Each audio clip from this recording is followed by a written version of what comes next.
Hey everyone, I sincerely appreciate your support. If you enjoy my audiobooks, I would be truly grateful if you could subscribe to the channel. And if you'd like to support even further, you're welcome to become a Patreon member, where you can access audiobooks of novels as long as they are freely available on the internet. Your kindness and support mean so much. Thank you. In the apprentice city of Lodris, inside Cuilan Academy, there was a classroom with a sign hanging outside that read, "Current course, identification of materials for potion making." Many apprentices sat in their chairs, waiting for the results of this course to be announced. I will now announce the results of this course. At the lectern stood a female teacher with brown hair, dressed in a long robe that exposed only her arms and face. She was holding a sheet of paper. Those who passed this course are York, Asta.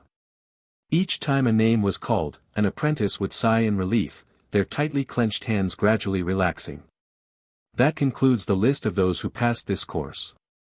As soon as those words were spoken, quite a few apprentices showed expressions of pain and regret, cursing themselves for not studying properly and failing even such a course. Wasn't Teacher Lita's course supposed to be easy to pass? How did I fail? Relax. It is not a required course anyway. It will not affect your graduation. Two apprentices whispered to each other. There is also one student who performed excellently in this course. I regret to say there is only one. Student Fulan, please come forward. The other apprentices did not react much. They had rarely heard that name before, so they simply whispered to their companions to ask who this person was. A girl with long black hair stood up and walked down to the front, stopping before Teacher Lita. Fulan, perfect score in theory, perfect score in practical work. In the more than 10 years I have been teaching this course, you are the first student to achieve full marks in both categories. Can you tell me how you did it? Fulan lowered her head slightly, appearing very modest. It was only because the test happened to cover the parts one knew. If it had been slightly different, I probably would not have known how to answer. However, Fulan knew very well in her heart that this score was the result of grinding proficiency through sheer effort. It had taken her an entire week, working on it every day. Being able to take first place through your own ability is your own merit. Lita smiled and continued. As a reward, I have decided to give you 4 points, and, the harmonization method. As she spoke, Lita handed a sheet of silver paper to Fulan. Fulan was somewhat surprised. Each course would award points to apprentices who performed excellently. Usually, if there were many people, each person would only receive 1 point. Only when a teacher was extremely satisfied would they award 3 points or more. Giving 4 points like this was something teachers rarely did.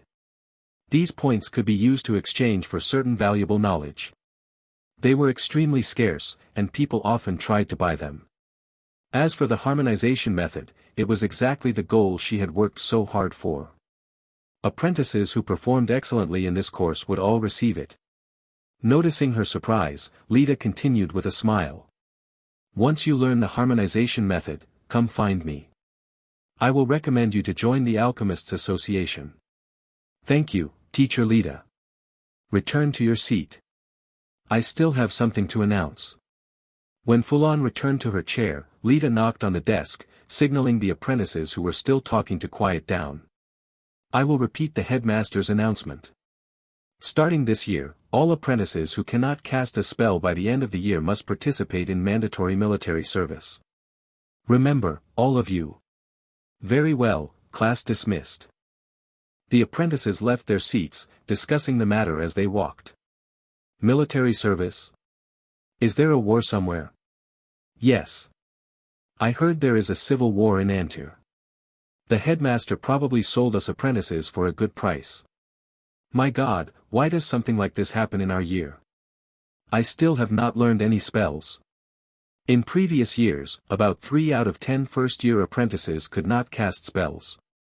With this policy pushing everyone, there should be far fewer this year. Fulan followed the crowd of apprentices out of the classroom. She turned down every invitation to join this or that club, because she still had a life-or-death problem to deal with. She was also one of the apprentices who could not cast spells. If Lita knew that, she might even deduct some of the points she had just awarded. After all, someone going to the battlefield had an uncertain fate.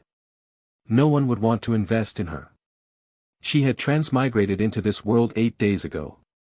She had not inherited the original owner's spell proficiency. That meant she had to catch up to an entire year's worth of training in only the remaining 3 months. Fulan silently called up the panel in her mind. Name, Fulan. Profession, none.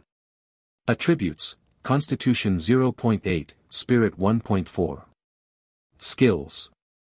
Herb identification, proficient, proficiency, 1/10,000. You can clearly identify the herbs listed in Basic Compendium of Herbs. Herb processing, proficient, proficiency, 13/10,000. Your techniques for processing herbs are so precise that it is as if the Basic Compendium of Herbs recorded them from your own hands. Magic missile, not initiated, proficiency, 0 out of 10. You simply do not know how to use it. This was the golden finger that had come with her transmigration. For now, its function was to display her status. And once she filled a proficiency bar, it would unreasonably raise her level in that field directly, and it could be improved without limit. To be honest, a panel where effort always produced visible progress, with a constantly visible proficiency bar, was truly reassuring. Even though she currently had neither money nor professional skills, she was still confident she could pass the exam and avoid going to that damned battlefield. When apprentices first enrolled, Cuilan Academy required each of them to choose one basic spell. The original owner had chosen Magic Missile. According to the memories she had inherited, as long as the original owner put in some effort, she should have been able to learn this spell before the end of the year. But when Fulan arrived, she discovered that the spell learning system of this world had completely trapped her. She had originally thought that with this panel, learning a spell would be effortless. However, learning Magic Missile required external assistance. She could not learn it on her own. It was not the type of magic where one simply manipulated mental power and gathered elemental energy. Magic Missile required an item called a magic stone to assist with learning. According to the explanation written on the instruction sheet she received, apprentices themselves did not possess mana. They needed external mana in order to learn the spell. Of course, once you successfully learned the spell, mana would naturally exist within your body, and you would no longer need the assistance of a magic stone. The magic stone that the original owner had purchased with the apprentice's monthly subsidy was not enough for Fulan to master the spell. That was why she had spent more than a week focusing on nothing but studying herbal materials, eventually achieving perfect scores in the course. This had been the closest exam available to her. The next test the original owner had registered for would not take place for another 2 months. Fortunately, the panel's proficiency system was extremely powerful. It allowed her to obtain the harmonization method, the key to breaking her predicament, and also an unexpected bonus, 4 points. That damned headmaster. Of all times to introduce this policy, it had to be when I arrived, forcing me to work this hard. If not for this situation, she could have simply waited for the monthly subsidy of Magic Stone. There would have been no need to go through all this trouble. Fulan returned to the single dormitory assigned to every apprentice by Cuilan Academy and eagerly took out the silver sheet containing the harmonization method. After skimming through it once, she immediately noticed something new appear under the skills section of her panel. Harmonization method, not initiated, proficiency, 0/10. Do you know it? No, you do not. At the same time, another prompt appeared.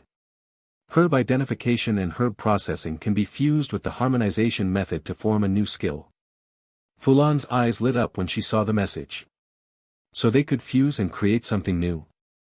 Generally speaking, anything formed through fusion would certainly be stronger than the components used to create it.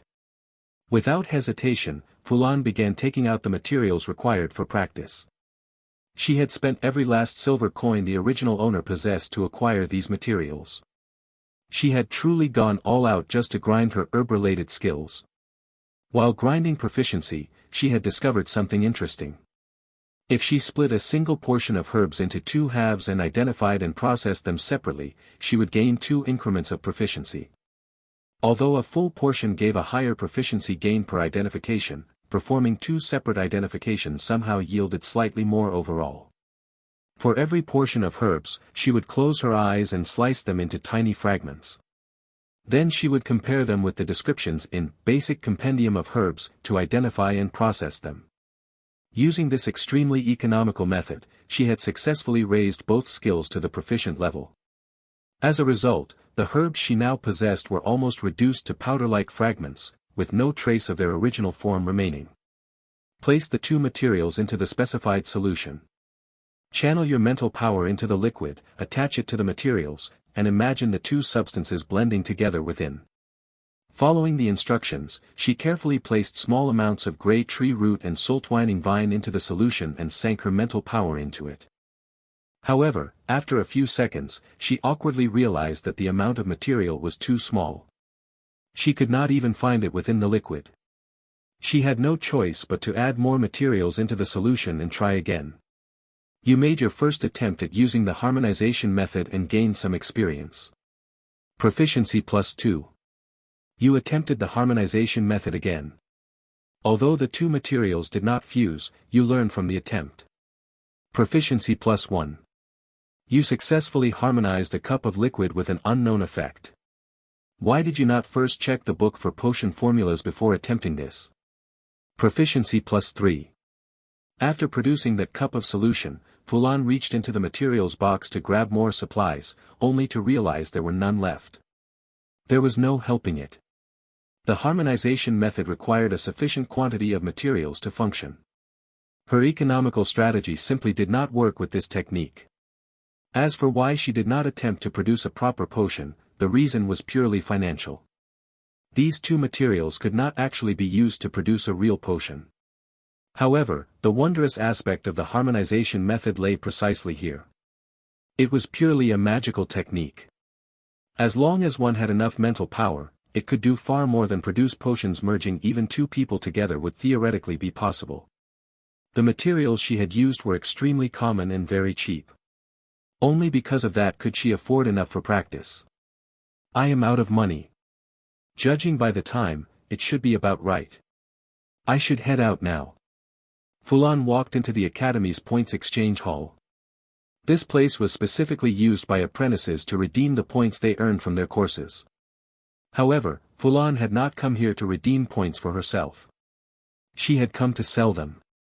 For Fulan, the knowledge obtainable through points was far too advanced. She was someone who had not even learned a single spell, yet there was no way she could understand such material. It was better to sell the points and take the money instead. She spotted a tall male apprentice in uniform leaning against the agreed-upon pillar and immediately walked over. The apprentice noticed her arrival and spoke first. "Hello. You are the one selling points, right?" She nodded. "All right. I am Senior Apprentice Melank. How many points do you have?" "Senior Apprentice." Fulan twitched slightly at the corner of her mouth. In Cuilan Academy, there was no such classification as Senior Apprentice. All apprentices were simply apprentices. Melank used that title because he had joined a society affiliated with a certain school of magic. To join such societies, one had to possess the potential to become a formal mage and have already learned spells that aligned with that school's requirements. These societies essentially served as screening grounds for those schools to select promising candidates. Once accepted, members could gain access to spells that were extremely difficult to obtain elsewhere. Meanwhile, some apprentices would remain apprentices for their entire lives. Even many of the instructors at Cuilan Academy were technically still apprentices, merely possessing certain specialties. Because of this, those who joined these societies developed a sense of superiority and began referring to themselves as senior apprentices within their circles to distinguish themselves from ordinary apprentices. However, joining those societies was indeed necessary if one wished to become a formal mage. Still, that was not something Fulan needed to consider right now. "I am Fulan. I have 4 points." "I see." Melank looked slightly disappointed. Senior apprentices often addressed each other that way, not only out of pride but also to identify which apprentices were worth befriending. Melank frequently purchased points and had encountered many senior apprentices selling theirs. When he saw someone unfamiliar this time, he wondered if he might make a new acquaintance. The result disappointed him. She was simply an ordinary apprentice. He lost interest in further conversation and stated his request directly. I want 1 month of reading rights for the first floor of the library, and 2 books, The Structure of the Soul, and Astronomy and the Sea. The first cost 2 points, and each of the books required 1 point. Altogether, it would consume exactly 4 points, precisely the amount Fulan possessed. At Cuilan Academy, points were recorded directly in the exchange hall's registry. Apprentices only needed to verify their identity to redeem them. There was no function that allowed points to be transferred between accounts. Therefore, every transaction had to be conducted inside the exchange hall. The buyer would simply state what they wished to redeem, and the seller would exchange their points for those items. Whatever this so-called senior apprentice wanted to study was none of Fulan's concern. All she cared about was getting paid. Let us discuss the payment. How many silver coins are you offering? I can offer 48, no, 50 silver coins. Melank was the son of a merchant. His father had taught him since childhood to build connections with apprentices in the academy, so he was enthusiastic about forming relationships with others. This had already brought him many benefits in terms of social connections. According to recent market prices, 1 point was worth 12 silver coins. However, he deliberately offered a bit more as a gesture of goodwill. Someone who could obtain 4 points must have earned excellent results in at least 2 courses. Such a person would sooner or later become a senior apprentice. It would be foolish to look down on her simply because she was not one yet. The monthly subsidy for apprentices was only 5 silver coins. Even that had to be partially spent on course textbooks and equipment. For Fulan, 50 silver coins was an enormous sum. This price was extremely favorable to her. There was no reason to refuse. Thank you for your generosity. I will redeem the items now. Fulan, right. Yes. Here are the items you wanted to redeem. This card is the access card for the first floor of the library. Just take it to the library and you will be able to enter. The copied versions of the 2 books are also here. Fulan accepted the items from an elderly man. The 2 books were not very thick, she could easily hold both in one hand. Lastly, I must remind you of one thing. All knowledge exchanged with points cannot be widely disseminated. The consequences would be quite serious. All right. Fulan's expression did not change much. Those rules probably had nothing to do with her anyway. From her perspective, she was indirectly selling the books as well. The so-called wide dissemination did not forbid someone from reading the book and then passing it along to another person afterward. Small exchanges or gifts between individuals were not regulated. What the Academy meant by wide dissemination was something like printing large quantities of the book and handing out a copy to everyone who joined a club. That would count as large-scale distribution. That had nothing to do with her. The regulations targeted whoever spread the knowledge widely, regardless of who originally redeemed it with points. She did not immediately leave the room to exchange the books for silver coins. Instead, she decided to skim through them first. After all, she had obtained them first. Taking a quick look could not hurt. She flipped through The Structure of the Soul, but by the time she reached the 3rd page, she had already closed it. Damn it, there were too many specialized terms: detectable target points, soul materials, Lakshi combination method. She could not understand any of it, and the panel did not give any prompts either, so she gave up. Astronomy and the Sea, on the other hand, completely overturned her expectations of what a book should be like. When she opened it, she found page after page of large illustrations, with only small sections of text providing brief annotations. Somehow, she was able to continue reading it despite only partially understanding. By the time a dull ache began to form in her head, she realized she had already read half the book. The elderly man had been leisurely reading his own book the entire time and paid her no attention at all. Fulan closed the book and walked out. No matter how she calculated the time, she had already stayed a bit too long. It was time to leave. As she walked, she silently summoned the panel again. Sure enough, something new had appeared in the skills section. Astrology, not initiated, proficiency, February 10th. You can predict upcoming events by observing the arrangement of stars in the night sky, though you struggle to determine the correct direction of prediction. She searched her mind but still felt as if it were empty. Only the few images from the book remained in her memory. There was no other knowledge. She knew this was because she had not truly learned the skill yet. If she actually reached the beginner level, knowledge would suddenly flood into her mind just as it had when she raised her herb-related skills. Fulan handed the items to Melank, and Melank gave her a pile of coins. She counted them carefully, exactly 50 silver coins. Now that she had the money, she needed to think carefully about how to spend it. In theory, she could spend everything on magic stones and simply train that spell for the next 3 months. After all, without money, she would not be able to train anything else. Of course, she did not want to do that.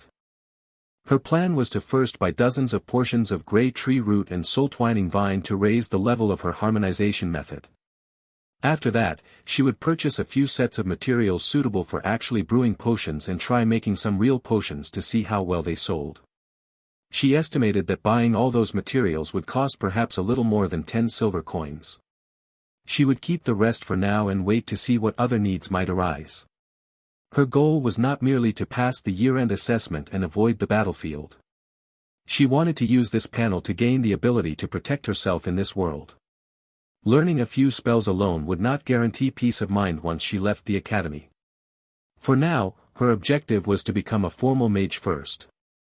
While thinking about all this as she walked, she noticed an apprentice approaching from the opposite direction.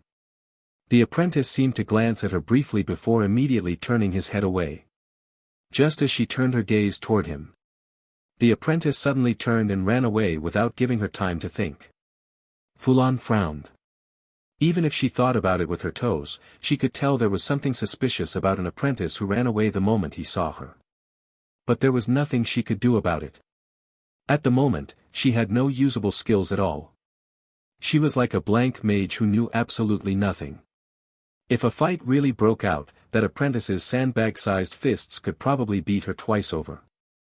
Fortunately, Cuilan Academy maintained strict discipline. Apprentices were not allowed to harm one another. Still, the incident gave her a sense of urgency. It reminded her that she needed to build some combat ability as soon as possible. The apprentice who had fled ran through several streets before finally stopping in front of a building without any sign. He knocked 4 times according to a secret signal, waited 2 seconds, and then opened the door. Inside, he saw a man using a scalpel to dissect a rat. When the man noticed him enter, he slowly stopped. "Boss Rtor." "I." Seeing that the apprentice could not form his words, Rtor interrupted him. "Calm down before you speak. Do not stand there saying useless things." The apprentice took a few breaths before continuing. "It is like this. Last time, you asked me to find an apprentice, kill him, and deliver the corpse. I searched for a long time before finally locating one who rarely left his dormitory." Rtor tidied his instruments while listening. "After I used the evil spirit command scroll you gave me, I personally saw that apprentice die under the attack of the evil spirit. I originally planned to transport the body a few days later, but the day after using the scroll, I saw that apprentice go out to buy herbal materials."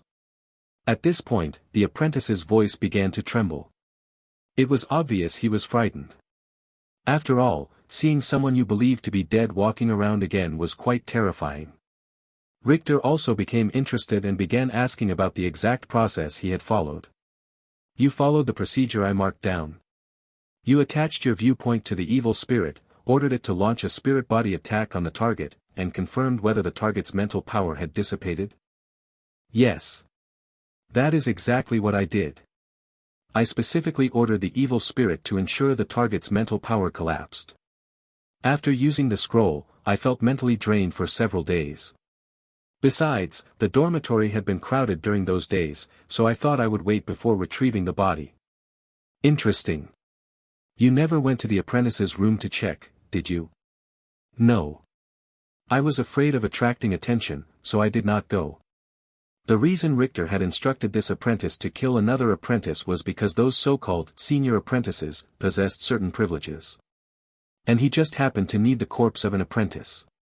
Of course, such matters had to be conducted secretly. If something like this were exposed, no privilege would be able to protect him. That was why he had arranged for this apprentice to carry out the task. He believed the apprentice had the capability to do it, allowing Rtor to avoid getting his own hands dirty. The advantage of not acting personally was that if the matter were exposed, he could publicly distance himself from it. Given his status as a senior apprentice, the worst outcome would probably be losing some benefits.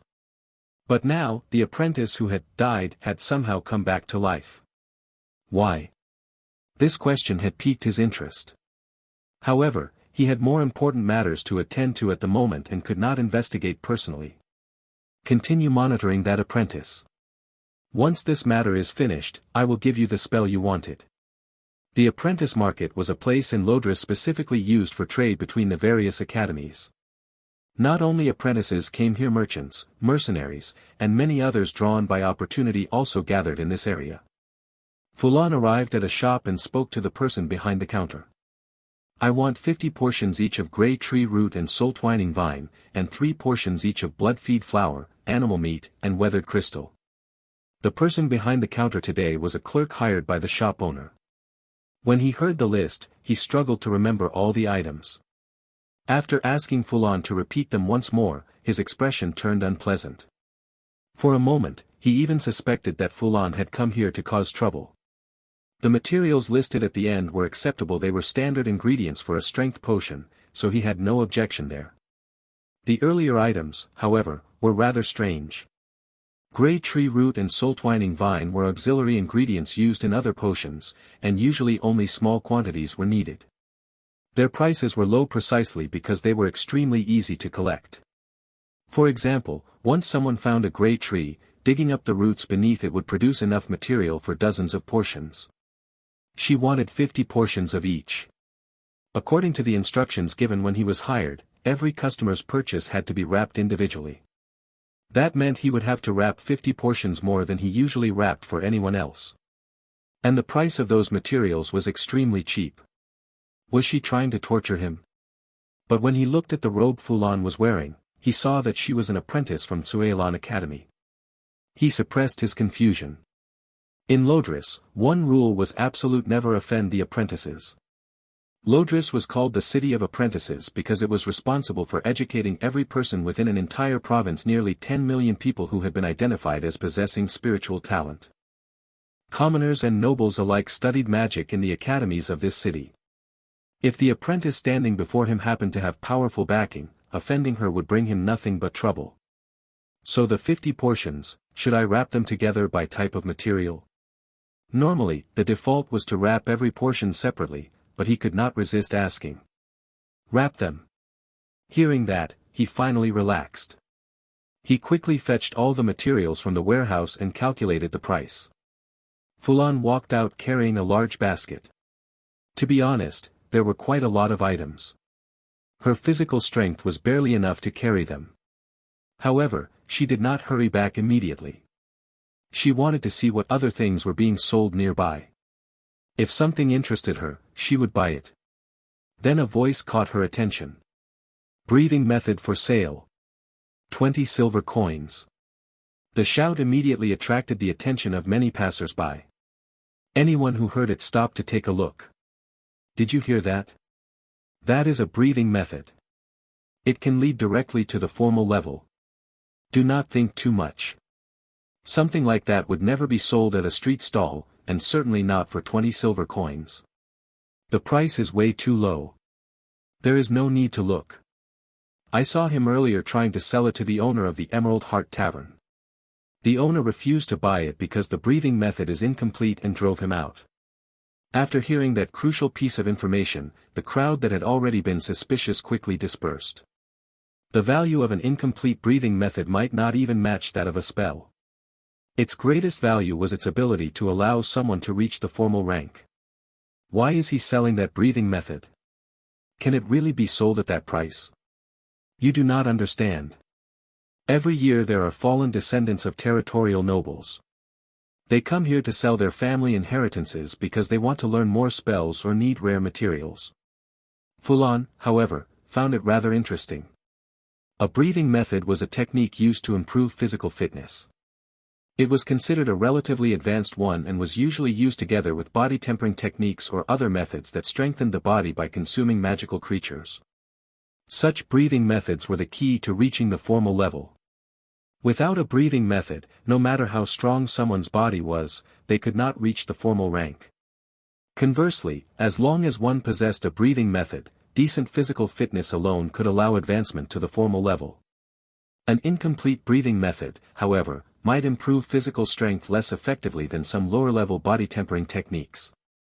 It was no wonder that everyone left immediately after hearing it was incomplete. Of course, the price was still somewhat high. If it were lower, she would buy it. So she stepped forward and spoke to the seller. 5 silver coins. I will buy it for that price. The man was extremely dissatisfied with the offer. That is impossible. It is far too low. I will only accept 15 silver coins. This was his family's inherited secret technique. Even if it was incomplete, it still had some value. At the very least, it was better than having nothing. He could not accept such a low price. Of course, he also knew that no one passing by had bought it. The price was clearly a problem. Now that someone had finally asked about it, he could not stubbornly cling to a high price forever. Otherwise, it would never sell. 5 silver coins. Seeing that she did not budge at all, he felt deeply disappointed. Still, after repeated setbacks, he made one final attempt. I will accept no less than 12 silver coins. Any lower and I will not sell it. He looked at Fulan with a hopeful expression. But her reply disappointed him once again. 5 silver coins. Then please leave. I cannot accept that. Fulan then casually added a sentence that immediately made him hesitate. 5 silver coins. We do not sign a knowledge transaction agreement. Normally, when someone sold a spell or other knowledge, they could theoretically sell it again to other people. However, knowledge was extremely important in Lodris, and many people could not tolerate their knowledge being casually resold. Thus, the knowledge transaction agreement came into existence. When selling knowledge, the seller would sign an agreement stating that they could not sell it again for a certain period of time, while the buyer could not resell it at a price lower than what they paid. If he did not sign this agreement, it meant he could sell the breathing method again to another buyer for 5 silver coins or perhaps even more. Of course, the next buyer might insist on signing the agreement. In Lodris, most people recognized and followed this contract. People like Fulan who refused to sign were extremely rare. He had briefly considered that Fulan might buy it and then resell it cheaply. But once again, refusing to sign the agreement was rare in Lodris. At most, she would only be able to sell it once. He desperately needed money, and the deal was tempting. After thinking for several seconds, he finally spoke. Deal. Let us settle it like this. Fulan inspected the goods. After confirming that the breathing method was about 70% complete, she tossed 5 silver coins onto the table and left. At the same time, inside a nearby alley, 2 large men were talking. Boss, why are we not targeting that fat sheep? She must have at least 20 silver coins. The man he called boss rubbed his forehead and replied. Idiot. Setting aside those strange spells apprentices use, what if even the 2 of us together cannot beat her? And besides, this is the city of apprentices. Do you want to die attacking an apprentice? So what if we attack an apprentice? Did not the Emerald Heart recruit a few former apprentices? They only know some harmless little tricks.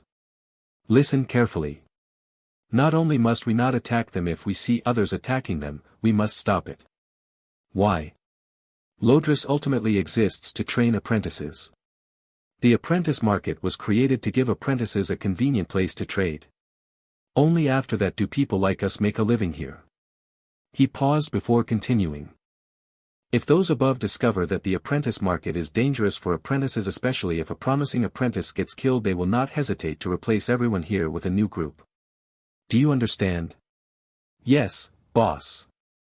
After returning to her dormitory, Fulan put down everything she was carrying and immediately picked up the sheet of paper labeled Swift Wind Breathing Method. She carefully read through its contents and soon found the corresponding skill on her panel. Swift Wind Breathing Method, not initiated, proficiency, 0 out of 10. Once mastered, you can gain the assistance of the wind while moving. This made Fulan extremely happy. The only problem was that the breathing method she had bought was incomplete, yet the panel did not indicate this in any way. But that did not matter. Since the panel allowed her to practice it directly, she could simply start training.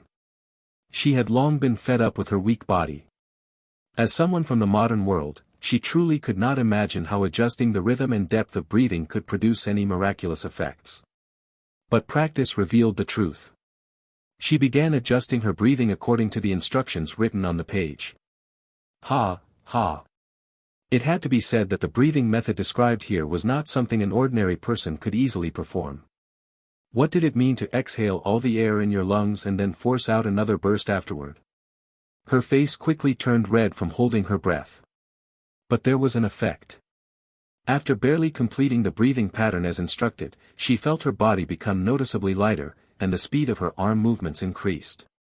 There is nothing after this.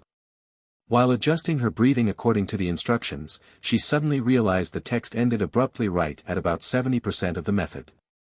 At that moment, she felt a strange pressure building in her chest, as if a mass of air were stuck in her lungs.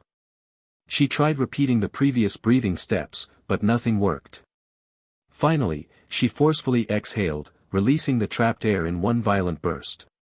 The sudden lack of air in her lungs caused her to gasp violently. Only after about a minute did her breathing gradually return to normal. As expected of an incomplete breathing method. It is worth exactly what I paid for it. After all, it had cost only 5 silver coins. With such a massive flaw, practicing it incorrectly could easily cause someone to suffocate on the spot. Fulan silently called up the panel. There had been a notification earlier, but she had not noticed it because she was struggling to breathe. You attempted the swift wind breathing method for the first time and gained some insight. Proficiency +2. She estimated the time. Practicing it once took roughly half an hour, and she needed another 10 minutes afterward to recover her breath. Today, she decided to focus on reaching the beginner level of this breathing method first. Improving her physical constitution was the priority. About 3 hours later, Fulan was drenched in sweat, her skin flushed red. She lay on the floor without the strength to move, but she had finally succeeded in bringing the breathing method to the beginner level. You diligently practiced the swift wind breathing method. You can now allow the wind to assist your movements. Proficiency increased. Skill has reached beginner level. Name, Fulan. Profession, none. Attributes, Constitution 1.0, Spirit 1.4. Skills. Herb identification, herb processing, proficient. Harmonization method, not initiated. Swift wind breathing method, beginner, proficiency, 0 out of 100. You can allow the wind to accelerate your movements. Astrology, not initiated. Trait, move with the wind clings to your body, making your movements lighter. You possess slight affinity with the wind element. It had to be said that those 5 silver coins were extremely well spent.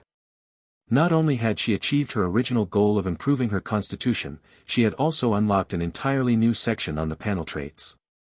She tried standing up. Without even using the breathing method, she felt as if something was gently pushing her forward. She rose to her feet with ease.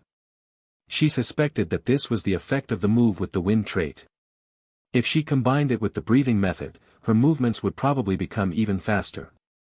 But why did practicing this breathing method grant her a trait, while her herb-related skills already at the proficient level gave her nothing?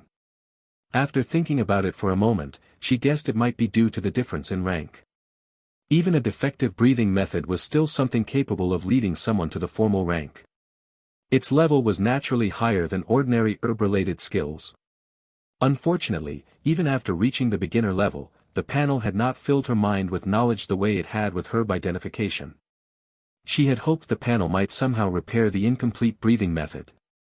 Perhaps reaching a higher level would make that possible. Thinking about that made her glance at the harmonization method on the panel. Logically, she should immediately get up and use all 50 portions of materials she had purchased to grind its proficiency. Perhaps doing so might even unlock another trait. However, she opened and closed her hands slowly. Her body was already close to its limit. Practicing the breathing method consumed far too much stamina. If not for the move with the wind trait, she might not even have had the strength to stand up. Just as she was preparing to sleep, she suddenly remembered something. Did she not also have a skill called Astrology? Perfect timing. Lying on her bed, she opened the window and gazed at the stars in the night sky, wondering if she could practice astrology before falling asleep. Fulan stared intently at the stars outside. At first, she felt nothing. But she had to admit the night sky in this world was completely different. The stars were unbelievably bright. Some of the larger ones were even more prominent than the crescent moon. Gradually, she began to notice something unusual. The positions of the stars were not completely fixed. Several times, she saw a star drift slightly to one side before returning to its original place. Suddenly, inspiration struck her. She remembered several diagrams she had seen earlier in Astronomy and the Sea. Some of the star positions looked very similar to the patterns currently in the sky. She frantically tried to match the image in her memory with the stars above. Whenever she found discrepancies, her mental power instinctively adjusted the positions in her mind. Her eyelids began to droop. She was already extremely tired, yet her mind remained strangely active. Once every star position in her mind aligned with the diagram, a scene suddenly appeared before her eyes. It was her own back. She was watching herself from a third-person perspective. Fulan stood on a barren field, holding a sword. Opposite her stood two people. One of them looked extremely familiar. It was the apprentice who had seen her earlier that day and immediately run away. Beside him stood a man wearing a grey robe and holding a bone staff. Apprentice, if I were you, I would stop resisting. Of course, if you tell me the secret of your resurrection, I can grant you a less painful death. Watching this unfold, Fulan was shocked. Someone wanted to kill her. She quickly studied the man's face carefully, trying to remember every detail. At that moment, the version of Fulan within the vision spoke a single word.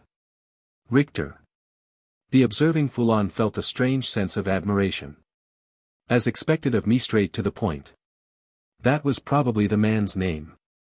She could try finding him in reality later. When Rtor heard his name spoken, he immediately acted. A pale beam shot from his staff, while his other hand unfurled a scroll. Several skeletons crawled out of the ground, each carrying weapons. What happened next left Fulan completely stunned. Wind suddenly began to swirl around her future self. She immediately recognized its swift wind breathing method. The breathing method could also be used in battle to enhance the body. Then her future self moved. She moved so quickly that the observing Fulan could barely follow the motion. By the time she understood what had happened, Rtor's throat had already been cut open by a single strike. The skeletons had been smashed apart, their bones scattered everywhere. The other apprentice had also been stabbed through the body and died instantly. Before she could even marvel at how powerful she seemed, two notifications appeared. By blindly experimenting with astrology, you miraculously witnessed a scene from the future. Proficiency has increased to beginner level. You witnessed a battle using the swift wind breathing method and understood how to fight. Proficiency plus 20. It works like that too. Fulan stood at the entrance of the swordsmanship classroom. Even now, she still could not understand why a place that taught magic would offer a course like this. Yet the original owner of this body had signed up for it. The vague memories she inherited did not explain why the original owner had made such a decision. Aside from this class, only two unfinished courses remained. One was arithmetic, which covered nothing more than elementary school mathematics and some basic statistical methods. Fulan was confident she could dominate it even without the help of the panel. The other was a ridiculous course called art appreciation. The original owner had left a reason for this one in her memories. Those paintings and sculptures look really beautiful. I want to see more. Art appreciation had no examinations, it was purely for appreciation. The other two courses, however, had assessments that could award points. Fulan now valued points immensely. Points could be sold for money, improving her financial situation, and they could also be exchanged for rare knowledge. She had already tasted the benefits of having points. Without them, she could not even afford to learn a single spell. Fulan entered the classroom, picked up a wooden training sword, and began practicing according to the movements she remembered. It had to be said that after her constitution improved, the experience felt completely different. In the past, according to the original owner's memory, even holding the sword required effort. Now she could easily assume the proper stance. After completing the basic movements taught in class, she casually set the wooden sword down, her brows tightly furrowed. The panel had produced no notification whatsoever. She felt somewhat disappointed. She had hoped something like basic swordsmanship would appear so she could grind its level rapidly. She knew combat techniques existed, but their prices were discouraging. Even the cheapest ones cost nearly 30 silver coins, which would completely drain her savings. For now, she could only try other methods. A loud bang-bang sound echoed through the room. Turning toward the source, she saw John, the instructor of this swordsmanship class. The sound had been produced by him clapping his hands together, and the sheer volume revealed his considerable strength. Once the apprentices gathered together, he announced the content of the class. Everyone will spar according to the list I call out. Landing a hit on your opponent's body or knocking their weapon away counts as a victory. Stepping out of bounds counts as a loss. Some apprentices in the crowd immediately became excited. This was the moment they had been waiting for. They had signed up for this course precisely to demonstrate their real combat ability. The reason this course existed was because there was a major school called the Sword Chant School. Its members wielded both swordsmanship and magic, making them extremely powerful in battle. To join the school, one had to possess strong swordsmanship ability and also receive a recommendation from someone within the school. Yes, half of the schools recruited through recommendation systems. They did not publicly accept applicants.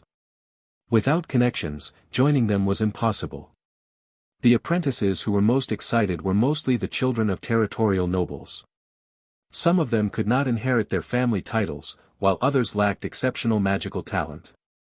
However, their sword training since childhood had given them a significant advantage. They hoped to follow this path. They glanced at the other equally excited apprentices around them. Each of them knew these were their competitors. John would not recommend everyone who qualified.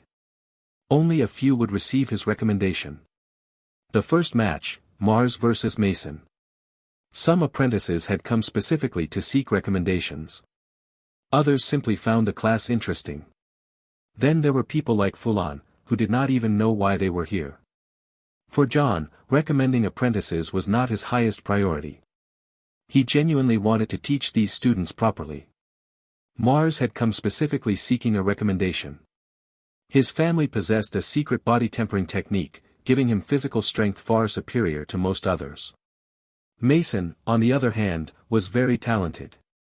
He had only begun wielding a sword after enrolling in this class, yet he frequently received praise from John. However, the difference in their physical strength was significant. Each of Mars's strikes was heavy and forceful. Mason's arms soon went numb from blocking them, and his movements began to tremble. Although he attempted several counterattacks, his hands had already been shaken numb early in the fight. His efforts produced little result, and in the end, Mars knocked the weapon from his hand with a powerful slash. Mars looked triumphant. He had always disliked this boy who constantly received John's praise. In his opinion, Mason's ability was nothing special. Why should he be the one praised? Mason, your experience is insufficient.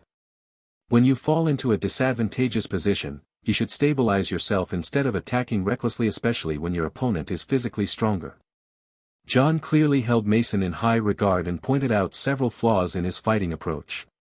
When it came to Mars, however, he simply said, "Mars, your attack style suits you well. Just keep it up." With only a few brief words, his evaluation ended. John genuinely believed Mars's combat style already suited him well and required little adjustment. However, when those words reached Mars's ears, they sounded like favoritism toward Mason. Mason received a lengthy critique, while he himself received only a few sentences. A sense of imbalance immediately formed in Mars's heart. The proud smile that had appeared after his victory quickly vanished. But as the son of a noble family, he knew he could not show his displeasure. He suppressed his frustration and returned to the group. After that, various apprentices sparred in different pairings. John carefully balanced the strength of both sides. Even those who won had to put in some effort to secure victory. Watching these battles greatly broadened Fulan's perspective. In the memories she inherited, everyone had only practiced basic movements. She had never imagined that each person would develop such unique fighting styles. Among them, one apprentice named Bella was the strongest of all. Even Mars, who possessed superior physical strength, could not gain an advantage in direct clashes with her. After being pressured by her refined swordsmanship several times, he quickly lost the match. By the time it was Fulan's turn, nearly everyone had already fought once. John could easily tell who took the class seriously and who did not. Fulan's performance in previous classes had been extremely poor. Naturally, he had no intention of wasting time on apprentices with such low standards. Her opponent was another male apprentice who had never taken the course seriously. When he saw that his opponent was Fulan, he immediately laughed, clearly confident of his victory. When John called for the match to begin, Fulan showed him no mercy. She immediately rushed forward. The male apprentice had not even assumed a defensive stance before her wooden sword came swinging toward his body. Just as she closed the distance and was about to strike him, a voice suddenly interrupted. "Stop." Only then did the male apprentice realize that the wooden sword had already reached his chest. He had not even had time to react. "Fulan, is it?" "Yes." "You will fight Mars." The male apprentice quickly stepped down, while Mars walked up with a clearly unwilling expression. He had barely watched the previous match. Watching weak fighters peck at each other held no interest for him. When he saw that his opponent was Fulan, his dissatisfaction toward John grew even stronger. Was this not the idiot who once swung a sword so badly that she flung it out of her own hand during a turning slash? Fighting someone like that felt like an insult. Filled with contempt, he did not even bother to assume a proper stance when the match began. Instead, he simply held his sword casually, waiting for Fulan to attack. Once her strike landed, he expected her to lose control of the weapon due to the recoil. But reality was completely different from what he imagined. A sharp pain shot through his wrist. The wooden sword fell from his hand. The spectators around them erupted into cheers. For the first time, a match had ended within mere seconds of beginning. "Mars, what are you doing?" John's voice had never been this stern before. It was clear that he was furious at Mars's behavior. Mars rubbed the wrist that had just been struck. Knowing that his actions had embarrassed him, he flushed red and shouted in response. "Instructor John, I was not prepared just now. Please give me another chance." "Would an enemy give you another chance? Are you going to beg the enemy for mercy on the battlefield? Or do you intend to spend your entire life fighting nothing but insincere duels?" Faced with such insults, Mars knew he could not talk back. He could only endure them silently, his fists clenching tighter and tighter. "Fulan, are you willing to give him another chance?" John turned and asked for Fulan's opinion. "That is fine. I do think he was not prepared. Let him try again. I am confident that I can defeat him." Faced with the awkward scene of her opponent being scolded, Fulan did not know how to respond. She could only say the first thing that came to mind. Only after she finished speaking did she realize, did that sound like mockery? But her opponent's fury could no longer be concealed. He glared at her as if he wanted to devour her alive. John then poured another bucket of oil onto the flames. "Very good, Mars. Now hurry up and thank your opponent for her mercy." Mars clenched his teeth tightly and did not utter a single word. "Hurry up, Mars," John urged again. His voice was so loud that even Fulan was startled. "Thank you for your mercy." The words forced themselves out from between Mars's stiff lips one by one, his voice somewhat quiet. Fulan felt relieved that John finally stopped and did not force Mars to speak louder. But it no longer seemed to matter. The fury in Mars's eyes had already reached its limit. His nails had dug into his palms so deeply that they left bloody marks. John merely instructed both sides to pick up their weapons before coldly saying a single word, "Begin." The moment the word fell, Mars stepped forward and rapidly closed the distance, completely abandoning his previous habit of slowly approaching before an exchange. Fulan, however, avoided his sharp advance. She knew that her physical condition was still far inferior to Mars's. If they clashed head-on, she would certainly lose. Instead, she retreated slowly. Every time Mars delivered a strike, she used her agile body to step back and evade it. In this way, she gradually drew closer and closer to the boundary line of the arena. After several missed attacks, Mars roared. "Is running away all you know how to do?" Fulan ignored the provocation. She remained focused on evading his attacks, never allowing Mars to land a single hit. After shouting, Mars's anger seemed to subside somewhat. He realized that she was getting closer and closer to the boundary. Simply evading would never allow her to defeat him. If he continued attacking like this and Fulan kept retreating, she would inevitably be forced out of the boundary and lose the match. As long as he won, everything that had happened earlier would merely make him look a little arrogant. His strength would still be proven, and his reputation would not suffer in Instructor John's eyes. Having realized this, he began adjusting his offense. He carefully observed Fulan's movements, ensuring that she had no chance to counterattack. Seeing Mars slow his movements, Fulan also understood that her strategy of provoking the enemy had failed. She could no longer wait for a mistake. It was time for a real confrontation. When she was only 2 steps away from the boundary, she retreated 1 extra step while evading another strike, placing herself directly at the edge and leaving a small buffer of space. Fulan began imitating how she had seen herself using the breathing method in her future vision through astrology. She did exactly the same thing. Her breathing gradually deepened, allowing the wind to linger around her body, wrapping and swirling about her. You have successfully used the breathing method in combat to strengthen yourself. Proficiency +10. After seeing Fulan step back and create space, Mars hesitated slightly. Instead of attacking again, he assumed a defensive stance, intending to slowly advance step by step. Watching from the side, John immediately saw what was happening. That was a breathing method. But how could she possibly know a breathing method? John felt puzzled. Breathing methods required a certain level of physical condition before one could practice them. Different breathing methods demanded different levels of physical capability.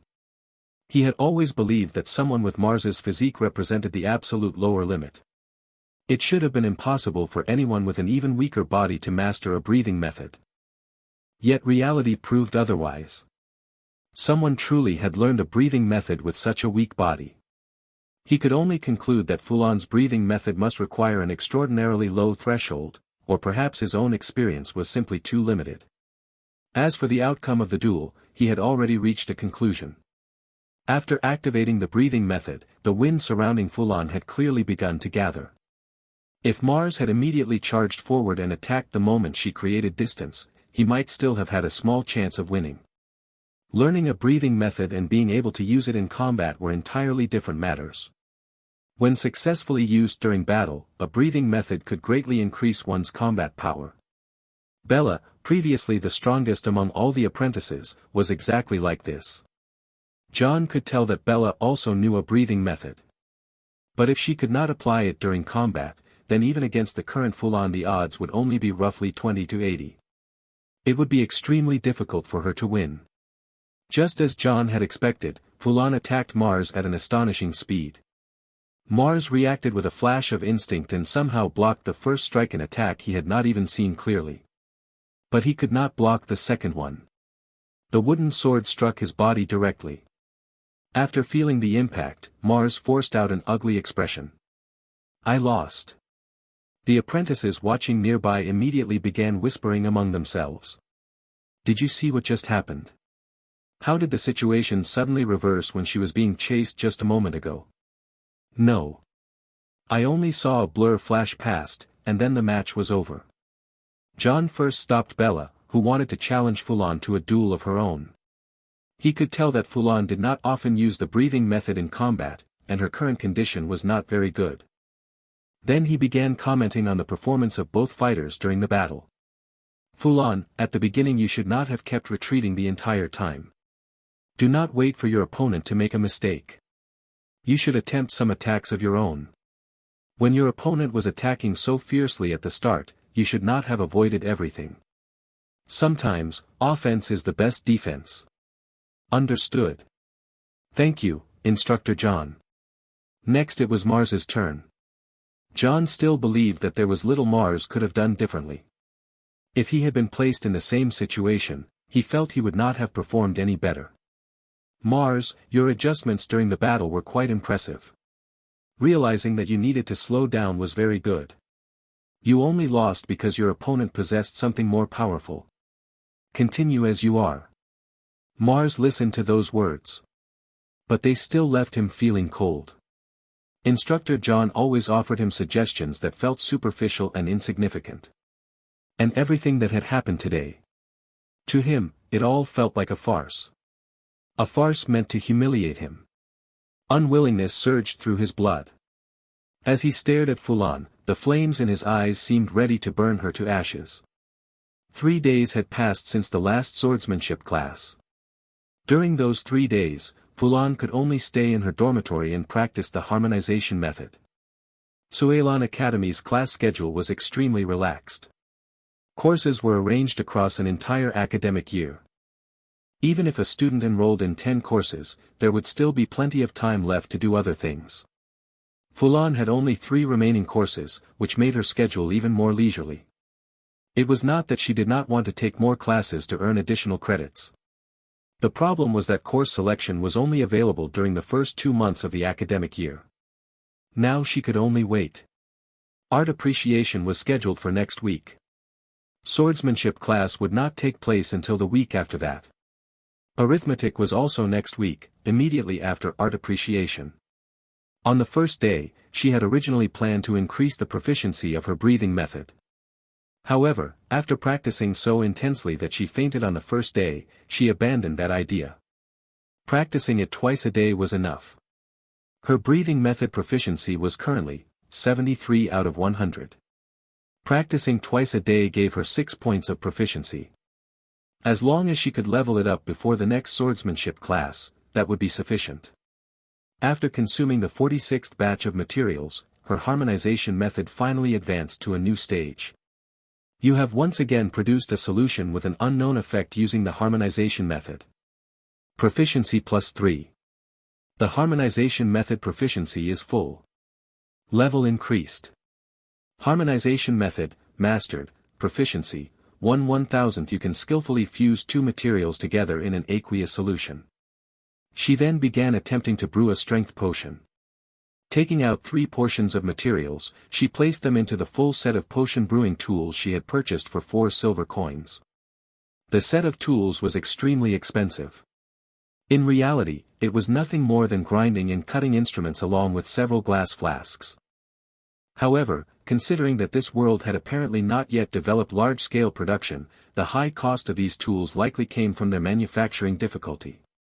In any case, after visiting several shops, this was still the best price she could find. Reluctantly, she bought it. Fulan first followed the method written in Basic Compendium of Herbs, and plucked the petals from the blood-feed flower. She placed them into the mortar and slowly ground them into powder. Next, she chopped the animal meat into small pieces and mixed it with fragments of weathered crystal. She threw the meat and the weathered crystal into a beaker first and began using the harmonization method to fuse them together. When the fusion left only a small piece of material remaining, she added the powdered blood-feed flour. After that, she continued fusing the ingredients until the entire bottle of solution turned yellow. Her first genuine potion had been successfully brewed. The entire process required no stirring, no heating, and no conventional preparation methods. Everything relied purely on mental power fusing the ingredients in midair. This was the alchemy of another world. You have successfully created a strength potion. The harmonization method proficiency is full. Level increased. Drug identification, herb processing, and harmonization method have merged into pharmacology. You have obtained a profession, alchemist. It had finally appeared. She had noticed the prompt indicating that these skills could merge long ago. Yet after raising the harmonization method to the mastered level, nothing had happened. So it turned out that she also needed to brew an actual potion. As for this newly acquired profession, it was an unexpected delight. She had never imagined that professions could even appear. This was her current status panel. Name, Fulan. Profession, alchemist. Attributes, Constitution, 1.0 Spirit, 1.8. Skills.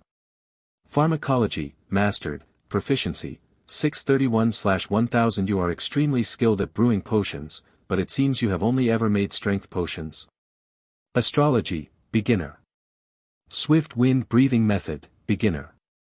Magic missile, Unlearned. Trait, Move with the wind. The first thing she noticed was that her spirit had actually increased. It had risen by 0.4 from its previous value of 1.4.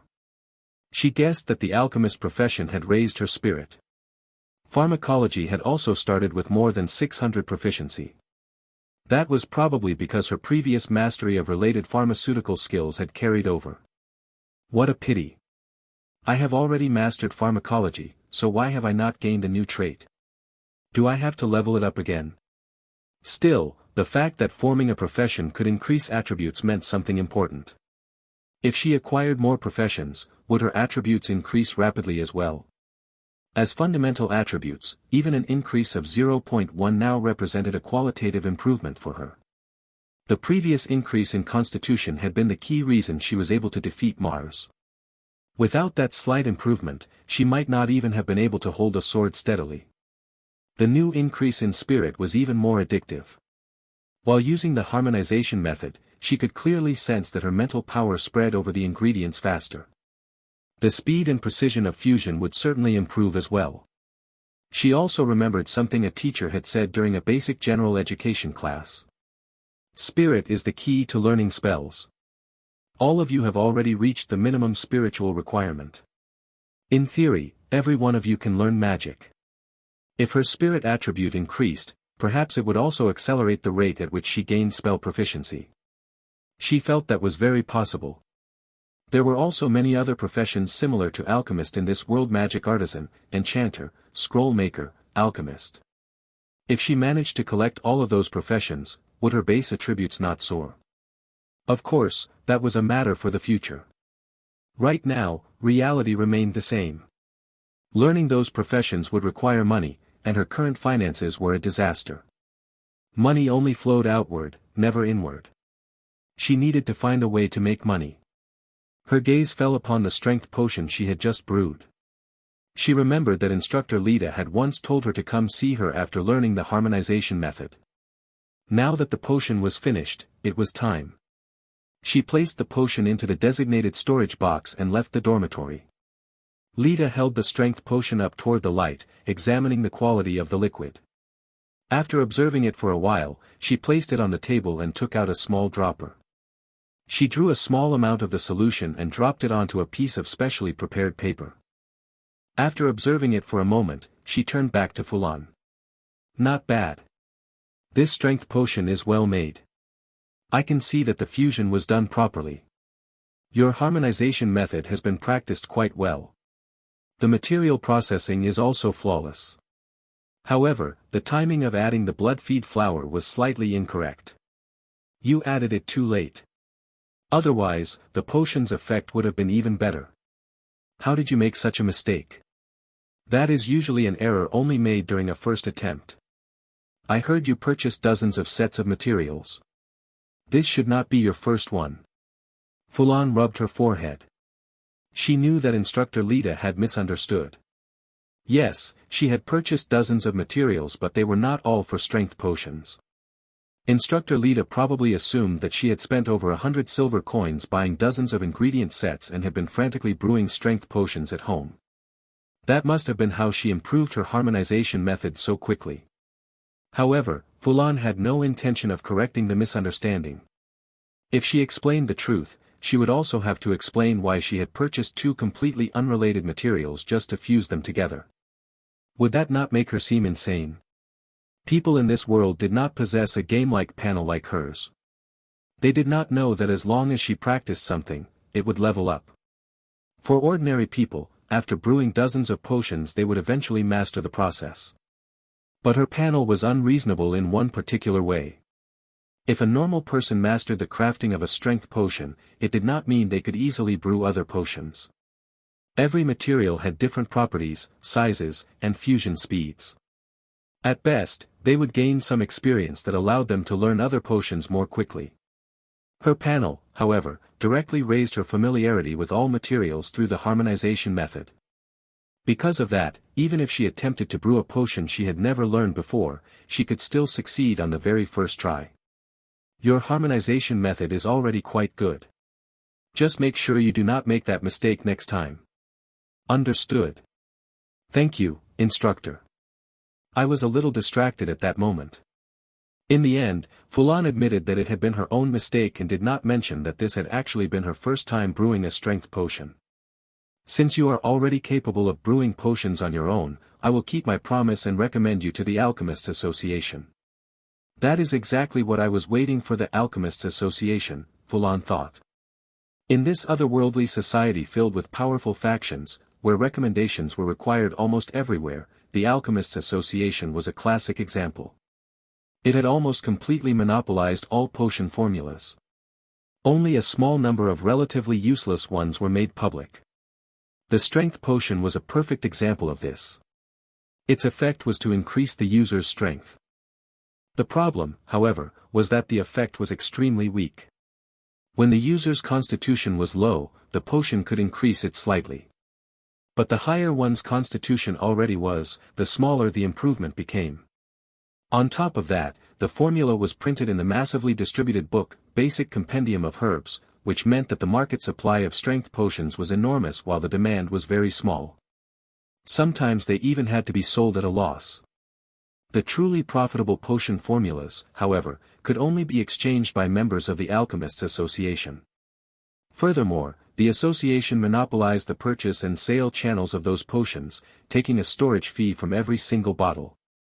Fortunately, as long as someone genuinely met the requirements, obtaining a recommendation was not particularly difficult. At worst, the cost of practice materials would simply be quite high. Lita took out a sheet of purple paper, wrote Fulan's name in the blank space, and handed it to her. Just give this to the front desk of the Alchemists Association. After registering your information there, someone will guide you through the association. Thank you, Instructor Lita. However, may I ask you a few questions? Lita was in a good mood and did not refuse. You may ask. But we do not have much time. I still have a gathering to attend later.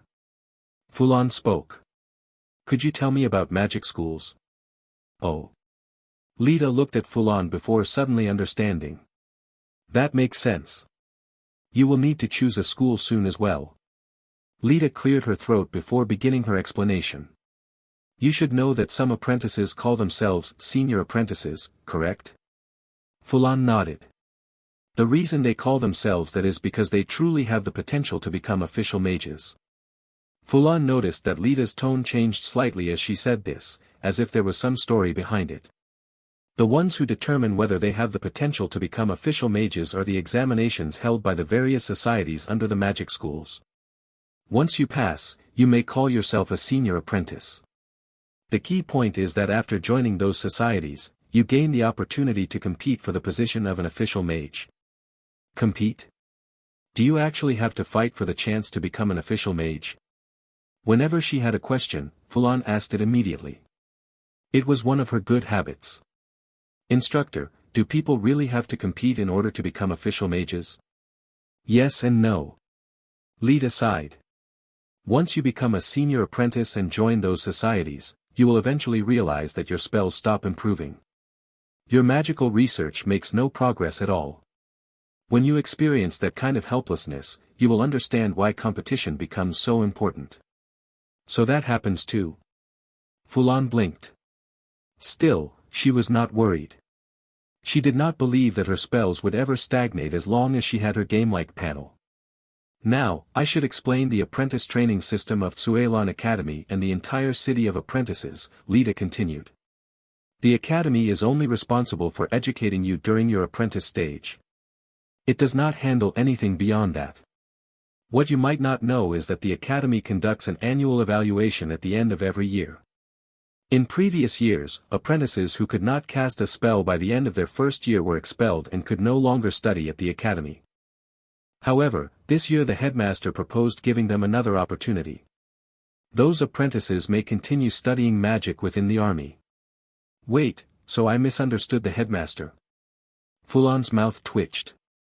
The headmaster was actually someone who fought for more opportunities for apprentices and refused to abandon any of them.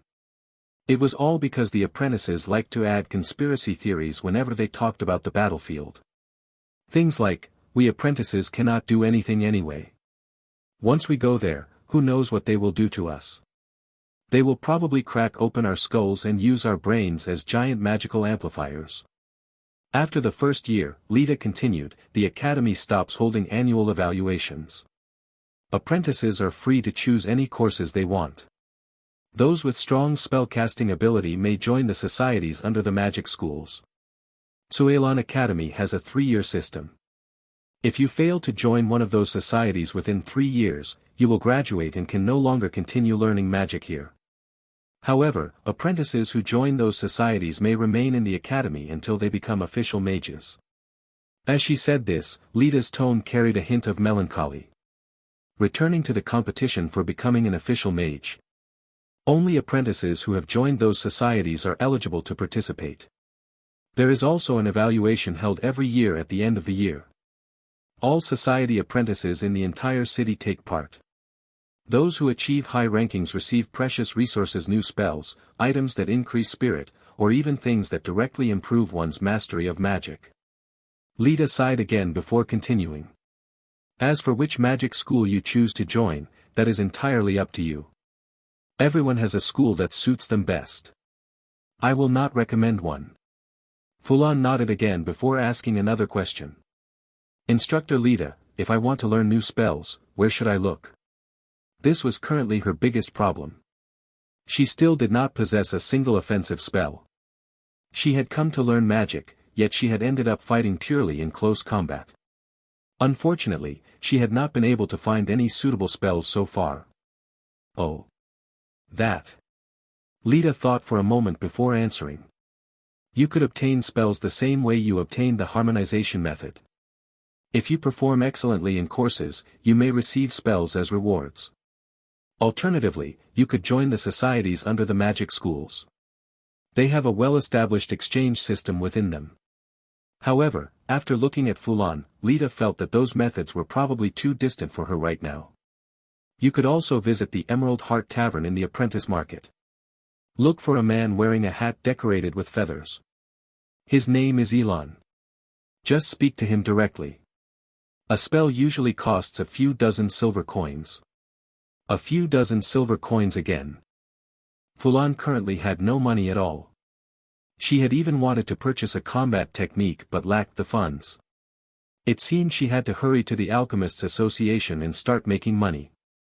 After thanking Lita again, Fulan asked her final question. Instructor, have you ever heard of Rtor? Although her future self had defeated him easily, she still believed it was wise to understand her enemy in advance. Lita looked somewhat surprised, but she answered. Rtor is a member of the Life Renewal Society under the Modification School. He has been an apprentice at Cuilan Academy for 5 years and is a strong contender for a high ranking in the evaluation. Why are you asking about him? It is. Fulan arrived at the Alchemists Association and directly handed over her recommendation letter. The receptionist took it and slowly read the contents written on it. Recommended by member Lita. Fulan as a new member. So you are Fulan. Fulan nodded. She then filled out a form. After the receptionist collected it, she said. Welcome to the Alchemists Association. Would you like me to introduce the association to you? Yes, please. The Alchemists Association is responsible for managing all registered alchemists. All members who join must observe the following rules. First, you must not disclose potion-making methods to non-members. Second, you must not sell potions privately. Violators will be held accountable by the association. Third, any potion you produce will be purchased by us. All potions will be purchased. If someone keeps brewing the same potion repeatedly, would that not cause you to lose money? The receptionist patiently explained. The prices of raw materials are not fixed. If a material sells in large quantities, its price naturally rises, and the purchase price of the potion will decrease accordingly. The difference will not be too large. I see. Fulan memorized this crucial piece of information. It seemed that she could not simply brew a single type of potion. She would need to produce several varieties if she wanted to earn more money. She looked at the material price list handed to her by the receptionist. The first things she noticed were the 3 ingredients for the strength potion: blood feed flour, animal meat, and weathered crystal. The prices here were much lower than outside. On average, the cost of the 3 materials was nearly 1/3 cheaper than market prices. Fulan could not help but click her tongue in amazement. Joining the association certainly had its advantages. Normally, she would choose a potion, purchase the materials, brew it, sell the result, and then use the profit to purchase more materials, a complete cycle. However, the only thing she currently held was the list of material prices. Potion formulas required additional payment. She saw many inexpensive materials but had no idea what potions they could produce. If she randomly bought a formula and discovered that the potion had the lowest profit margin, she would be trapped in an unprofitable cycle. She quickly found herself hesitating. When faced with a problem, Fulan had a good habit. She asked directly. Which potion here makes the most money? The receptionist nearly choked on the question. It was the first time she had encountered someone asking something so bluntly. After pausing for a moment, she answered tactfully. Well, as long as a potion is successfully brewed, it will generate profit. Not every set of materials produced a successful potion. Even experienced alchemists with years of experience could not guarantee a perfect success rate. Only alchemists who had brewed hundreds or even thousands of a particular potion could approach a near-perfect success rate. In most cases, the cost of materials was directly tied to the potion's selling price. Generally speaking, the price of a potion equaled the cost of several sets of materials. However, newcomers could not easily profit from this system. Without experience, beginners rarely earned money from alchemy. New alchemists needed to accumulate several potion formulas, understand their own success rates, and constantly monitor the fluctuating prices of materials. If the receptionist recommended a potion and Fulan failed repeatedly to produce even a single bottle, what if she came back to complain? So the receptionist could only answer in this vague manner. Fulan quickly realized that this question would not produce a useful answer, so she changed her approach. Then which potion currently sells the most? Energy potion. This question was easy to answer, since the potion had extremely high demand and a very stable supply of materials. As the name suggested, an energy potion restored energy when consumed. It was extremely popular in the city of apprentices. After all, when someone became exhausted from practicing spells, drinking one could instantly restore their vigor. Unlike coffee or energy drinks on Earth, this potion possessed genuine magical effects. Even if someone was truly exhausted, the potion's effect would keep them energized for its duration. Of course, drinking too many would certainly cause problems. Give me the formula and 20 sets of materials. Fulan returned to the Alchemists Association again. This time, however, the receptionist had changed. Fulan removed all the potions from her large backpack and placed them on the counter. 15 bottles. I am selling them all. In truth, she had produced 18 bottles. Only 2 had failed during the process, one at the beginning and one in the middle due to mistakes. She did not sell all 18. Based on the potion prices and material costs she had previously observed, and remembering how the previous receptionist had repeatedly hinted that success rates were usually low, she had kept 3 bottles for herself. She considered them personal use. Energy potions were actually quite useful. If people discovered that her success rate in potion making was unusually high, she suspected it might cause trouble. However, despite all her careful planning, Fulan had not anticipated one thing. The price of energy potions had increased. And not by a small margin. According to the association's current purchase price, these 15 bottles are worth a total of 132 silver coins and 78 copper coins. 1 silver coin was equal to 100 copper coins. The price had risen that much? According to the purchase price she had seen earlier, 15 energy potions should have been worth around 90 silver coins. This increase was enormous. So the price of energy potions is this high now? I might start brewing them as well. Several alchemists nearby had been chatting while Fulan conducted her transaction. One of them spoke with interest after seeing the situation. You have never brewed energy potions before, have you? If you start learning now, it would be impressive if you manage to produce even one successful potion out of 5 attempts before this price surge ends. Only that many? I produce 1 concentration potion every 3 attempts. Would that success rate be enough? Probably not.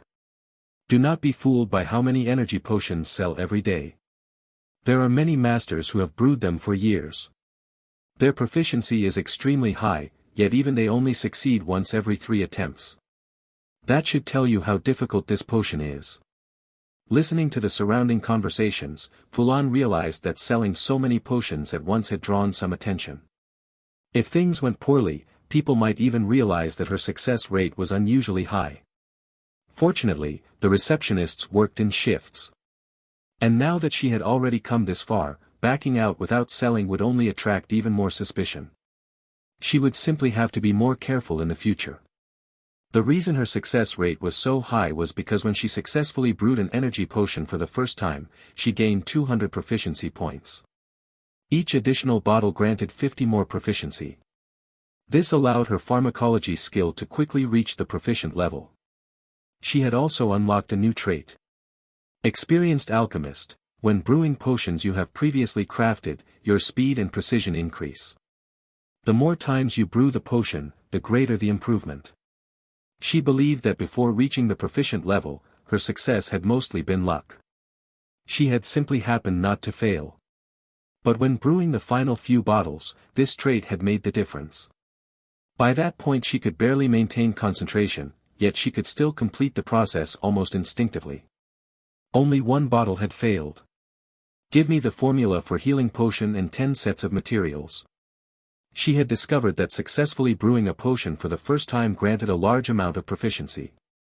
From now on, her plan was simple.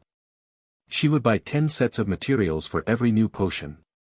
And farm proficiency until it was maxed out. With a sword hanging at her waist, Fulan pushed open the door of the Emerald Heart Tavern. She had just bought that sword from a street stall. When she examined it earlier, she realized it looked very similar to the one she had seen her future self using during her astrology vision. Then she took another look at the stall owner. Surprisingly, it was the same impoverished noble youth who had sold her the breathing method. It seemed he had fallen so low that he was now selling his sword. She had just earned a fair amount of money, and with all those coincidences aligning, she bought the sword for 3 silver coins. The sudden impulse to buy the sword also had something to do with the Emerald Heart Tavern itself. Among apprentices, the tavern was quite famous, and many rumors surrounded it. It was said that the tavern had existed for over 100 years, dating back to the earliest days of the apprentice market. No one had ever seen its owner. However, the bartenders and security personnel constantly changed. Most of them were apprentices who had failed their evaluations or graduated from the academy. The tavern also occasionally sold rare item spells, combat techniques, and similar things. But if someone simply walked in without knowing the proper approach, they would gain nothing. There was another rumor as well. Conflicts often broke out inside the tavern. It was said that several apprentices had even died there. Yet the tavern continued operating as usual. From that alone, one could imagine how powerful the forces behind it must be. Fulan wore a robe that was not particularly convenient for fighting. She wondered if her identity as an apprentice might help her avoid unnecessary attacks. Unfortunately, she had miscalculated. When she pushed the door open, no one paid attention to her. That was, until a drunk suddenly shouted at her. "From Cuilan Academy?" She turned her head. From the man's clothing, she could tell that he was an apprentice from the neighboring Velos Academy. Looking around, she finally understood why apprentices could die here without anyone interfering. Half the people present were wearing apprentice robes. Among the rest, there were probably very few who were not apprentices themselves. Naturally, conflicts between apprentices had nothing to do with the tavern. If the academies investigated, they would simply conclude that it was a dispute between apprentices. Why would they blame the tavern? Before she could respond, the drunk began shouting again, making it clear that this situation would not be resolved without a fight. "I hate people from Cuilan Academy the most. That bastard named Rtor killed my younger brother." Fulan was certain he was referring to Rtor.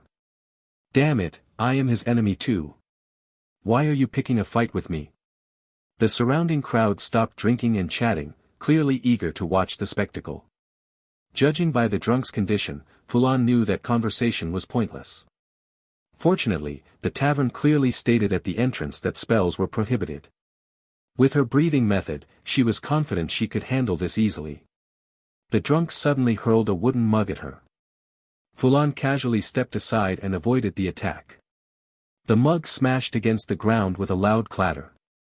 The surrounding spectators immediately erupted into cheers. "Fight! Fight!" Seeing that he had missed, the drunk charged forward, relying on his larger physique. Fulan decided it was time to end this farce. She activated the breathing method. Moving as fast as the wind, she sidestepped and planted a kick against the charging man's side. The force sent the drunk flying. He crashed into a wooden pillar, leaving a visible dent. Fulan slowly stopped using the breathing method. The reason she used it so casually was that her breathing method had already advanced to a new stage. Swift wind breathing method, mastered, proficiency, 12 1000s. You have developed a deep understanding of this breathing method and can utilize it effectively. Her constitution had also increased to 1.4 due to the improved level of the breathing method. It had risen by 0.4, reaching the same value as her original spirit attribute. You have skillfully controlled the swift wind breathing method during combat.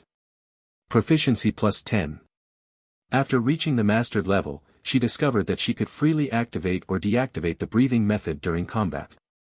Previously, she had been forced to complete the entire breathing cycle, often leaving her breathless. Through experimentation, she determined that she could now maintain its enhancement effect for roughly 5 minutes during battle. That was only because her breathing method was incomplete. If it were complete, she estimated it could last 10 minutes and provide even greater strength.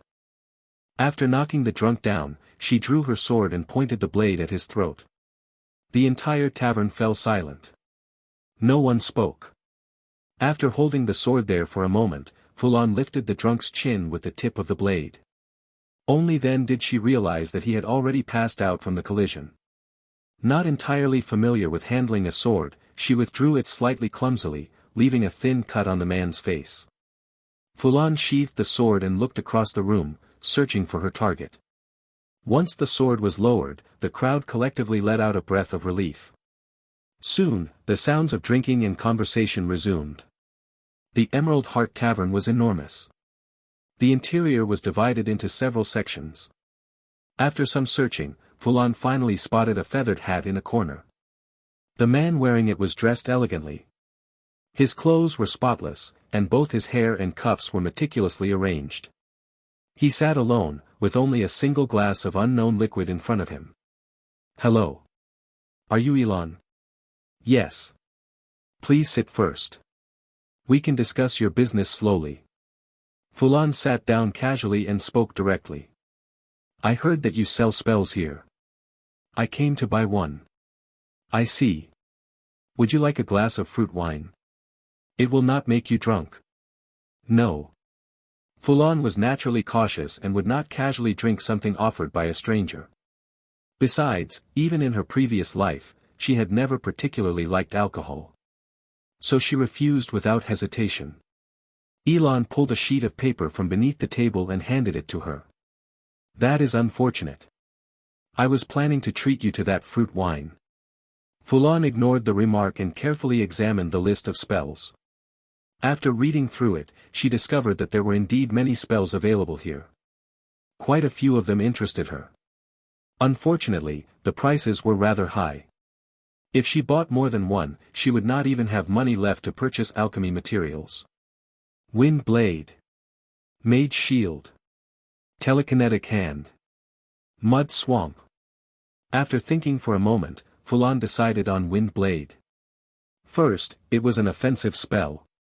Second, she possessed wind element affinity through her trait. She wanted to see whether the two might produce some kind of synergy. She rotated the paper and pointed to the line containing Wind Blade. 50 silver coins, Elon said, raising an eyebrow. Why would someone who looks like a potential member of the sword chant school want a spell like that? Should you not choose Mage Shield or something like Silence instead? Fulan answered with a single sentence that left Elon speechless. What is the sword chant school? She truly had no idea what the sword chant school was. Judging from the name, did it mean using a sword like a magical staff? Afterward, she handed the money to Elon. Elon passed the coins to a nearby server. A few minutes later, the server returned carrying a book. Elon opened it, pointed to a page, and said, "The spell is on this page." Fulan took the book and prepared to leave. But Elon called out to her. "Hey, friend. Do not rush off yet. Would you like to discuss a business opportunity?" "What kind of business?" "Let me hear it." Fulan asked with curiosity. "Let us go somewhere quieter. Follow me." Elon stood up and walked toward a corner. Fulan felt somewhat surprised. What kind of business could possibly be more sensitive than selling spells? In Lodris, no shop was allowed to sell spells. Apprentices could only obtain spells in the ways instructor Lita had mentioned, either by performing excellently in courses or by joining a magic school. Before coming here, Fulan had also asked around to see whether there were other places that sold spells. As it turned out, there were indeed 2 such places. However, both required recommendations through powerful families and factions. Since she had none, she had no choice but to come here. Beyond that, she had been unable to discover any other leads. From this, it was clear how strictly the entire city of apprentices treated the illegal sale of spells. Yet Elon had just sold a spell to her openly in a public place. Now he wanted to discuss another business deal somewhere quiet. After thinking briefly, Fulan followed him. Elon turned a corner and pressed a nearby candle holder. Then he pushed against a section of the wall. A dimly lit passage appeared. Fulan followed him inside, carefully observing her surroundings. They eventually arrived in a bare, undecorated room. Elon turned to her. "This will do. Let me ask you something. What is your success rate when brewing energy potions? Can you produce one within 5 attempts?" Fulan was startled. How did he know that I brew energy potions? Elon smiled and explained. No need to be alarmed. I smelled the scent of sunlight flower. When it is used to produce energy potions, that scent lingers on the people around the potion for several days. However, on the alchemist who brewed it, the scent is much stronger. Once you have encountered it a few times, it becomes easy to recognize. I have met several such alchemists before and purchased certain things from them quietly. So tell me. Can you produce one potion within 5 attempts? Fulan did not answer immediately. She thought for a moment before replying. My success rate is slightly higher than that. But why should I sell to you? Elon shook his head. You would not be selling to me. You would be selling to other people. Fulan was stunned. So that was the business he meant. Running a smuggling operation right under the nose of the Alchemists Association. That was practically asking to lose one's head. At that moment, she almost wanted to leave.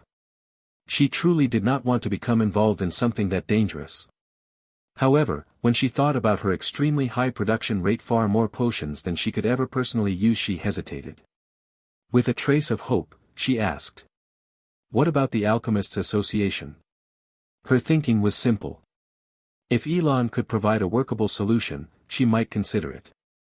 If not, she would walk away immediately. But Elon's next sentence shocked her. The Alchemists Association. He repeated in a strange tone. You do not know, do you?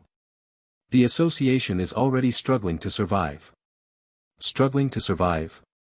Just last week, funds from the Alchemists Association were diverted by a committee member to invest in a shipment of good spices, gemstones, precious metals. But, Elon continued, the civil war in the kingdom of Rtor broke out. The rebels seized the entire shipment. Not only that, but the delivery deadline has already passed. The committee member used the name of the Alchemists Association for the contract, so the association must now pay the penalty for breach of contract. The diverted funds amounted to 220% of last year's revenue. The committee cannot possibly cover such a massive deficit. After hearing this, even Fulan felt that the Alchemists Association was doomed. But such a major incident. How had she never heard about it? Of course you would not know, Elon said. The association has always used a dual pricing system for potions, one price for alchemists and another price for external buyers. In the past, the price difference was not very large. Since alchemists could purchase materials and potions more cheaply, everyone simply pretended not to notice. So when this disaster happened this year, the association suppressed the news. They maintained nearly the same purchase prices for alchemists while raising the external selling price by more than double. However, the truth was soon exposed. The embezzlement was also revealed. The alchemists of Velos Academy and Blackwater Academy have already announced their withdrawal from the association. Alchemists had tolerated the association managing their potion sales because it also protected their interests and provided services. But after this financial scandal, the association's operations had nearly collapsed. The only reason some branches were still functioning normally was because of the extremely high selling prices of potions. Once potions stopped selling, the association would collapse. The alchemists from Velos Academy and Blackwater Academy clearly believed the association could not survive this crisis. So they had begun establishing their own independent operations. The association's last lifeline is the energy potion. Since potion prices increased, most other potions have become nearly impossible to sell. But energy potions are different. The annual evaluation for the competition over official mage resources is approaching. And this year, additional ranking positions will be added, allowing more apprentices to obtain resources. So every senior apprentice is preparing intensely right now. Everyone wants to gain an advantage over their competitors. Energy potions are essential. They give you the stamina to spend more time practicing. That is why energy potions are still selling extremely well. Fulan understood immediately. If Elon purchased potions from her and sold them at slightly below the association's inflated price, he would have no difficulty finding buyers. This was a highly profitable business. But what if the association becomes desperate and turns against us? Elon knew that this was the crucial moment. If he could convince Fulan that the arrangement was safe, she would agree. What exactly are you afraid of? He said. If I remember correctly, the association abolished its compulsory contract 10 years ago to reduce expenses. Even if they discover that you are selling potions privately, they cannot legally punish you. At most, they would expel you from the association. Being expelled would mean losing access to the association's trading channels. In that case, she would become dependent on Elon's channels instead. That is only the worst-case scenario, Elon added. I am not afraid of selling spells. Do you really think I would be afraid of the Alchemists Association? What he said was true. Selling spells risked angering the authorities of Lodris. Selling potions merely offended the Alchemists Association. The first was more serious in nature. The second, however, was far more profitable. Fulan had already made her decision. Even if she were expelled from the association, what did it matter? If she completed this operation successfully, she would probably earn enough money to cover all the expenses needed to advance to the rank of an official mage. How much will you pay for one bottle? The association currently buys them for 45 silver coins each. My price is 30. Elon saw the dissatisfaction on Fulan's face and quickly explained. I have to sell them for at least a little less than 40 silver coins. Otherwise, buyers would simply go back to the association. And I need some profit as well. Even at this price, you will earn a great deal. Deal. Fulan had originally not planned to attend the art appreciation class. After all, there was no assessment for it, which meant there were no points to earn. However, relying on the images lingering in her memory and a faint trace of curiosity that remained, she decided to go anyway. The moment she entered the classroom, she ran into someone familiar, Bella from the Swordsmanship class. Sitting beside her was a girl with golden hair. Bella raised her hand and beckoned for her to sit with them. Fulan did not refuse and walked over. Bella first introduced the blonde girl to Fulan.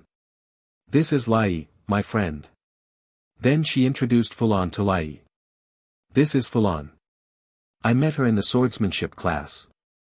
After exchanging greetings, Fulan sat down beside them.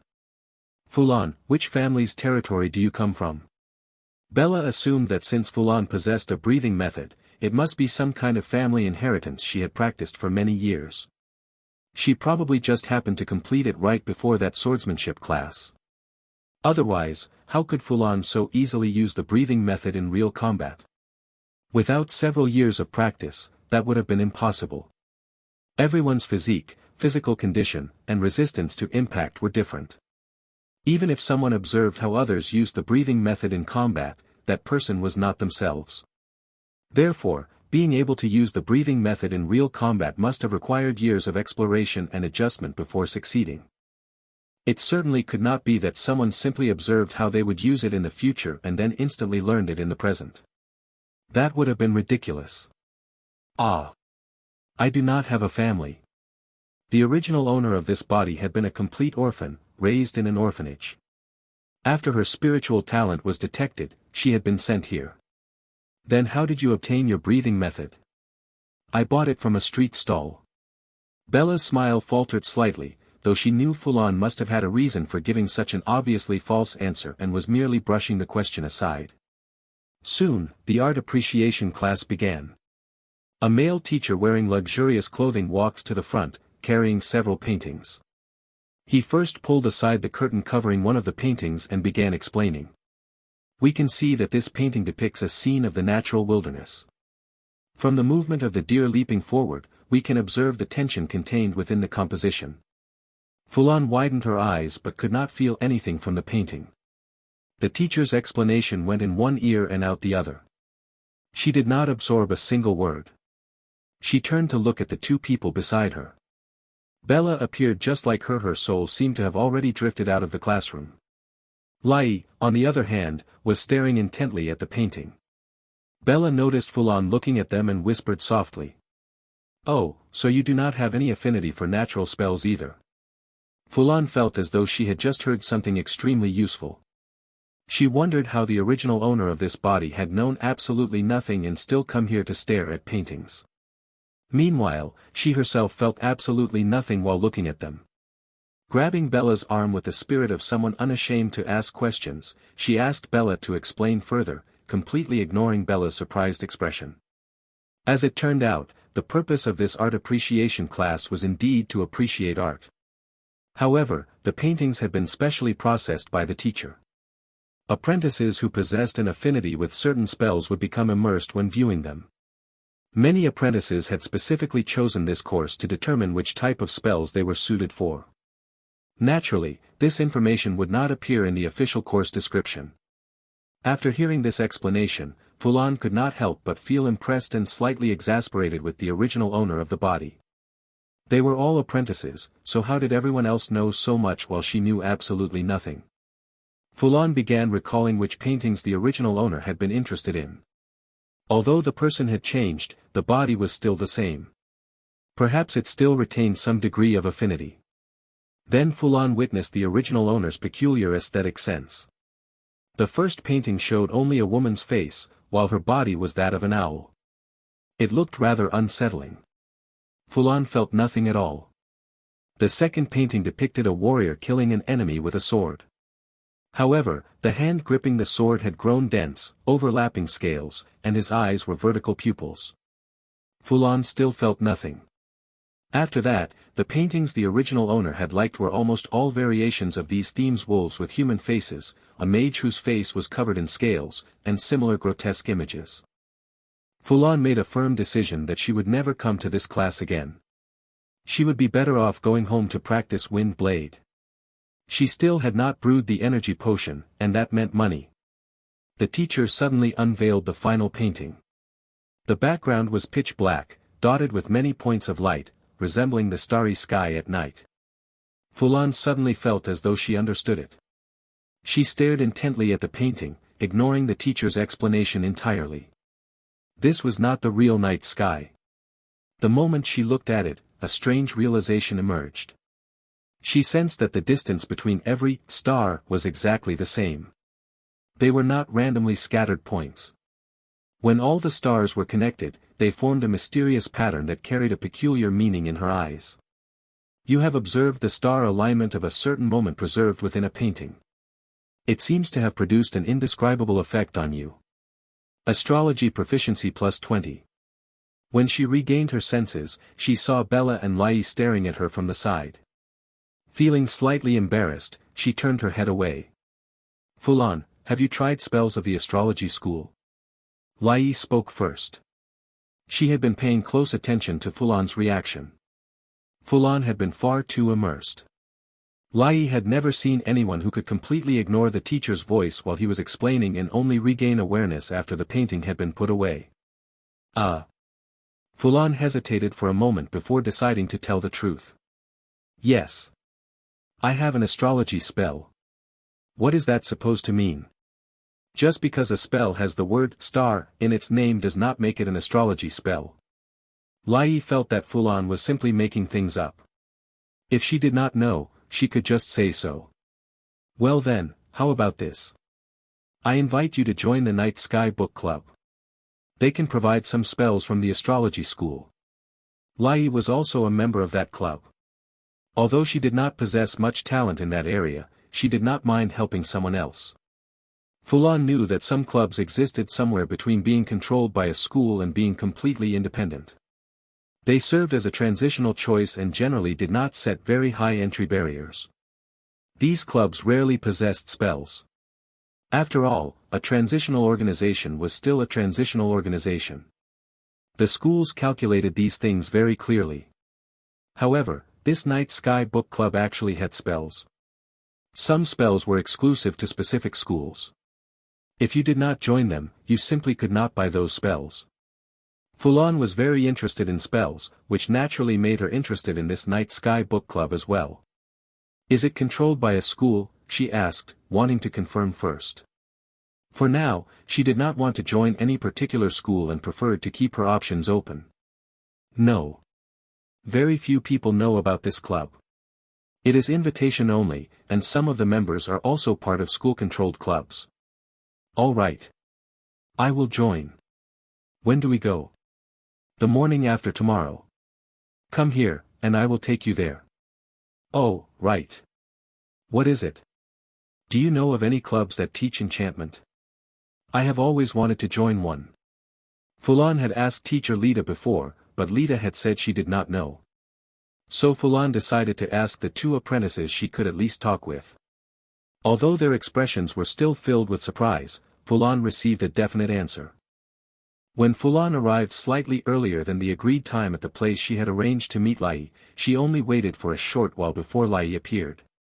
Fulan was a little surprised. What a coincidence. I arrived a bit early, and there was still some time before the appointed hour. Lai smiled. No, it is because I saw through the stars that you had arrived, so I came down. The stars can even do that. Fulan became even more interested in the upcoming visit to the club. This seemed quite different from her own astrology spell. Following Lai, Fulan entered a house. Inside sat a chestnut-haired girl wearing a shirt with a green coat draped over it. She was seated at a table and looked up as they arrived. This is Heya, the president of our Night Sky Book Club, Lai introduced. Fulan looked at Heya's face and felt it seemed somewhat familiar, as if she had seen it somewhere before. Yet she clearly remembered that she herself had never met her. It was probably the original owner of the body who had seen her. Heya also looked toward Fulan. She examined her for quite some time, as though recalling something, before speaking. So this is the one you mentioned, the girl who became completely absorbed in the starry sky painting during the art appreciation class. Yes, her name is Fulan, Lai replied. Oh, Fulan. Then it must be her. Lai seemed to notice that their president might know Fulan and asked curiously. President, do you know Fulan? Of course.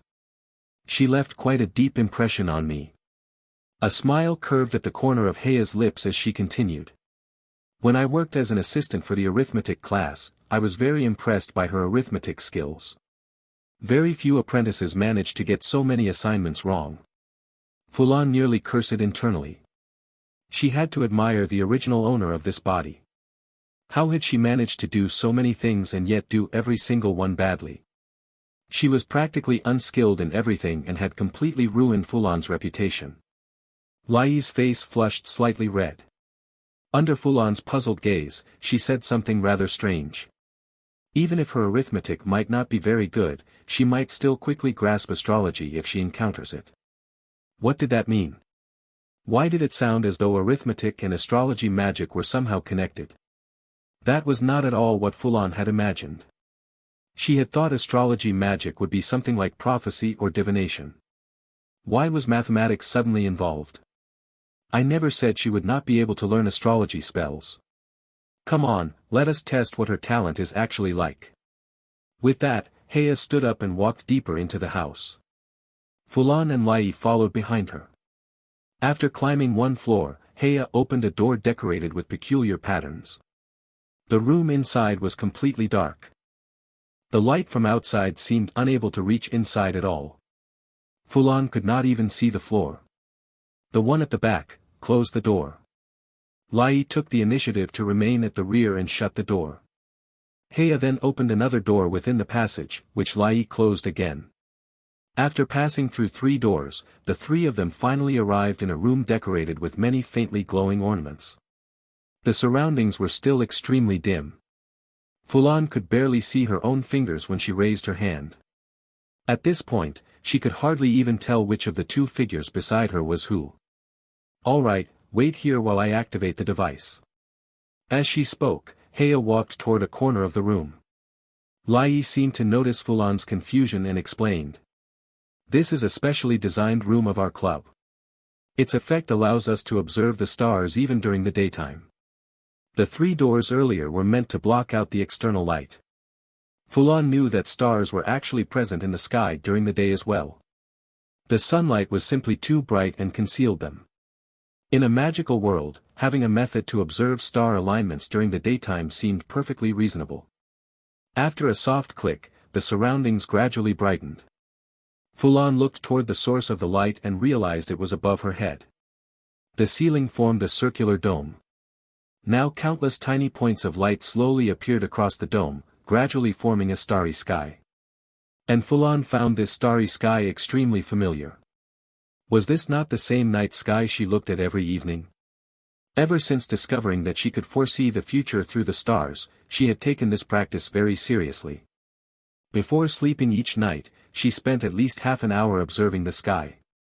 Unfortunately, the results had been rather disappointing. After that first day, she had never again experienced the same visions of the future. Even the increase in proficiency had been painfully slow, rising by only 1 point per day. Come here. Stand here and look at the sky while holding this sheet. Fulan accepted the paper and looked toward the direction indicated. Only then did she notice many circles drawn on the floor, apparently meant to assist with positioning. The spot where she stood was exactly one of those circles. Fulan carefully read the contents on the paper. It described a method of determining one's current location by observing the positions of stars. At the same time, it included an extremely complicated mathematical formula. 7 or 8 pieces of information needed to be substituted into it. Fulan studied it for quite a while, trying to find where to begin. The 2 people beside her simply waited quietly without speaking. Gradually, Fulan began to understand how the formula should be used. Just as she was about to begin, she glanced at the starry sky above. According to the instructions on the paper, one was supposed to observe the sky from different angles and determine one's position based on the changes in star positions. That had been exactly what Fulan intended to do. However, the moment she stared at the stars above, a sudden thought arose in her mind. There was no need to go through so much trouble. She could simply write the answer directly. Taking the scrap paper Heya had handed her earlier, she wrote 316.4, 70.8. Then she spoke plainly. I have finished. You used the stars to complete a calculation. Astrology proficiency +4. Only after saying this did Fulan snap out of her dazed state. When she looked up, she saw the two of them staring at her in shock. Heya took the paper and glanced at it, then looked at Fulan with a complicated expression before pulling out another sheet. Calculate how far this location is from us. The sheet contained several drawings of starry skies. They had clearly been sketched by hand and seemed to preserve only the necessary information. Fulan found them very comfortable to look at since there were no distracting details. After only a brief glance at the 3-star charts, that same strange feeling surged up again. She immediately wrote down another set of coordinates. When Heya finished reading it, she stared at Fulan with astonishment. She felt as though she had just witnessed a miracle of astrology. How could someone stand in the same place without even observing the stars from multiple directions and still directly determine the coordinates? At first, when Fulan wrote the first set of coordinates, Heya had thought Lai might have been collaborating with her to play a prank. But the second calculation confirmed that she truly could determine the coordinates. Heya understood that this type of calculation had two fundamental principles. The first was the user's affinity with the stars. In truth, moving a few steps on the ground could not possibly cause any positional change among the stars in the sky. What the user perceived was actually the change in the stars caused by themselves. The stars were telling the user where they stood. The second was arithmetic. Every user experienced these sensations differently, and arithmetic served to standardize those perceptions. It allowed people to communicate and verify the results. So, was Fulan making the stars themselves shift position simply by standing still? This display reminded Heya of something her mentor had once said. There had been a student now already a fully fledged mage who had displayed exactly the same ability. He could determine coordinates simply by standing still. Please, you must join our club. At the Emerald Heart Tavern, Elon sat in his usual seat. Sitting across from him was a woman dressed in black with golden hair. So the Alchemists Association has now placed all those who can refine energy potions under control? Elon asked, confirming the information he had just received. Not all of them, Selin replied. Even at its peak, the association would not have had that kind of capability. They have simply offered great benefits to every master in this field. According to the standards of the Alchemists Association, if someone could achieve a success rate slightly better than 1 energy potion for every 4 attempts, they could be recognized as a master in brewing energy potions. The association's current priority was to secure these masters. They had offered incentives such as membership in the committee and a share of the association's future revenue. These were essentially the only conditions the association could provide at the moment.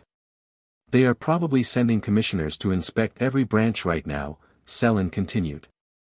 They are checking how many people meet that standard. Those who do not might still be given things like operational rights to certain branches. The association really responds quickly, Elon said with a faint chuckle. If they had reacted this fast when the civil war broke out in Antir, things might have gone differently. Selin did not laugh. Instead, she asked. So what now? Our plan to disrupt the energy potion market has failed, has it not? What do we do next? We failed, Elon replied calmly. But we did not pay anything for that failure. Meanwhile, how many times must the association succeed? He adjusted his sleeve and took a sip of water before continuing. The true pillar of the association is the alchemists themselves. If the alchemists oppose them, the association can do nothing. The association understands this as well. Even with its financial difficulties, it continues to maintain services for all alchemists. Materials and potions can still be purchased at limited quantities for low prices, and their privileges remain intact. That is why many alchemists are still waiting and watching. Your initiative of leading the alchemists from 2 academies to become independent, that was the real blow to their heart. Selin responded. What does independence matter? That news probably will not spread anyway. The Alchemists Association is truly bold. They even assassinated several senior apprentices. Those 2 academies have now been temporarily sealed off. Judging by the association's methods, the investigation will probably be extended for another 2 months until after the assessment period ends. Elon spoke slowly. Is it possible that the association was simply lucky? Perhaps it was merely a conflict between apprentices. Did Rtor of Cuilan not kill several people from Velos as well? It just happened to coincide, he continued. Then the association simply maneuvered a little and extended the investigation time, letting the whole dangerous affair fade away. Selin drained the fruit wine in her glass and snorted. Here you go again with your theory. There are not that many conspiracies in this world, things just happen to coincide. I really cannot understand you. How did someone like you even become a formal mage? And that Rtor is practically a tumor among apprentices. I have never seen someone abuse privilege so many times. In the past 10 years, have all the people who became formal mages combined even used as many privileges as he has? He also happens to operate in the territory you oversee. Why do you not deal with him? Elon lifted the glass of water he had not finished and replied calmly. Becoming a formal mage naturally requires exceptional magical ability. What are you thinking? As for Rtor, should that not be the responsibility of the modification school? I have already dealt with him in my own way. Have you not noticed that he does not dare to come to the Emerald Heart anymore? Selin grabbed another glass of fruit wine from the side. After drinking half of it, she said. Forget it. I am not discussing this with you anymore. So, are we continuing the plan or not? Of course we are continuing, Elon answered.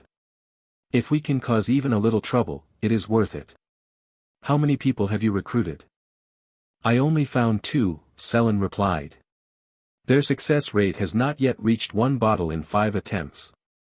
Then I win. I only found 1, but the success rate is slightly better. Selin pressed her forehead with her hand, her expression filled with frustration.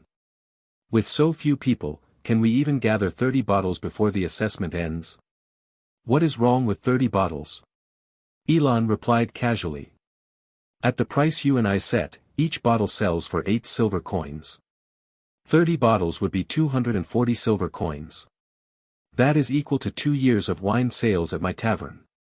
Selin shook her head. Fine. Let us do it that way. Contact me if anything changes. I will see if I can have a few beginners practice and try. Goodbye. Elon watched Selin's departing figure, then glanced at the empty glasses of fruit wine on the table. He muttered quietly to himself. Perhaps the association will collapse tomorrow. We might not even need to work so hard. Half an hour after the meeting ended, Fulan arrived at the tavern carrying a box and sat directly across from Elon. How many bottles this time? Elon asked. He assumed Fulan might have 1 or 2 bottles at most. Why was she carrying a whole box? Fulan opened the box, revealing 6 bottles of energy potion inside. This surprised Elon slightly. He had not expected her to bring 6 bottles. Given Fulan's success rate, she must have used at least 30 portions of materials. He carefully examined each bottle, confirming that they had been made by an experienced hand with no mistakes during the process. Then he picked up 1 bottle. After opening it, he leaned closer and sniffed it. The rich scent of sunlight flower reached his nose. Satisfied, he said. Very good. This quality would sell anywhere. I did not expect you to still have stock left. In reality, she had just brewed them. The 3 bottles left from last time had already been consumed while practicing Wind Blade. She had purchased 40 portions of materials from the association afterward, and the price had even increased. She could not possibly take out dozens of bottles at once and claim she had brewed them all. That would be like writing, "Something is wrong with me," across her face. So she did not deny having leftover stock and simply followed along with his assumption. Yes. I originally planned to save up a few bottles before selling them. But since you are offering a higher price, I came here. After receiving one large gold coin and a collection of smaller coins totaling 80 silver coins, Fulan proposed something. I also have a friend who can brew energy potions. Could I sell her potions here as well? Elon's eyes lit up. He did not question Fulan's claim. After all, it was perfectly normal for alchemists to know other alchemists. As long as someone could brew the potions, that was enough. I have no objection, he said. As long as the cost of her materials does not exceed the money she earns from selling the potions. No matter how many bottles she brings, I will buy them. I heard that the cost of materials for a single energy potion within the association is almost 3 silver coins now. I hope she can still make a profit selling them here. Elon chuckled cheerfully. Fulan also laughed. Having someone help her sell these potions was quite convenient. From now on, she could simply bring more energy potions each time and claim she had found another alchemist. Otherwise, she would end up drinking the surplus like water. Oh, by the way, I want to buy a combat technique. A combat technique? Elon was slightly surprised. Normally, buying a combat technique was nothing unusual. But coming from Fulan, it felt somewhat strange. Before reaching the formal rank, knowing 2 combat techniques was already considered good. And Fulan also possessed a breathing method, so she should not have lacked combat techniques. Still, refusing money would be foolish. Perhaps she was buying it for a friend. Fulan arrived at the swordsmanship class. She had attended the arithmetic class last week. The teacher had simply stood there explaining problems the entire time, nearly making her fall asleep. Nothing interesting had happened. Today was the day she had arranged to duel with Bella. They had actually agreed on it during the previous swordsmanship class. However, that time had been Fulan's first time using the breathing method in real combat. After the match, her legs had turned weak, and she had barely managed to walk back. Although she believed that with her current level she would certainly receive an excellent evaluation as long as she attended class regularly, she still had a competitive streak. She had even purchased a combat technique and trained it to the mastery level specifically in preparation for today. Training the technique to the mastery level had even increased her physique by 0.1. Her physique was now 1.5. Of course, her greatest regret was that she had not managed to raise her breathing method to the proficiency level.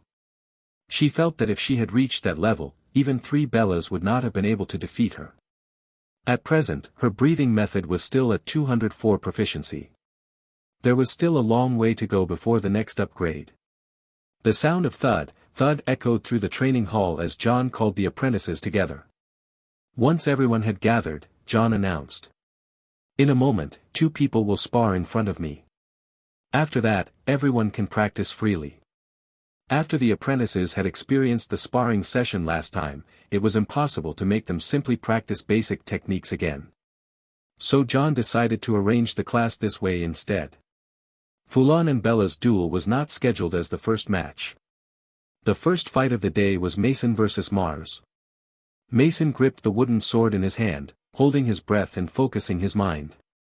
He was determined to wash away his previous humiliation in this battle. Mars, however, seemed distracted. From time to time, he glanced toward where Fulan stood, barely paying any attention to the sparring match. This attitude nearly cost him the fight at the very beginning. When the match started, he failed to react in time and was almost taken down by the charging Mason. Only by blocking the attack at the last moment did he manage to avoid defeat. After that, Mars relied on his superior physical strength and began driving Mason backward. The power behind his swings was so great that Mason could barely block them. A rat that only knows how to ambush. Being nearly ambushed had reminded Mars of the previous incident, and his anger surged. His attacks became even more ferocious. Normally he disdained using combat techniques, but this time he intended to use one to vent his frustration. During his previous fight with Fulan, he had never found a suitable opportunity to activate it. He stepped back slightly, giving Mason a brief moment to breathe, then began gathering his strength into his arm and shoulder. This was his family's inherited technique, earth-splitting cleave. With this strike, he would make that filthy rat suffer. However, events did not unfold as he had expected. Not only did Mason fail to retreat, he instead rushed forward. The same powerful aura erupted from his body. Before Mars's sword could descend, Mason's wooden sword had already struck him. Mars. This time John's tone no longer carried anger or fury. Instead, there was a trace of disappointment. What followed was a long series of reprimands that left Mars unable to lift his head. When it came time to address Mason, however, John's tone changed to one of delight. Very good, Mason. To master this combat technique in such a short time is truly impressive. He had always thought highly of Mason. This progress gave him hope that Mason might secure a place among the top 3 students in the class. John only had 3 recommendation slots. In his opinion, Fulan and Bella would certainly take 2 of them. That left only 1 remaining slot to compete for. Even though Mason had defeated Mars, that alone did not prove enough. Several other students' children of territorial nobles still stood ahead of him. Their foundations were far stronger than Mason's. After several more matches, it was finally time for Fulan and Bella to fight. Just as Fulan was about to step onto the field, Bella suddenly called out to her. Fulan, could you wait until I activate my breathing method before attacking? Bella could also activate the breathing method during combat. However, it required a brief moment of preparation. That delay could easily allow Fulan to defeat her instantly. And Bella herself was not confident she could seize the opportunity while Fulan was activating her breathing method. The last time she had seen Fulan use it, the activation had already been extremely fast. Without the breathing method, Bella felt she had no chance of winning. All right, Fulan replied. She understood the implication behind Bella's words, but she did not mind. She had already prepared thoroughly. If Bella did not use it, all of her preparation would have been wasted. When John announced the start of the match, neither of them attacked immediately. Instead, both stood still and activated their breathing methods. Fulan's breathing method was at the mastery level. This time she activated it almost instantly. Unlike her previous match, she no longer needed even a moment of preparation. Bella, however, gradually deepened her breathing. It took about 2 seconds before Fulan sensed the shift in the aura surrounding her. That is a little slow, even slower than I was last time, Fulan thought. John was somewhat surprised that both of them could use the breathing method in combat. In all his years of teaching, this was the first time 2 apprentices had used breathing methods against each other in class. Of course, that did not mean the breathing method itself was rare. Many noble families held martial competitions, and it was common for participants there to use it in battle. But the city of apprentices was different. Entry required talent in spiritual power. Without that talent, one could not enter at all, no matter how skilled they were with the breathing method. This dual requirement of talent naturally gave members of the sword chant school an advantage in many situations. Once Fulan confirmed that Bella was ready, she immediately launched a swift strike. This caused John to notice something unusual. What was happening here? He realized that Fulan's preparation time for activating the breathing method had been drastically reduced. He assumed she must have been training relentlessly these past days, so that improvement seemed reasonable. However, Fulan's speed at the start of the fight was far faster than the last time he had seen her use the breathing method. At a glance, he could tell that her physique had improved significantly. But how could that be? Had Fulan only begun improving her physique through body tempering techniques after mastering the breathing method? What kind of training method was that? Normally, physique only increased gradually after long-term practice with the breathing method. John could not understand it at all. Just 2 classes ago, Fulan had seemed incapable of anything. Yet now she had become like this. Back in the battle, Fulan's first strike was blocked by Bella's horizontal guard. The hand holding Bella's sword did not move even slightly. Fulan immediately felt the difference in strength. Even before activating the breathing method, Bella's physique had already been higher. After activating it, the gap widened even further. Moreover, Fulan's breathing method emphasized agility, while Bella's focused primarily on strength. That made the difference in power even greater. Fulan continued attacking rapidly, delivering one strike after another. Although Bella greatly surpassed Fulan in physique, she was noticeably less agile. Even with the enhancement from the breathing method strengthening her reactions and flexibility, she could only barely keep up with Fulan's relentless attacks. Bella now felt like the protagonist in one of those punishing soul-like games, fighting relentless elite enemies. She barely managed to block one attack, yet before she could recover her stance, another strike came. She tried to launch a counterattack, but the moment she moved, Fulan had already slipped to her side and begun another assault. Bella could only hurriedly defend again.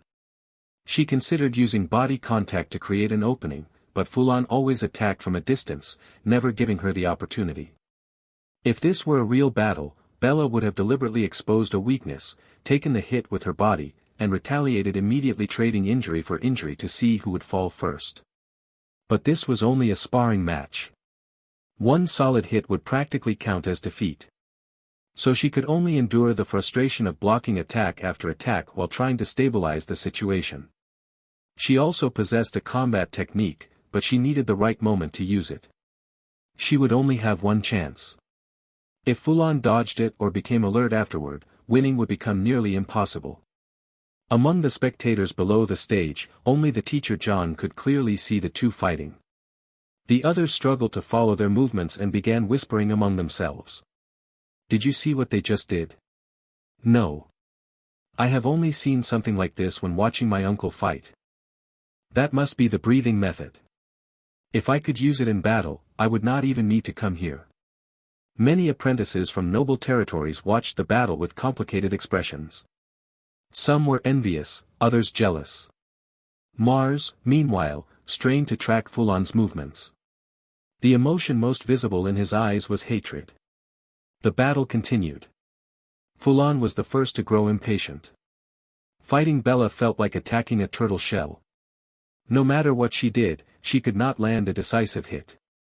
She briefly considered how to use her combat technique, and her movements hesitated for an instant. Bella caught that moment of hesitation immediately and began preparing her own technique. But Fulan struck first. She suddenly leapt 3 meters into the air and unleashed the technique she had been practicing these past days: Heavenly Sky Strike. With her combat technique already at the mastery level, the execution was extremely smooth. In an instant, she appeared above Bella. Bella clearly had not expected Fulan to jump. The stance she had prepared was instantly disrupted.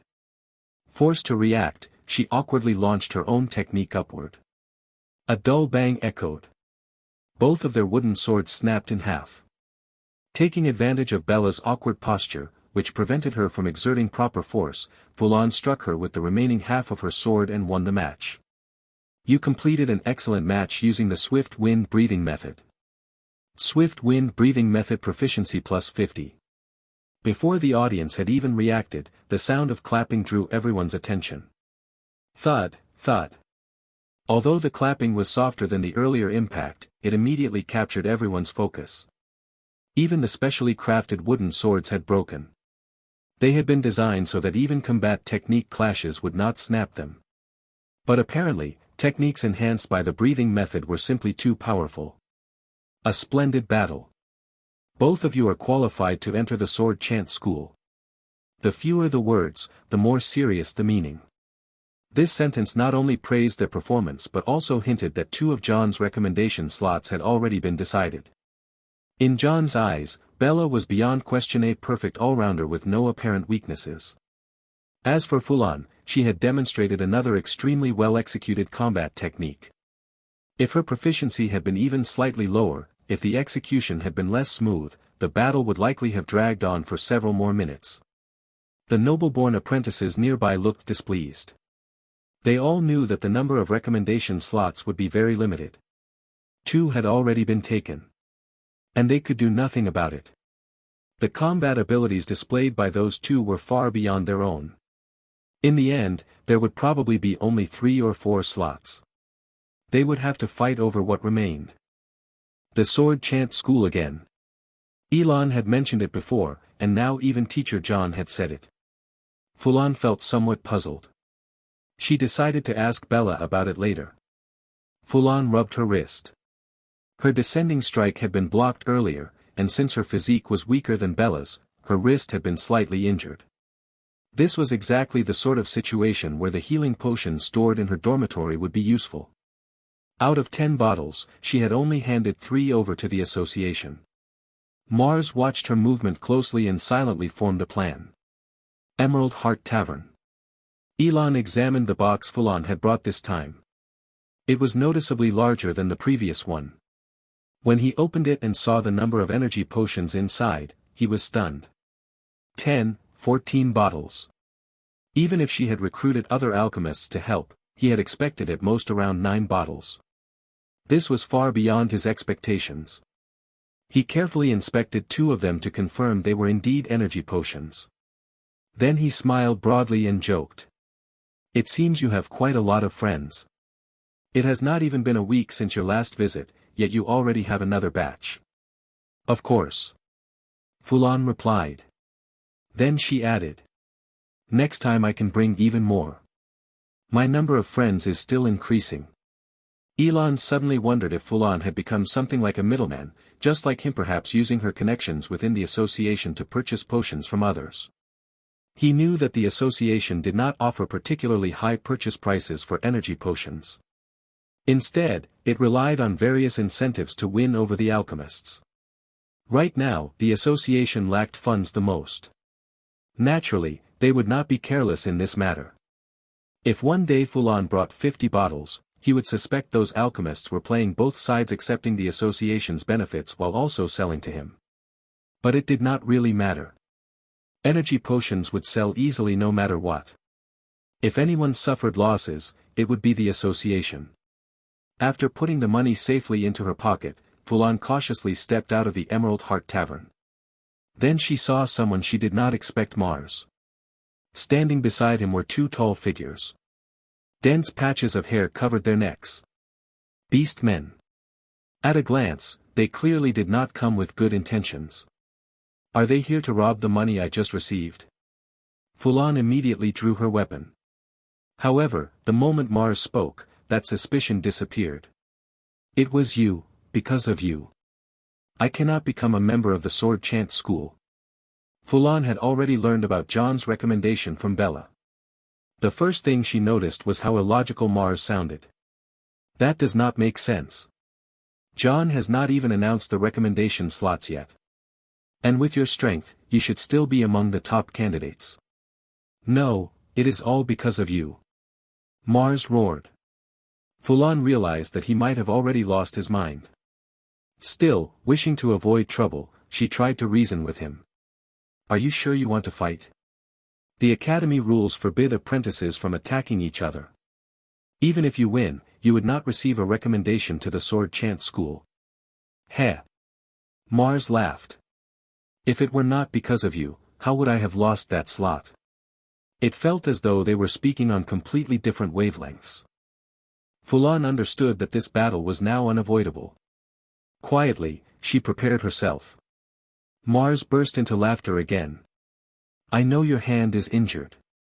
That is why I specially brought 2 beastmen today to attack you. You might not know what these beastmen are, Mars continued with a cruel smile.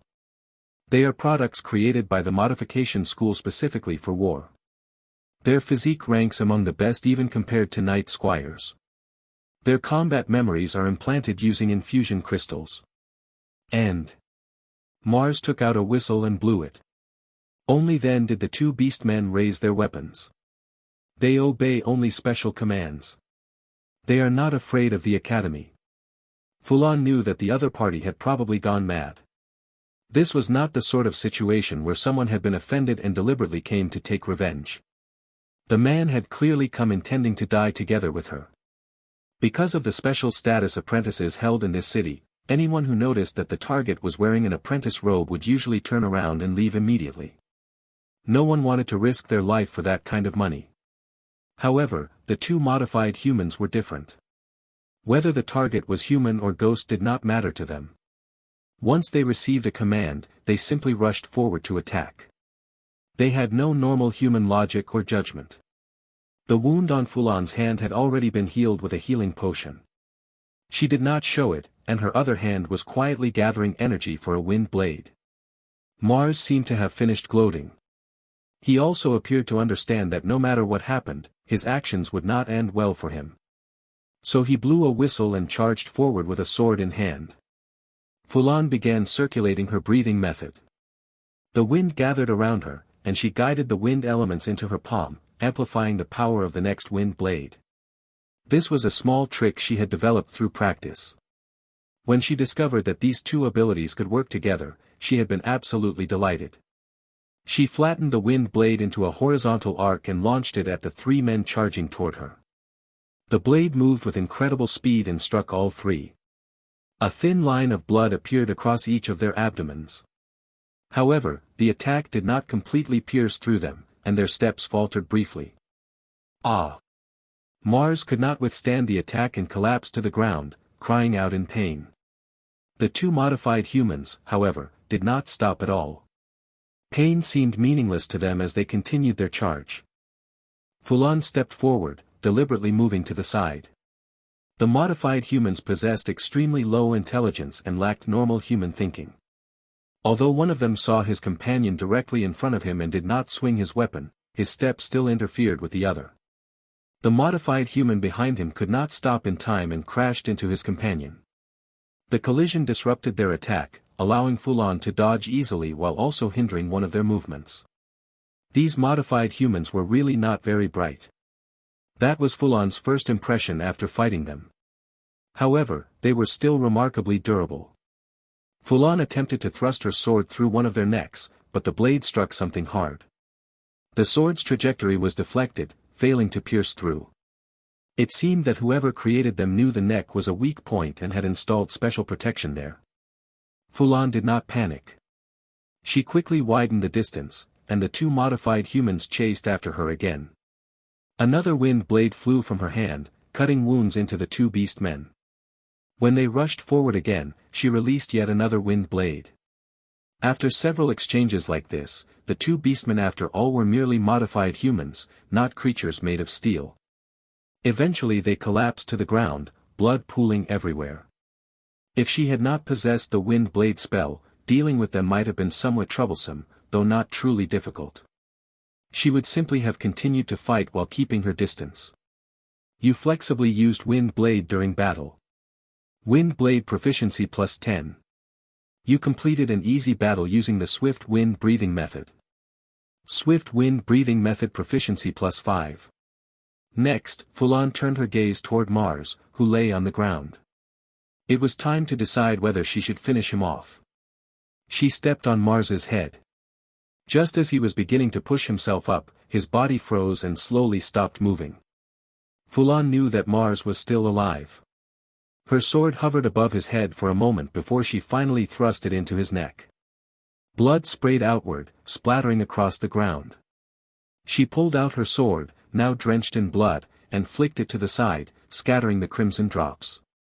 In the end, Fulan decided to kill Mars. Leaving such a hidden danger alive would ensure she never slept peacefully again. However, killing him meant accepting the consequences of killing an apprentice. In the end, considering that he had attacked first, she probably would not receive severe punishment. At most, she might have to pay a fine or spend a few days in detention. "Hey, do you want me to help?" A familiar voice sounded behind her. Fulan turned and saw Elon standing there. She did not say something like, "How could you possibly help with something this serious?" Instead, she asked calmly, "How will you help me?" Elon smiled and said, "Considering our relationship, I will not charge you this time. Just leave. You do not have to worry about anything." Fulan's face was filled with disbelief. How could a smuggler possibly resolve the issue of her killing an apprentice? As if he knew she would not believe him, Elon added, "If you do not trust me, you can stay. It will just waste more of your time." Of course, Fulan could not simply leave. The scene was right here, and she still needed to establish that Mars had attacked her first, rather than allowing it to be twisted into a story where she had ambushed him. What if the enforcement officers lost their minds and decided that she had been the instigator? Still, she did not refuse Elon's help. In her view, since Elon could sell spells and potions, he must have connections of some sort. Having help was better than having none. After a while, a team of uniformed enforcement officers arrived. They briefly inspected the scene, ignored Fulan entirely, and instead asked Elon. "What is the situation here?" Elon did not answer immediately. He first adjusted his hat before saying. One apprentice attacked another apprentice due to personal grudges. He also purchased 2 modified beastmen from the modification school as assistants. The apprentice who was attacked killed them all in return.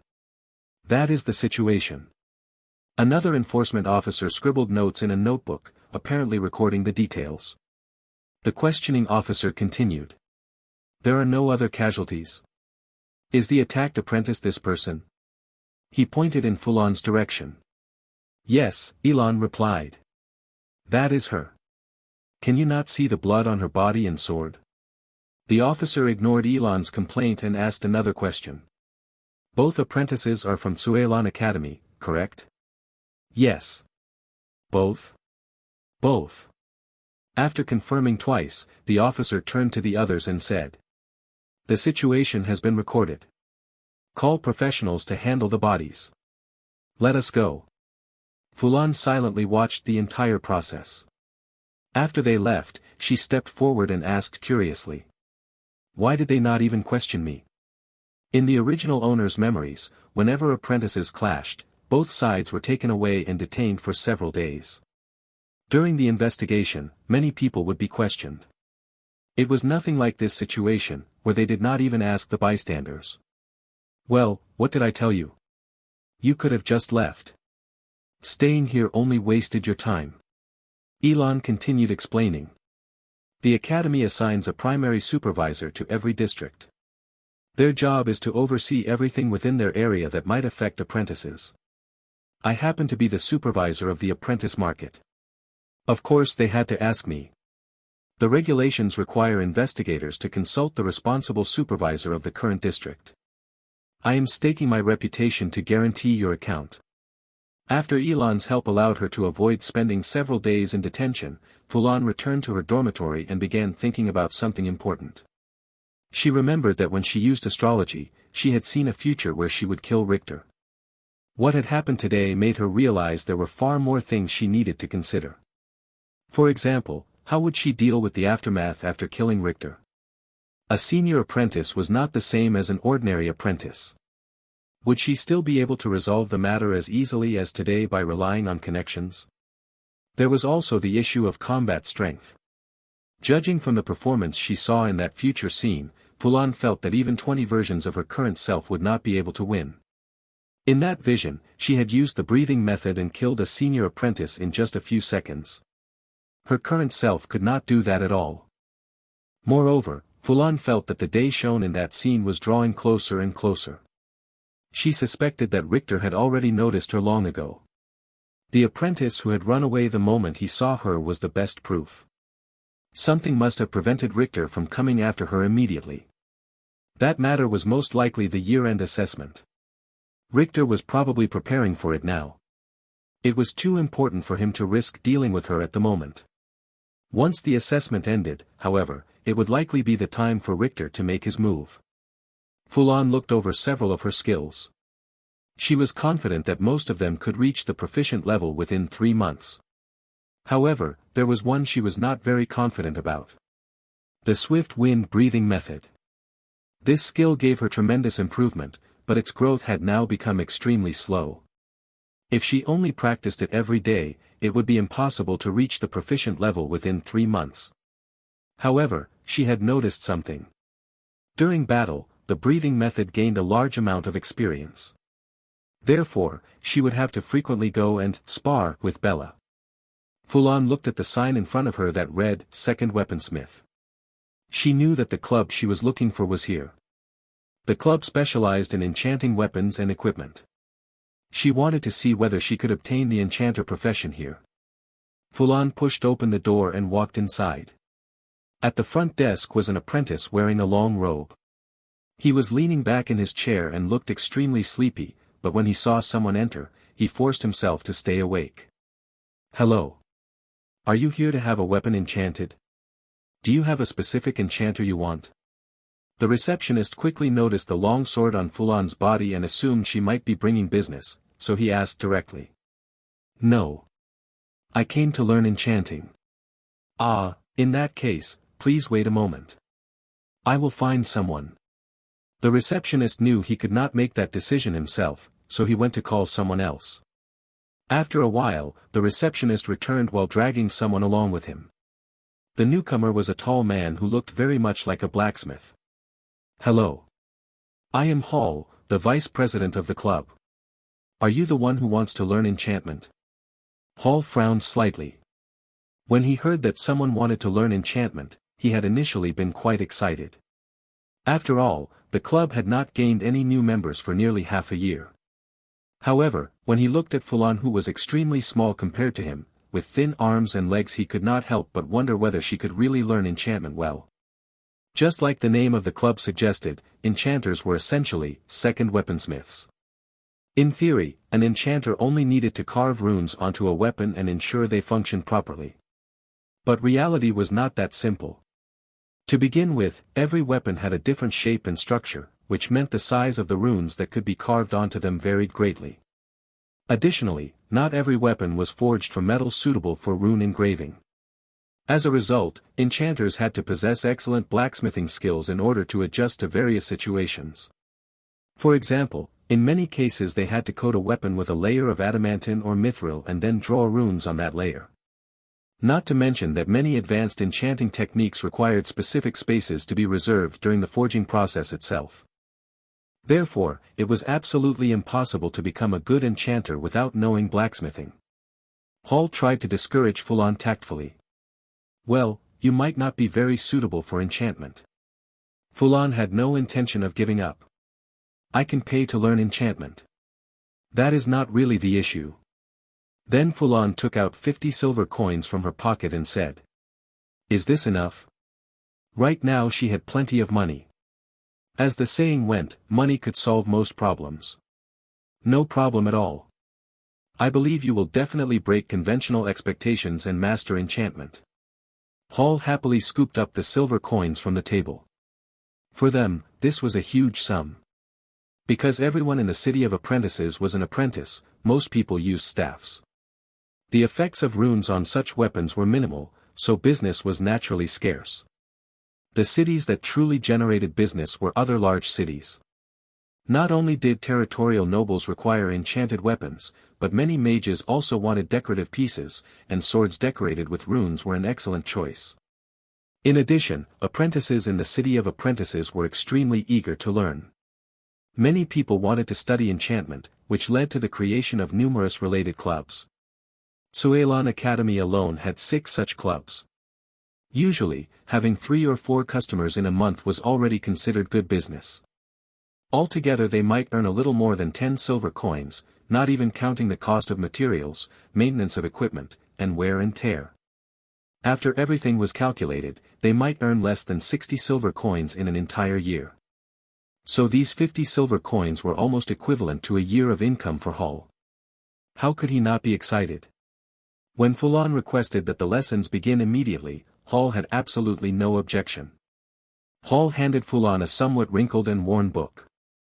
After taking it, Fulan carefully ran her fingers over the pages and realized that the paper felt very familiar.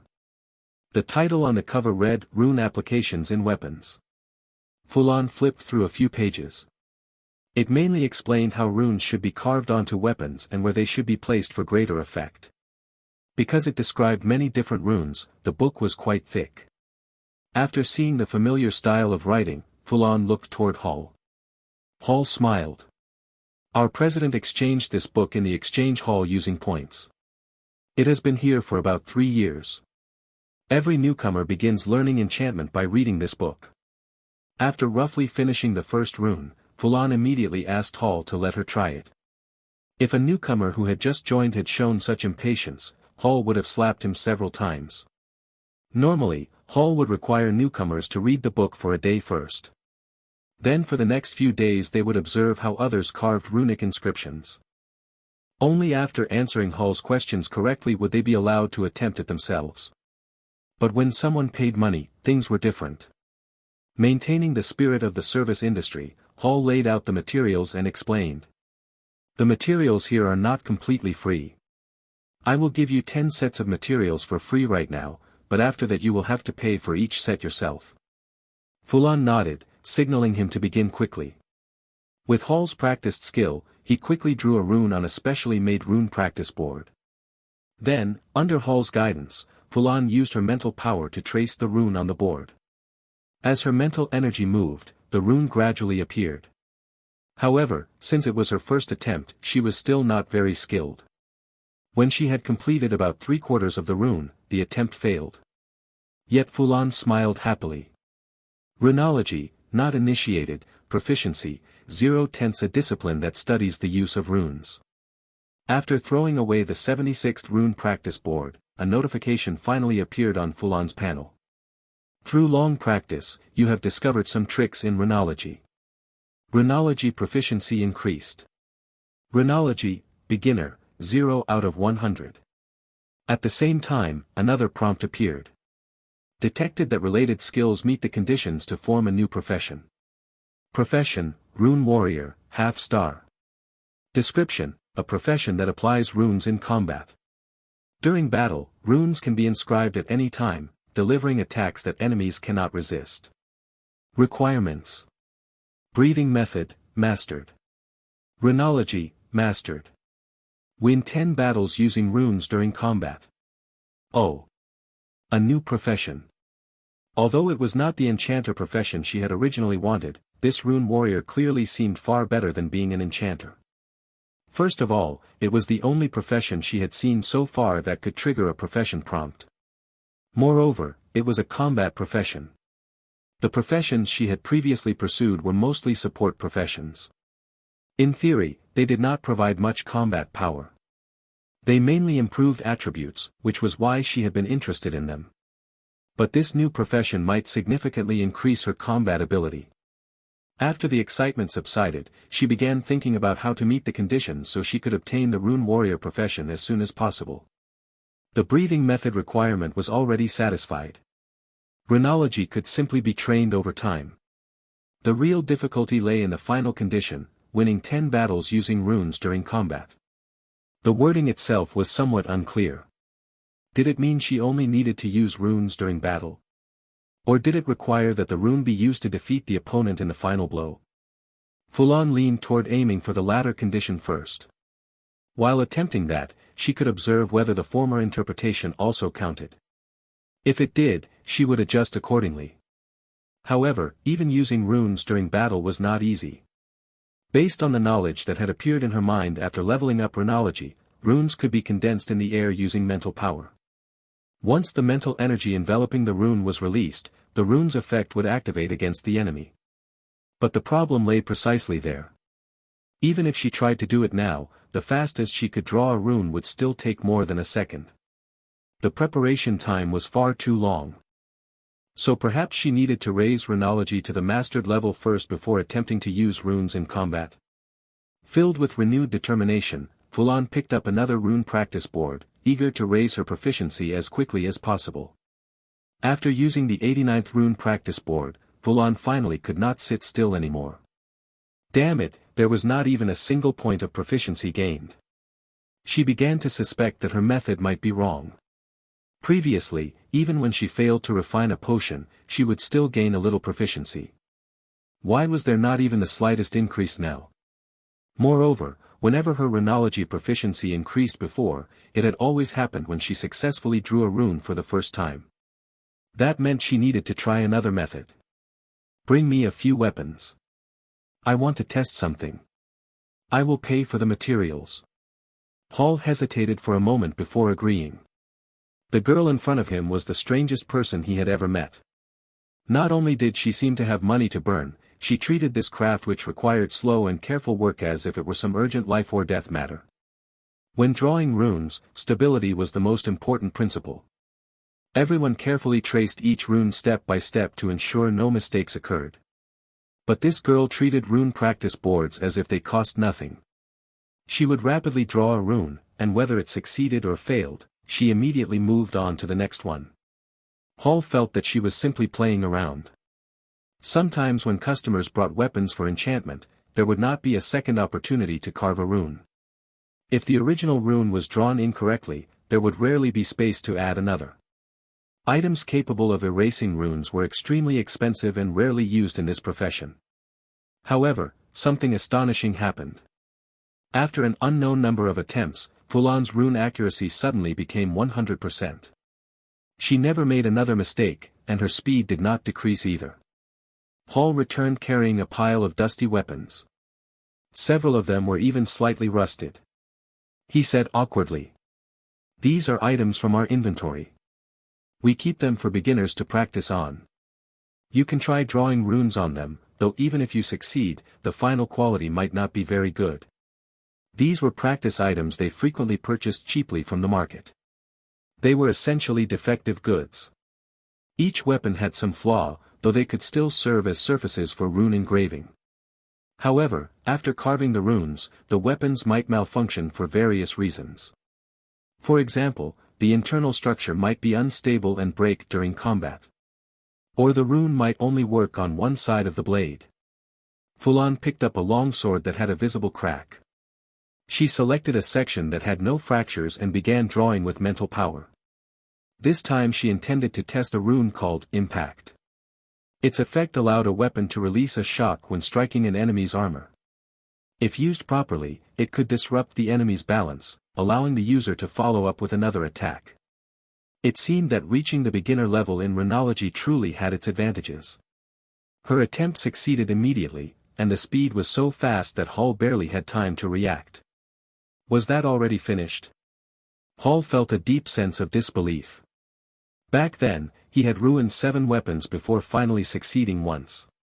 Could this kind of intense practice actually be effective? Regardless of his thoughts, Hall maintained his professional attitude. He stepped forward and raised his armored bracer. "You can test it by striking here." Fulan did not hesitate. She pressed the sword against Hall's bracer and activated the rune. This time she did not use much strength. The movement was gentle, and under normal circumstances it should not have caused any noticeable impact on someone as large as Hall. Yet under the effect of the impact rune, Hall's body sank slightly downward, and the force throughout his body shifted toward the point of contact. "Whew!" Hall let out a long breath and said, "That is quite good. Runes do not function very strongly on this type of metal. Your rune engraving is already fully qualified." Hall could not help but feel a little envious. She had successfully engraved runes on a weapon on her very first day. It had taken him an entire month to achieve the same result. He then said, "Try it again. We need to test the stability of the rune." Fulan tested it several more times. Embarrassingly, the rune only activated once more during the final attempt. That is how defective weapons behave.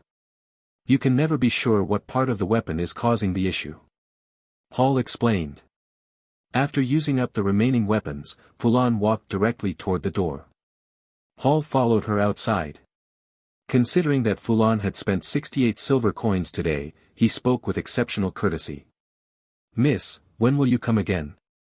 I can prepare in advance." "No need," Fulan replied. "I have already learned it." Hall watched Fulan's departing figure and, for the first time, truly felt what life must be like for wealthy people. If something caught their interest, they simply used money to clear the way. And when the interest faded, they stopped immediately, without the slightest concern for the money they had already spent. For someone like him who had struggled desperately just to survive in the city of apprentices and had finally managed to secure a stable job, it could only make him sigh. Having money really is wonderful. If he ever became wealthy in the future, he would definitely learn to become an alchemist, the profession he had once dreamed of pursuing. Then he would throw around dozens of silver coins and make others cater to him. Meanwhile, Fulan's spending spree had not yet ended. After making inquiries, she found a large club of magical craftsmen. During her earlier practice, she had realized that engraving runes directly onto weapons was the correct way to train. You successfully engraved a rune onto a weapon. Runology proficiency +3. Your attempt to engrave a rune onto a weapon failed. Runology proficiency +1. Now, however, she had an extremely bold idea in mind. Perhaps it could push her runology directly to the proficient level. No. Perhaps even higher than that. It might even reveal what the next level above it was called. Hello. What would you like to commission? The receptionist stood up and asked politely. Magical craftsmen were artisans who used magical techniques to create objects with all kinds of structures. For example, if Fulan asked them to carve rifling grooves into something, they might actually manage to produce it. However, the profession depended heavily on the individual craftsman's skill. Every item required meticulous adjustments. Whenever a mage came up with some unusual idea, they would often commission magical craftsmen to create objects with special structures. For instance, the two modified beast men she had fought earlier almost certainly contained small devices crafted by magical craftsmen. Fulan took out a blueprint she had purchased earlier from the Second Weaponsmith Club. It was a design for a dagger. The item I want is on this blueprint. Use White Mountain Copper. White Mountain Copper was a mixed metal composed of copper and a small amount of mithril. The alloy possessed roughly half the magical conductivity of pure mithril, making it an excellent material for rune equipment and magical constructs. Because copper was very common and only a tiny amount of mithril was required, the cost remained low while the properties were excellent. It was extremely popular among apprentices. The receptionist was very familiar with the material. About 3 out of 10 commissions used it. But when he looked at the blueprint, he froze. The design showed a simple dagger, slightly widened to leave a flat surface that appeared intended for engraving. He studied the blueprint carefully but could not quite understand it. He had seen extremely complex designs filled with countless parameters, and he had also seen designs that only specified a rough shape with no details at all. But he had never seen a blueprint like this. The structure was unbelievably simple, yet the parameters were clearly marked. Was this really the kind of work they were supposed to handle? After hesitating for a moment, he said. Customer, are you sure you came to the right place? We are not blacksmiths. The final result might not meet your expectations. It was obviously a weapon. They could make it, and they could probably produce it faster than a blacksmith. But that was exactly where the difference lay. When blacksmiths forged weapons, they applied numerous techniques to strengthen them, sharpen them, customize the handle according to the user's habits, and balance the weight. The blueprint clearly depicted a dagger, albeit with a slightly unusual shape and made from relatively soft White Mountain copper. If they made it here, the weapon would probably bend after taking only a couple of blows in combat. Blacksmiths, on the other hand, had many techniques that could make even White Mountain copper surprisingly sturdy. I specifically came here to commission it, Fulan said. The blacksmiths are too slow. By the time they finish, who knows what year it will be. And I want 200 of them. How many? The receptionist's brain seemed to freeze when he heard the number. I will go find the president, he said after a long pause. When the club president arrived, he briefly examined the blueprint and confirmed that the receptionist had not misunderstood anything. Then he said. Well, excuse me, but are you sure you want us to make these here? He wanted to confirm once more. This was clearly a large order, and he very much wanted it. Yes. Finish them within 1 month, and I will pay 2 gold coins. When he first heard the 1-month deadline, the president frowned slightly. The schedule was tight, and he had already begun thinking of a way to decline. But when he heard the astonishing price of 2 gold coins, all such thoughts instantly vanished. That meant each dagger was worth 1 silver coin. If someone went to a blacksmith to make a dagger, the price would usually be about the same. However, blacksmiths needed to add additional materials and techniques to ensure durability and stability. These craftsmen only needed to shape the metal according to the design. Therefore, even including material costs, each dagger would only cost them about 40 copper coins to produce. If they purchased materials in bulk, the cost might even be lower. After paying wages to the club members, he would still earn a substantial profit. This is a 60 silver coin deposit. I will return in 1 month to collect them. Prepare proper storage for the daggers. Of course. Please come again anytime. The president enthusiastically escorted Fulan out. The receptionist rolled his eyes beside him and muttered.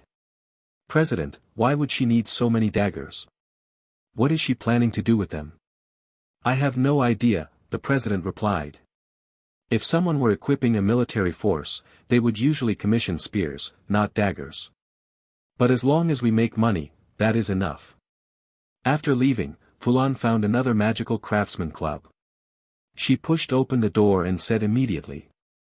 200 items from this blueprint. Use White Mountain Copper. Inside the Alchemists Association of Cuilan Academy. A man wearing a robe decorated with luxurious ornaments walked in through the entrance and approached the front desk. He placed his hand adorned with 4 rings on the counter.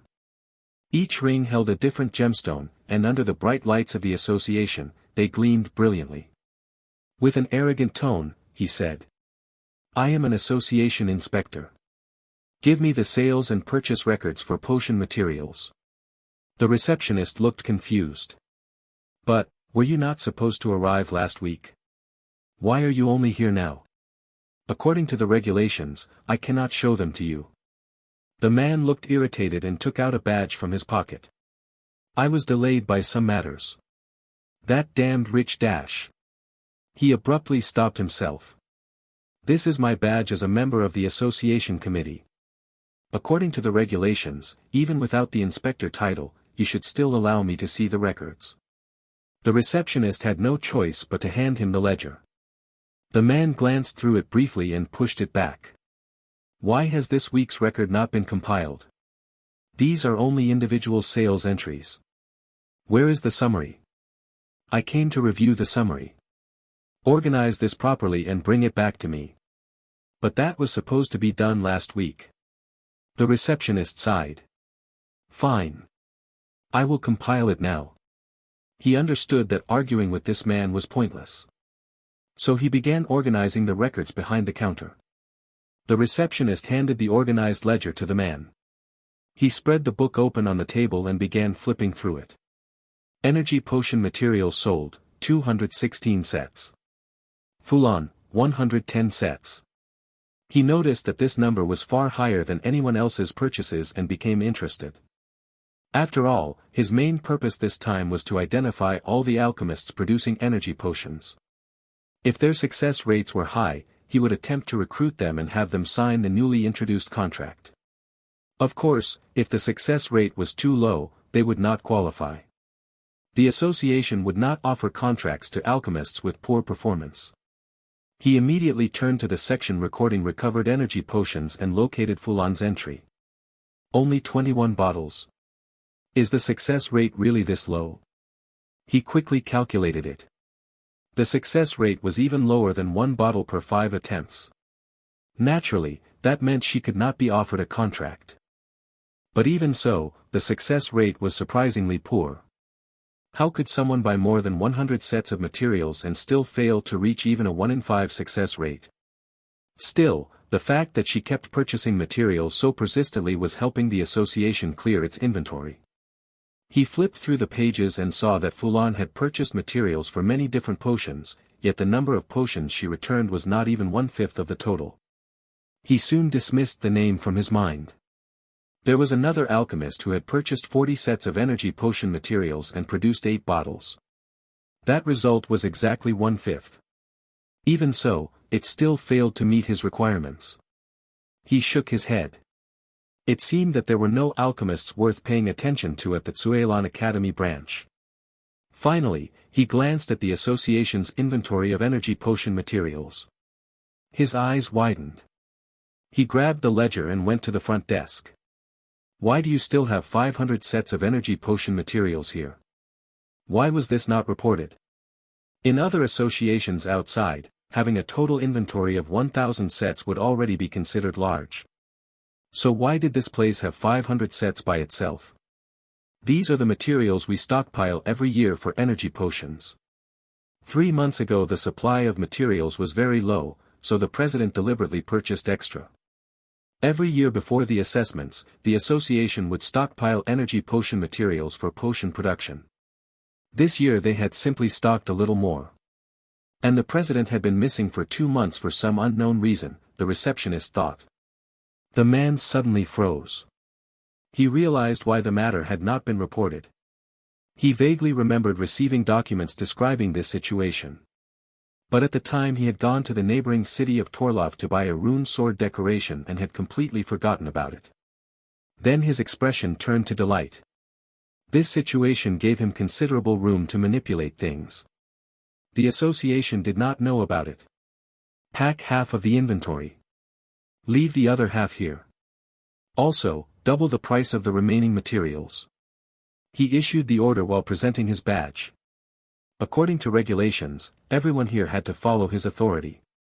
Unless the president were present. But the president had already fled, afraid of becoming a scapegoat.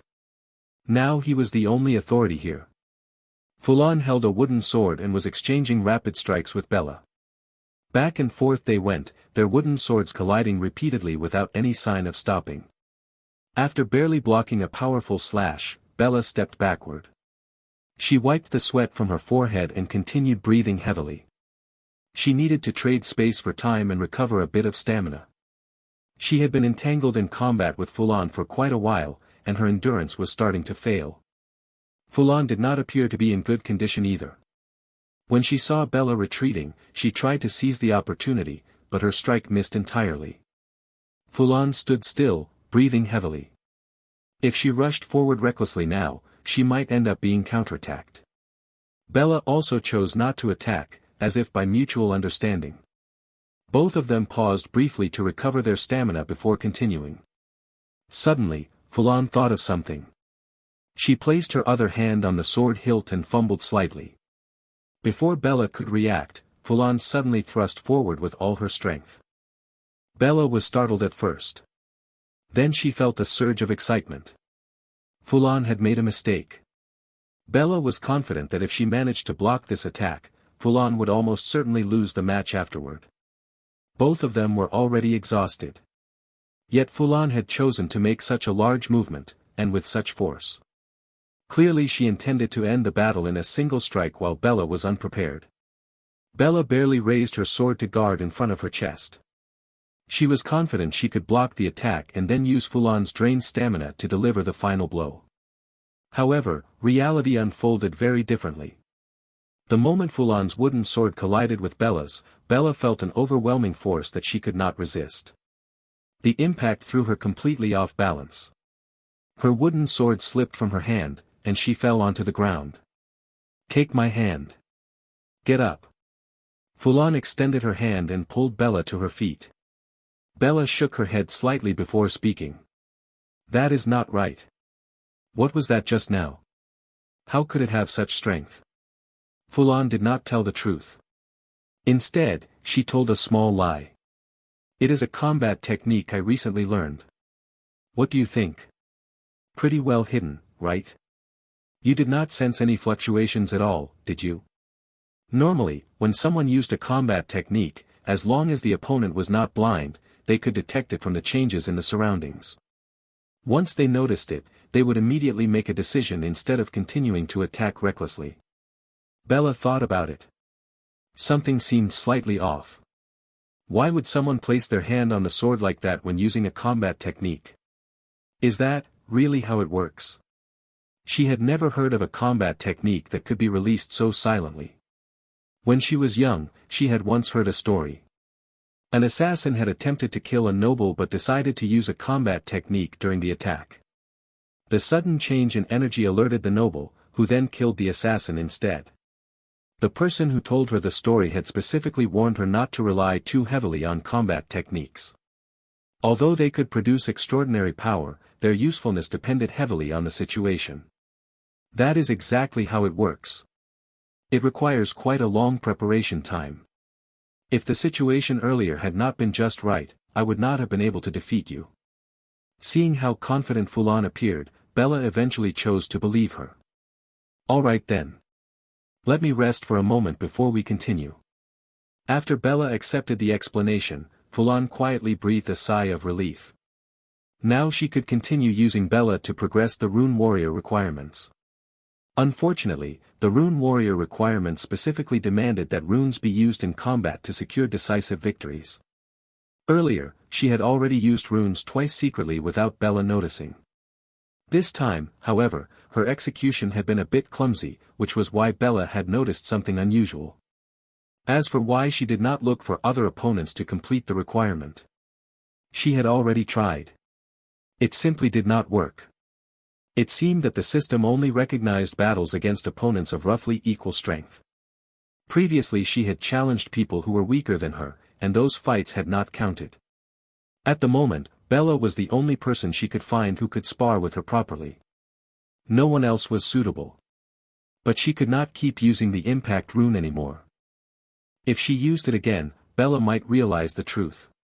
And if Bella refused to spar with her afterward, things would become troublesome. Why does my hand feel a little numb? My sword does not seem to follow my movements properly.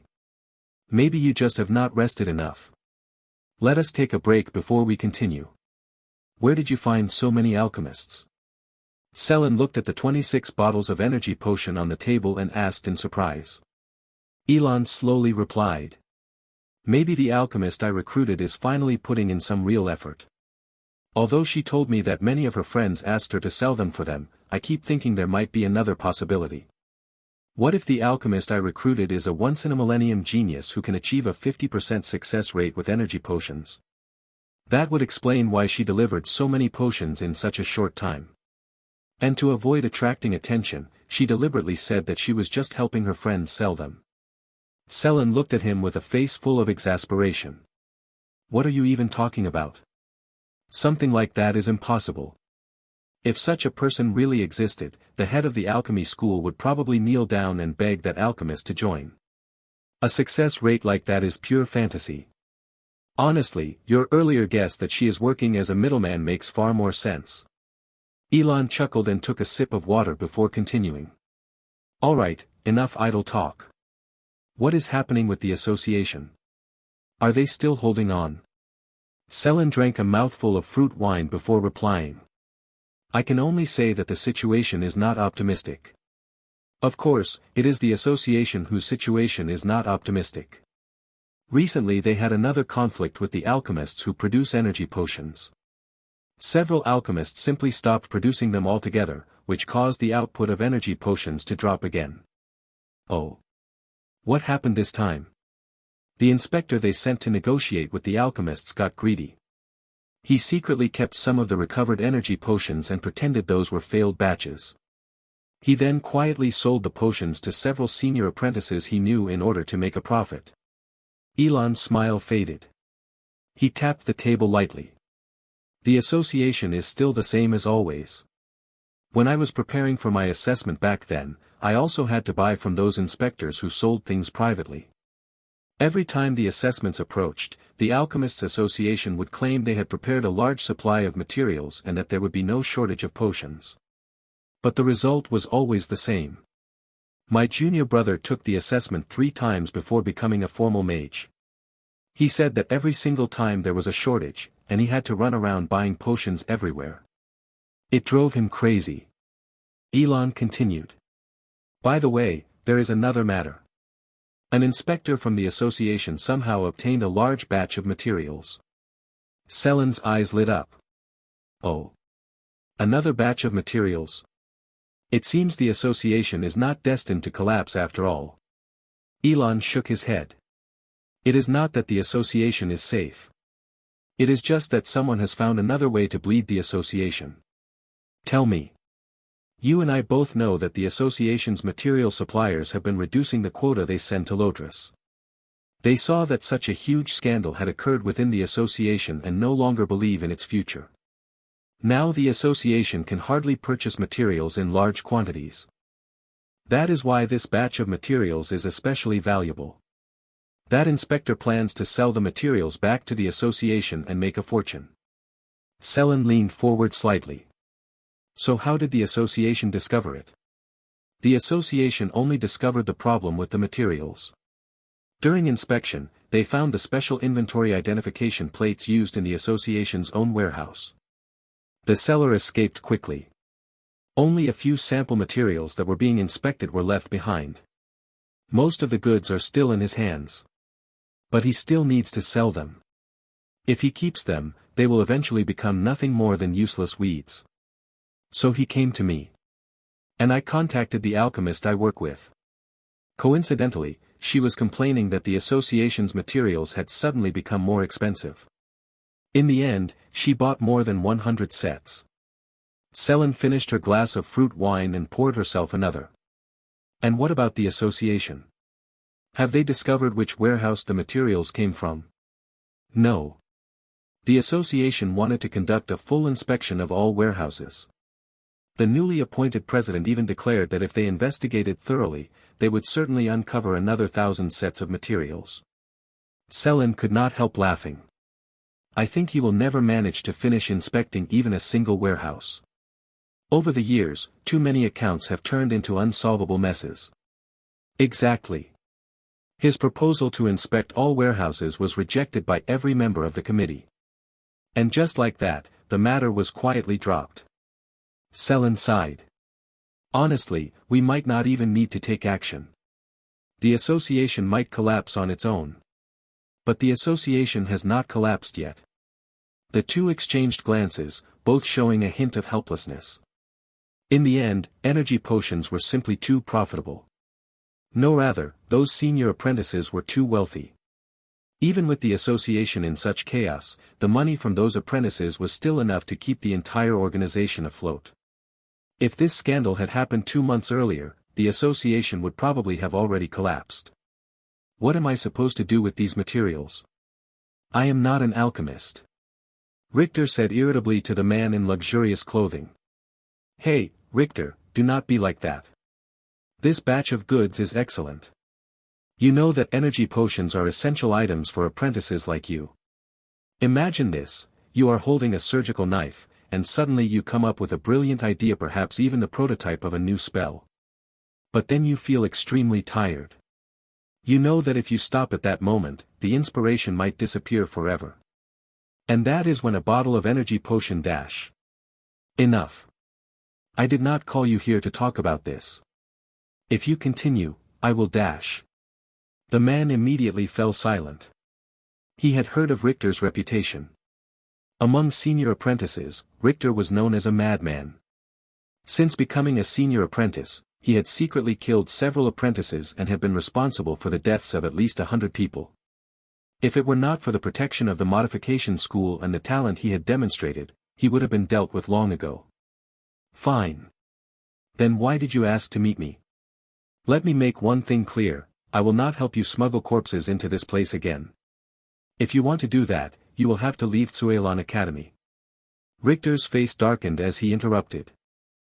I will not leave Cuilan Academy before the assessment. And that is not what I want you to do. The man was puzzled. If it was not about transporting corpses, then why had Rtor contacted him? Their previous dealings had only involved transporting bodies. The reason he mentioned it just now was simply to raise the price, hoping Rtor would offer more money. After all, Rtor's situation was infamous. He was hated by nearly everyone. If he stepped outside and was discovered, he probably would not return alive. Moreover, if Rtor failed to achieve a good ranking in this assessment, simply passing would not be enough. Without an impressive result, the modification school would no longer protect him. I am talking about something that will happen after the assessment, Rtor said coldly. There is an apprentice who interests me. I need a secure location. The man thought for a moment and understood. But what if you do not come back from the assessment? He did not finish the sentence. What he meant was obvious, what if Rtor died and could not pay? I will pay you in full right now. Just do what I say. If the payment was made in advance, then there was no problem.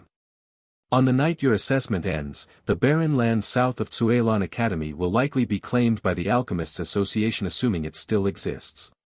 The next day, magical craftsmen will turn all the soil into mud and build foundations there. And everything will be buried underneath. When the final swordsmanship class arrived, John looked at the apprentices standing before him. He coughed twice before speaking. This will be the final assessment for this course. First, each of you will demonstrate your fundamentals. After that, you will spar with me. Before he even finished speaking, a gasp rose from among the apprentices. Spar with Instructor John. Until now, everyone had only sparred with their peers. Even that had been enough for them to feel the gap between themselves and others. Now they were expected to fight John, who was obviously far stronger than any of them. Uneasy murmurs spread through the group. Seeing this, John smiled and explained. I will do my best to limit my strength to a level equal to yours. The purpose is not to defeat you during the spar, but to carefully observe how you perform in actual combat. Only then did the apprentices relax. Following John's instructions, they assumed their stances on the spot. After John had finished evaluating everyone's fundamentals, the sparring sessions began. The first to step forward was Mason. John had deliberately chosen him as the first participant because he believed Mason's ability was highly representative among the apprentices. Through his own long-term efforts, Mason's skill had gradually risen to the upper ranks among the apprentices, and he had displayed many impressive moments during combat. Unlike the other two, who had already surpassed the rest of the apprentices by far, Mason's level was easier to use as a reference.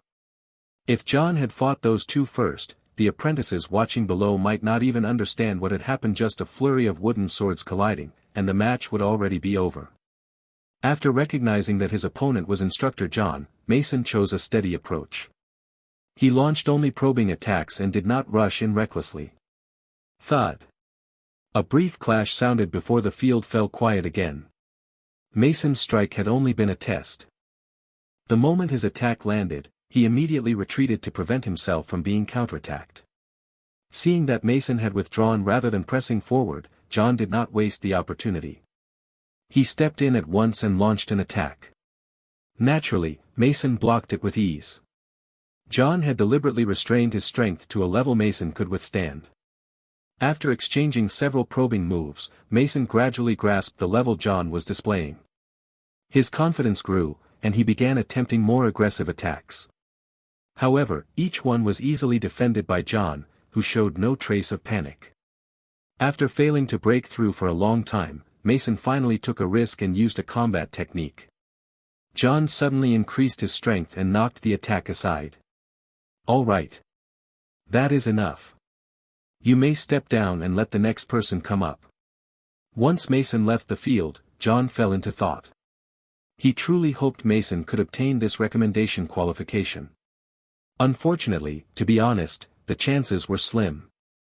Although Mason had performed very well just now, at least in John's eyes, Mason showed clear improvement every time he stepped onto the field. His combat experience was steadily increasing as well.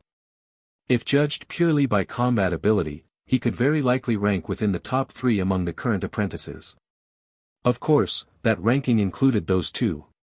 However, Mason's weakness lay outside of combat. His physique was too poor.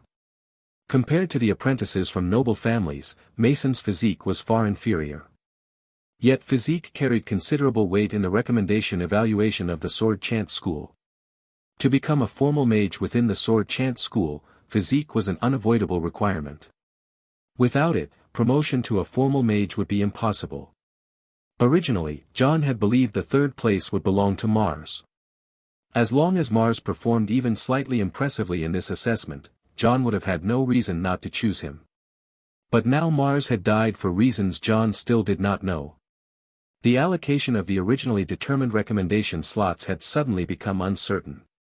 In terms of physique alone, Mason was far behind those noble apprentices who had practiced the body tempering technique since childhood.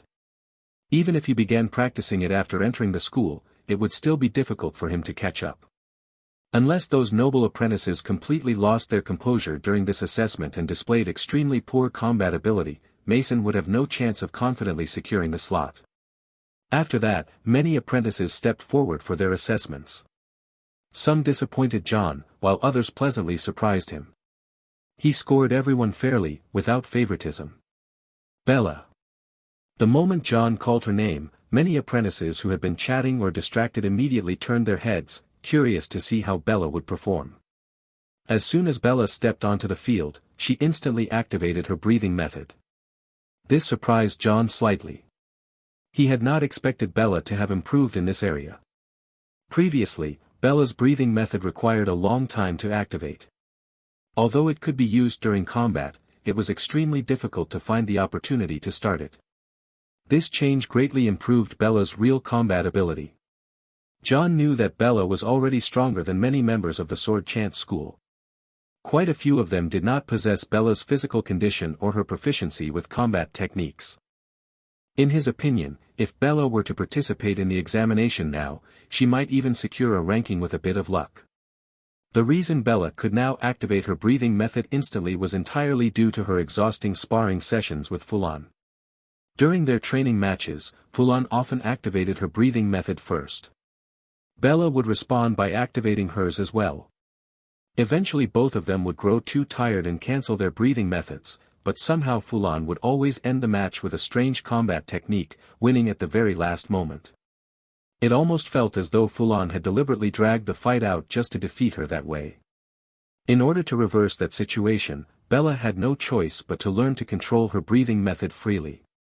She would conserve her stamina, cancel the breathing method early, and then suddenly activate it again the moment Fulan believed she had run out of strength.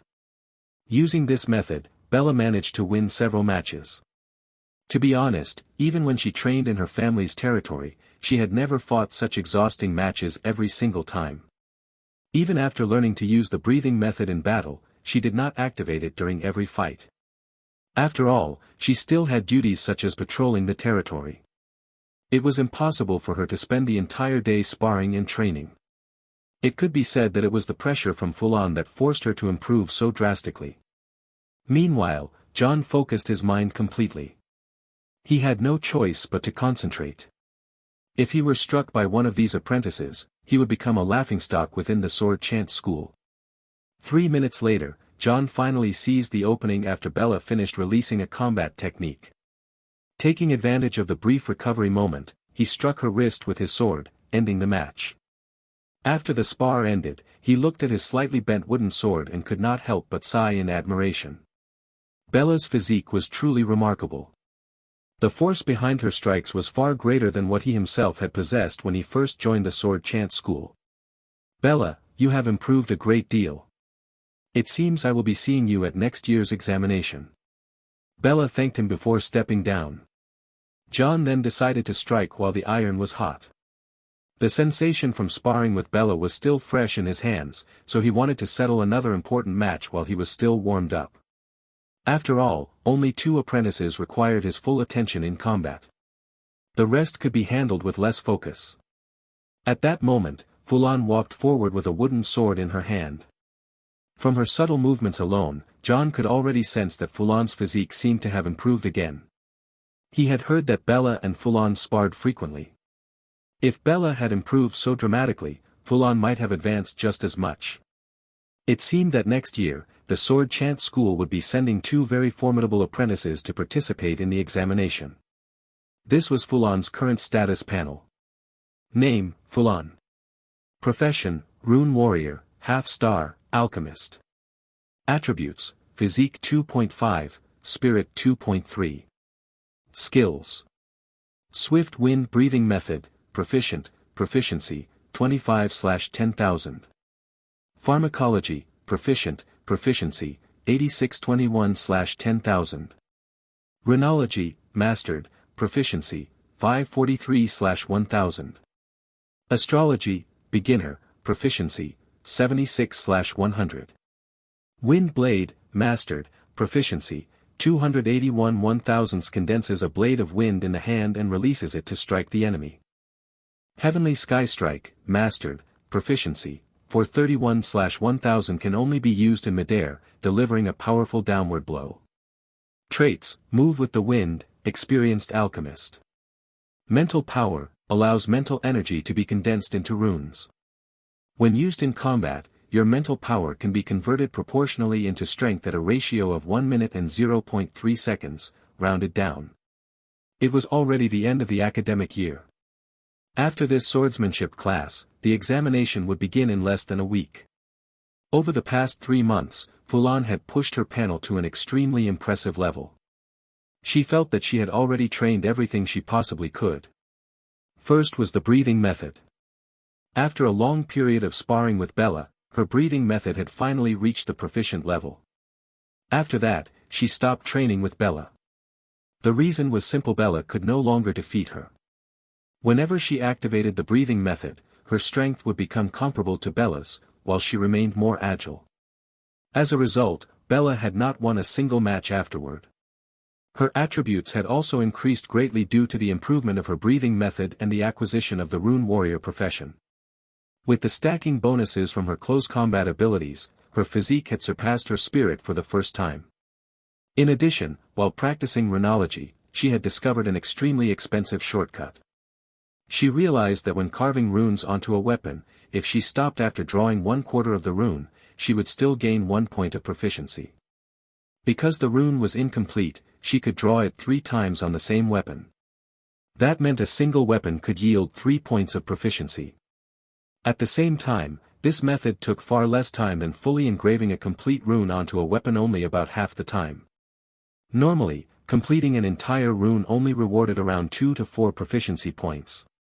Therefore, intentionally ruining weapons was far faster than honestly engraving runes. The only problem was that the magical craftsmen did not seem to adapt well to this mass-production style of orders.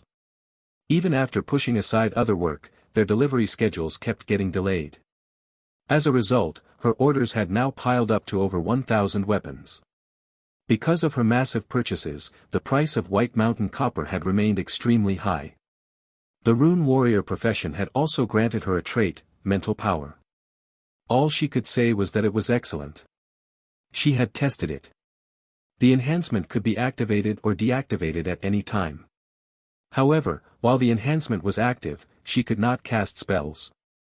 At this point, she was completely prepared. Everything she had done was for the sake of instantly defeating Rtor, a person she had not even met yet. Returning to the spar with John. When the match began, Fulan did not activate the breathing method. She simply swung her sword and attacked. When John saw that Fulan had not activated the breathing method immediately, he frowned slightly. This was not a wise choice. Did Fulan think that he adjusted his displayed strength according to his opponent's current condition? That was not the case. From the beginning, he had always matched his strength to his opponent's best possible state. Fulan would suffer a disadvantage in the first clash. After a brief moment of thought, John decided to slightly reduce his strength. However, the force transmitted through the wooden swords the moment they collided shocked him. He hurriedly increased his strength and only relaxed after successfully blocking the attack. How had Fulan achieved such a powerful physique? He felt that the force behind her strike was stronger than Bella's when she did not activate the breathing method, but slightly weaker than Bella's when it was active. If Fulan already possessed this level of physique in her normal state, combined with the agility she was already known for. A thought appeared in John's mind that startled even himself. Fulan could participate in the senior apprentice examination right now. In fact, she would probably achieve a fairly respectable ranking. In his opinion, Fulan should only reach such a level after joining the sword chant school for 1 or 2 years. This development simply defied common sense. An apprentice who could not even perform the simplest slash a few months ago had now become a powerful, senior apprentice. After another exchange of attacks, Fulan also noticed that John's strength was gradually increasing. If she did not activate the breathing method now, she would have no chance. In an instant, Fulan gathered the wind around her and began launching a storm of relentless attacks. A bead of sweat appeared on John's forehead. Just as he expected, once she activated the breathing method, her strength slightly surpassed Bella's. At that moment, he deeply regretted not replacing the wooden sword in his hand earlier. During his fight with Bella, the sword had already been bent. Now, during this battle, John could even hear the sound of it nearing its breaking point. This wooden sword had never been designed for battles of this intensity. He could sense that Fulan's wooden sword was also bending, but his would likely break first. Left with no choice, John activated his own breathing method. His strength and speed rose significantly compared to before. The situation immediately shifted. The slight advantage Fulan had held vanished as John regained the upper hand. For a brief moment, Fulan considered activating mental power. She felt certain that if she activated it now, she would definitely win under the current circumstances. But she ultimately dismissed the idea. Her recent increase in physique could still be explained away by claiming the delayed effects of the body tempering technique. However, if her physique suddenly rose to another level during combat, it would be difficult to avoid suspicion about some secret technique. Besides, she did not necessarily need to use it. After slightly dodging an attack, Fulan brushed her hand across her sword. The motion was incredibly fast. Even Bella would probably not have reacted in time if she had seen it. John noticed the movement as well, but he did not think it meant anything and paid it no attention. He had to fight with full concentration now. Although he knew Fulan's strength exceeded expectations, if he were actually defeated, his friends in the sword chant school would probably laugh themselves to death. However, the next clash exceeded John's expectations. The two wooden swords collided again. This time, the sound was much softer. John's wooden sword had broken. Most of the blade flew away, absorbing the impact as it went. The remaining piece in his hand was now shorter than a dagger. Not good. The thought flashed through John's mind instantly. He intended to block the next attack and retreat quickly to create some distance. But it was too late. Fulan was more agile than he had imagined. Even though he managed to block the strike, the remaining edge of her blade still brushed against his body from the side. John lowered the shattered wooden sword in his hand. With a bitter smile, he let out a long sigh before speaking. Fulan, I look forward to the day you become a formal mage. After this exchange, he had already realized something. Within 3 years, Fulan would certainly pass the trial and become a formal mage of the sword chant school. After everyone had completed their assessments, John gathered the apprentices and began announcing the results. All of the above have passed this assessment. Despite the intense duels that had taken place on the field, quite a few apprentices were actually not accustomed to using swords, or had been preoccupied with other matters and had barely attended the swordsmanship class assessments at all. The apprentices present held their breath. What mattered to them was what came next. They had worked so hard for so long precisely for this moment. 5 of you have received an excellent rating, Fulan, Bella, Mason, Lit, and Lotus. When this announcement was made, several apprentices turned pale, as though they could not believe what they had just heard. Their hands and feet began to tremble. One apprentice from a noble family had already known that his performance had been poor. Even so, he had still held on to a sliver of hope. But the result struck him deeply. He had not even received an excellent rating. That meant the recommendation qualification would certainly not fall to him. His vision nearly went black as he almost fainted on the spot. Fortunately, an apprentice who had failed the course assessment beside him grabbed him. Are you all right? I'm fine. His face was pale as he forced out the words, his mind already filled with dreadful thoughts. If he failed to enter the sword chant school through this recommendation slot, the future awaiting him would be bleak. Most likely, his father would be disappointed in him and stop sending the 10 silver coins he received every month. From then on, he would either slink back to the family territory and rely on his barely adequate physique to become a knight's attendant, serving his younger brother or someone else as a humble retainer. Or he could join the uncertain wars of Antir and gamble on the chance of earning a knight's title through sheer luck. He knew there were other ways to enter the sword chant school. But none of them were as simple as this one, and most required connections. If he could not even obtain an excellent rating here, how could he possibly succeed through those harsher routes? Do not take it too hard. Swordsmanship class is not even a required course for graduation. The apprentice who had failed the course remained surprisingly optimistic. He did not actually know the noble apprentice who had almost fainted, and he assumed the other person was simply upset about failing the course. As long as you pass the required courses later, you will be fine. Those excellent ratings are basically toys for the big shots. Once you graduate, you can definitely find a job in another city. The noble apprentice stared blankly at him as he continued talking. He did not understand what those words meant at all. Would any of those jobs come with servants attending him? After finishing the announcement of the excellent ratings, John continued speaking. In addition, I have 3 recommendation slots that can recommend you to the Swordsman Society under the Sword Chant School. I will select 3 candidates from among the excellent apprentices. As soon as he said this, several apprentices who had not known about it suddenly realized what was going on. So there were recommendation slots. No wonder so many people had practiced swordsmanship so seriously.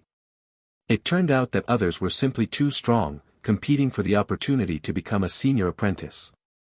It was not that they themselves were too incompetent to even learn the sword properly.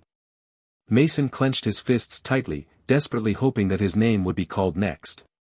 Long ago, after the very first sparring lesson of the swordsmanship class, Instructor John had told him about this opportunity. From that day onward, Mason had doubled his efforts and practiced sword techniques tirelessly. Until today, he felt that none of his days had been wasted. Everything he had done had been devoted to seizing this chance to become a senior apprentice through this path. Originally, choosing the swordsmanship class had simply been a mistake. But as the classes continued, the sword gradually felt more natural in his hands, and he had never felt such happiness before. Yet now, at this final moment, he felt confused. He knew he had already pushed his swordsmanship to its limits. However, after Instructor John regretfully told him that physical ability was also a crucial factor in the evaluation, Mason felt powerless. His finances could not support practicing the body tempering technique, so his physique lagged far behind those noble apprentices. If he had even 50 silver coins, he could have improved his physique somewhat. It might not match those noble heirs, but the gap would not be so large. But he did not have it. All he could do was stand here quietly and wait for the final result. He had once imagined that John might show him a little favoritism. But John had made it clear that he would remain fair. Fulan, Bella, and Lit have obtained the final recommendation qualifications. I hope that you will. When Mason heard the first 2 names, he was not surprised. Those 2 had long since surpassed the rest of the apprentices by too great a margin. But when he heard the 3rd name, the heart he had been holding tightly suddenly sank. Only disappointment remained. His clenched fists slowly loosened. From his right side came a burst of uncontrollable delight, an accidental cry that sounded particularly sharp amid the murmurs of the apprentices. Mason tried to take a deep breath. But the breath refused to come. Instructor John, I do not wish to join the sword chant school right now. The entire field fell silent.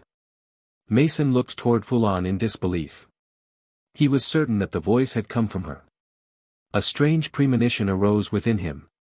The heart that had sunk suddenly rose again, and the breath that had been stuck in his chest climbed higher. You do not want my recommendation qualification? Yes. I would like to continue looking at other schools and see what their spells are like. John found it difficult to accept. Such an obvious talent for the sword chant school was saying she wanted to see what other schools were like. But you. He paused for a moment before sighing. Very well. If you still wish to join the sword chant school later, come find me. He truly had not expected Fulan to refuse the recommendation qualification. If he had to choose who resembled a sword chant school member the most, he would place Fulan ahead of several people who had already become formal mages. Yet Fulan had rejected the opportunity. Was she joking? For most people, possessing talent for a breathing method was already rare enough. Did she believe she would also possess extraordinary talent in magic? Even if that were the case, the sword chant school would still be the place best suited for her. That was why he told her to come find him if she changed her mind. He believed that through other channels, people would still offer the recommendation slot to Fulan. By saying this, he was leaving her a convenient path so she would not have to search for opportunities to prove herself again. Thank you, Instructor John. I appreciate you respecting my choice. Since you do not want this recommendation slot, I will give you 4 points instead. Then John continued, sounding somewhat pleased. Since Fulan does not want the slot, we will give it to the 4th-ranked apprentice. The reason he had not tried harder to persuade Fulan was simple. First, he knew that obtaining such a slot would always be easy for her. With Fulan's ability, it would be the sword chant school asking her to join, not the other way around. Second, it led directly to another outcome he had hoped for. Then Mason will be the final person I recommend. Mason nearly jumped with joy. A few tears slipped from the corners of his eyes. The tight knot in his chest finally disappeared. Fulan arrived at the entrance of the Night Sky Book Club, a place she had not visited again since her first time there. She pushed the door open and immediately saw Lai sitting at the front desk. Fulan walked over slowly and greeted her. "Hey, Lai." Lai had noticed her long ago and looked somewhat puzzled about why she had come here. "Fulan, hello. Why are you here?" Fulan smiled. "I am a member of the Night Sky Book Club. What is wrong with coming to the club?" Lai's mouth twitched slightly as she replied helplessly. "All right. Just tell me directly, are you here to find someone or to withdraw from the club?" In Lai's view, those were the only two possible reasons for Fulan to come here. "I am here to exchange for some spells." Lai's face filled with confusion. She did not quite understand what Fulan meant. "Wait, you are someone from the sword chant school. Why would you come here to exchange for spells? When did I become someone from the sword chant school? Who said that?" Lai's expression grew even more puzzled as she slowly explained. "Your story has already spread everywhere. They are saying that a first-year apprentice named Fulan defeated John in the Swordsmanship Class A, man who has been teaching the class for 6 years. People outside are now saying that you are preparing to cut in line and participate in this year's apprentice examination." That is all nonsense. Did Bella not tell you? Has Bella not already joined the sword chant school? She has been extremely busy these past few days. No one can find her at all. I assumed you were the same. Fulan had no choice but to clarify. "I did not take John's recommendation slot. I want to look at other schools first and see what their spells are like, so I came here to check out the spells." "Oh." Lai's interest was immediately piqued, her eyes lighting up. "Are you planning to join the astrology school? That is perfect. I have had some new inspiration recently. When the time comes, we can join together." "No. I just want to look at the spells first. Show me the spells that can be exchanged." Only then did Lai hand the list of spells to Fulan. Fulan glanced at the paper. There were only 3 spells listed. The first was called Star Orb. It was quite unusual. Depending on the current astral alignment, the spell would summon one out of dozens of variations. If the alignment matched correctly, the damage would be high. If it did not match, it might deal no damage at all. The second spell was called Adjustment Method. If someone who frequently observed the stars suddenly lost the ability to sense them, this spell could recalibrate their perception and allow them to feel the astral alignment again. Neither of these seemed useful to Fulan. She felt that her sensitivity to astral alignment was already at its maximum. Although that moment of foreseeing the future had never happened again, whenever she used divination calculations, she did not even need to perform the calculations, the answer would appear directly. Then she looked at the third spell. The moment she saw it, she could no longer contain herself and immediately pointed to it. "I want this one." Lai glanced at it and smiled. "Are you sure about that? Most people here curse that spell after exchanging for it." Fulan looked puzzled. "Divination? What is wrong with it? Does it not say that it can foretell upcoming events?" "It does foretell events. That description is not wrong. The problem is that its predictions are somewhat abstract. According to Sister Heya, the spell actually requires you to imagine how the upcoming event will occur. The more specific and accurate your imagination is, the more the spell will automatically extend and develop from that imagined scenario. But if your imagination is incorrect, the spell will simply fail. No matter how hard you try, it will not work." Fulan understood part of the explanation but still felt confused. "Explain it again. I do not quite understand. Let me give you an example. Suppose you notice that every time I enter a doorway, I step in with my left foot. You decide to use divination to predict what will happen next. After casting the spell, you see a scene where I fall down. Later, when I enter the doorway, I actually do fall. Naturally, you would feel pleased and want to keep using the spell. However, the spell will not succeed every time. Sometimes someone walks through the doorway together with me, or we pass each other in opposite directions. These variables can cause the spell to fail. But then one time I fall again, and there are no outside disturbances yet you still fail to predict it.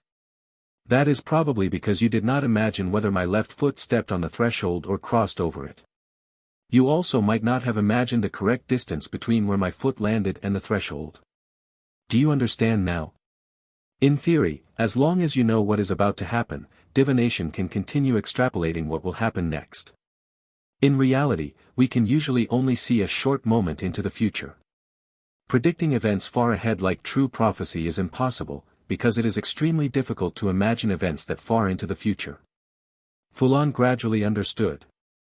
She raised her hand, took out a gold coin, and handed it to Lai. I will buy it. Give me the change for this coin. Lai swallowed nervously. For an apprentice like her, a single large gold coin was an enormous sum. She almost wished the coin belonged to her. At that moment, the president of the Night Sky Book Club, Hea, walked downstairs. She glanced at the silver sheet of the divination spell that Lai had taken out from beneath the desk and immediately understood what had happened. You want to buy divination? Fulan nodded. This is actually a prerequisite for prophecy. If you can truly master it, you could join the astrology school. I will consider it. I am still deciding which school to join. Fulan returned to her dormitory. She imagined the future scene she had once seen, gazed out at the night sky beyond the window, and soon a vision appeared before her eyes. It showed the events after she killed Rtor.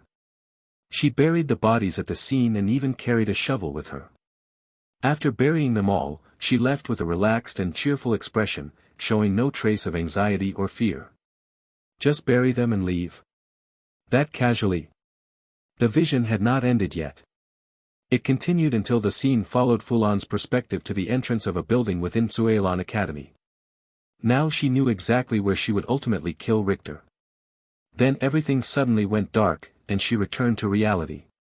A wave of fatigue swept over her, and her head throbbed with intense pain.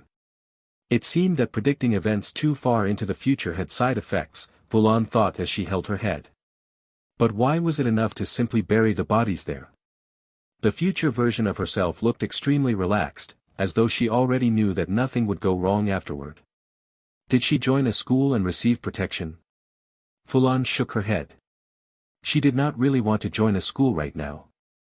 Although every school had its own spells, joining one would limit her to those spells alone.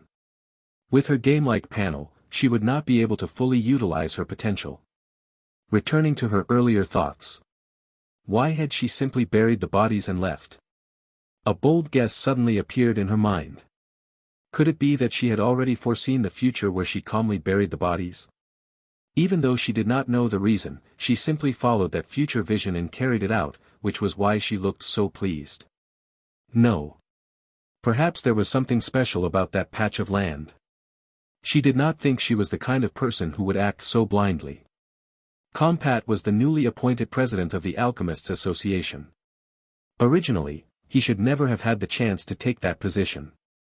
The presidency had long been monopolized by several families. One family would finish its term, then another would take over, and so on. It had always been an arrangement that benefited them all. But the situation changed after the embezzlement of association funds was exposed. The masterminds behind the scheme turned out to be two of the families that had long controlled the presidency. They had secretly worked together to seize the profits for themselves and had deliberately excluded the third family. When that third family discovered the truth, they attempted to distance themselves from the association and withdraw entirely. However, after the other two families pushed a scapegoat forward, they firmly opposed the third family's departure. Then many committee members who did not belong to those families also demanded to withdraw.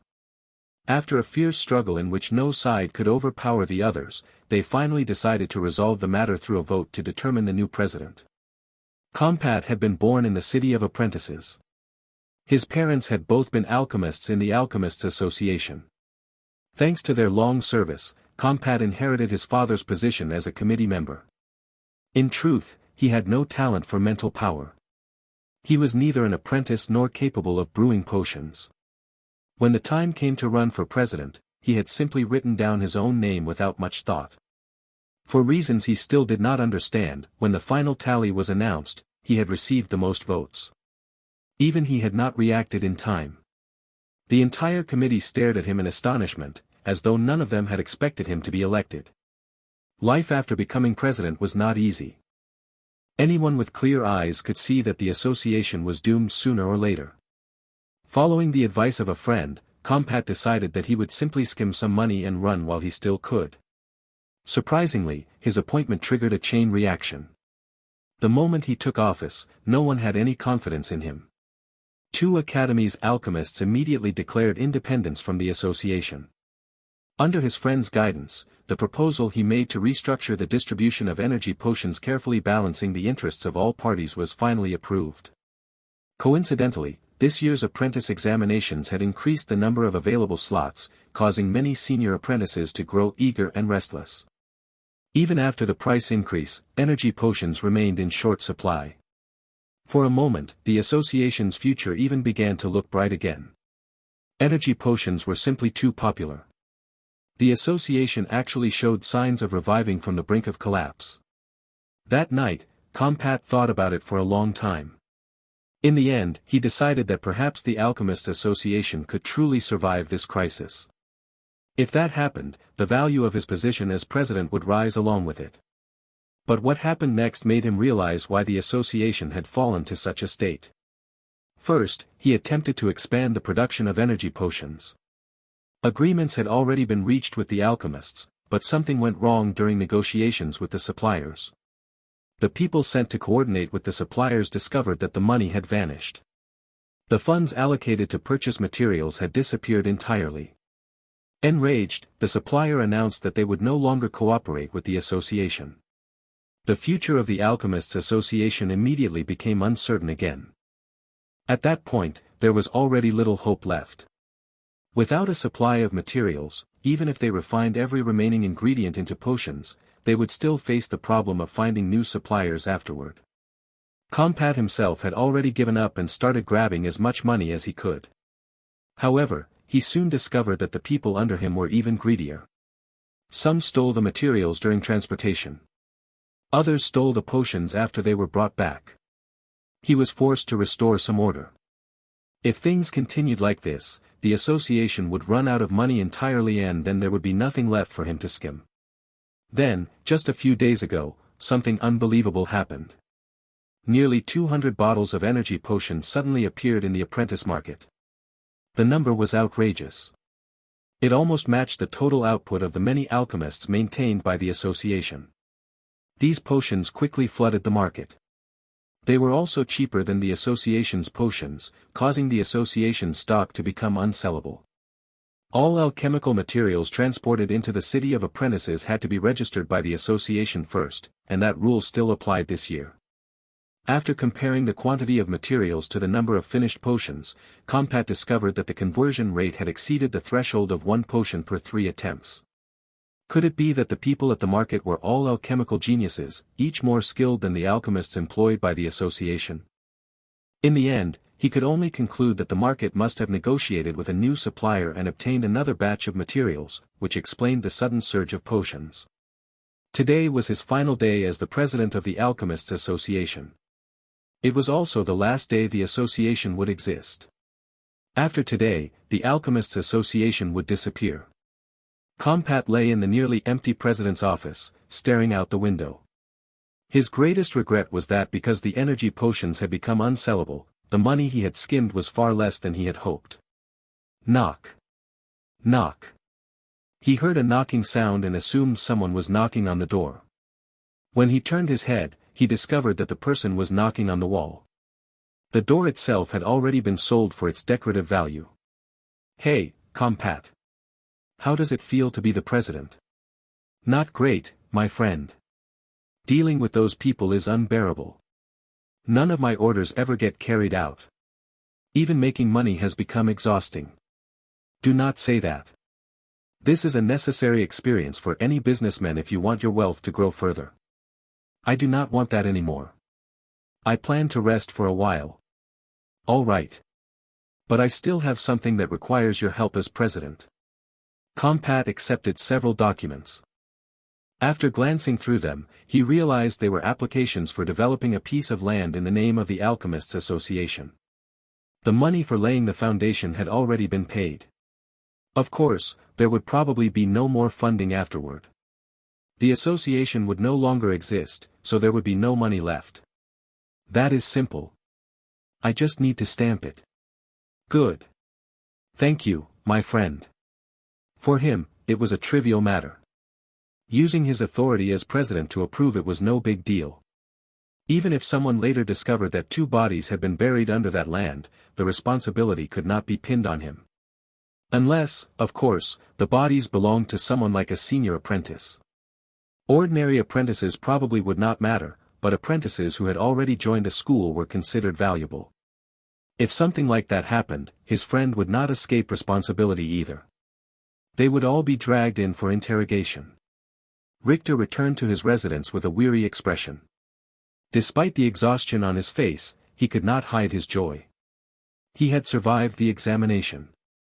Because he was not particularly good at managing relationships with others, he had found himself isolated during the assessment. Almost everyone seemed eager to kick him while he was down. But through hard work and a bit of luck he had managed to secure the 46th place in the examination. And he had obtained something very interesting. Did you complete the task I assigned? The apprentice working in his workshop nodded. I checked it. That land has indeed been requisitioned by the Alchemists Association. 2 members of the construction school have already received orders. They will begin work on the site tomorrow. Good.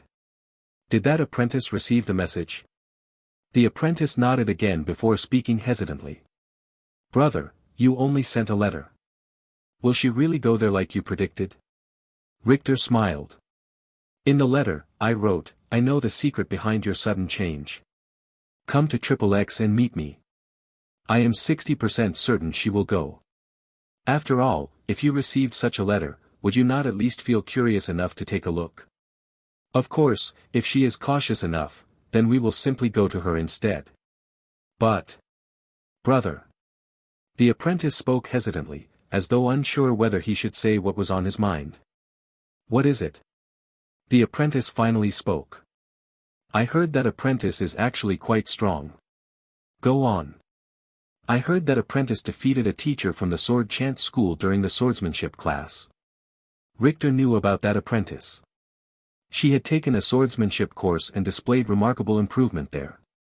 Even he could not help but click his tongue when he heard how quickly she had progressed.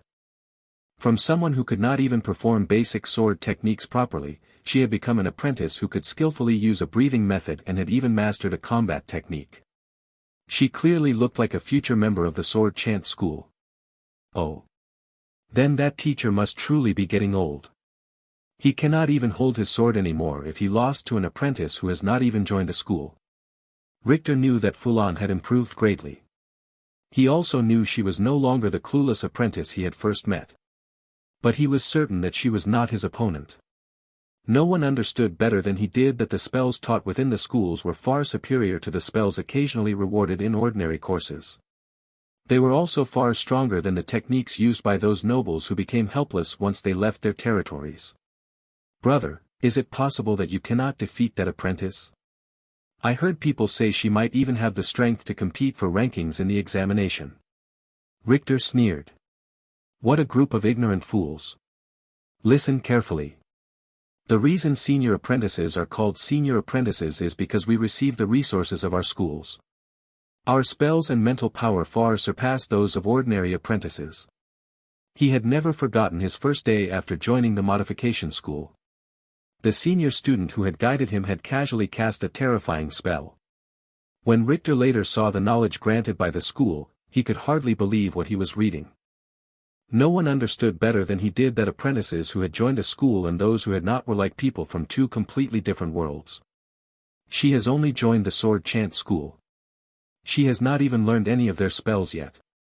Tonight I will show you how the spells of a school completely crush that apprentice who only won through some ridiculous stroke of luck. If Fulan had already joined a school, Rtor might have considered whether he should act. But she had not joined yet.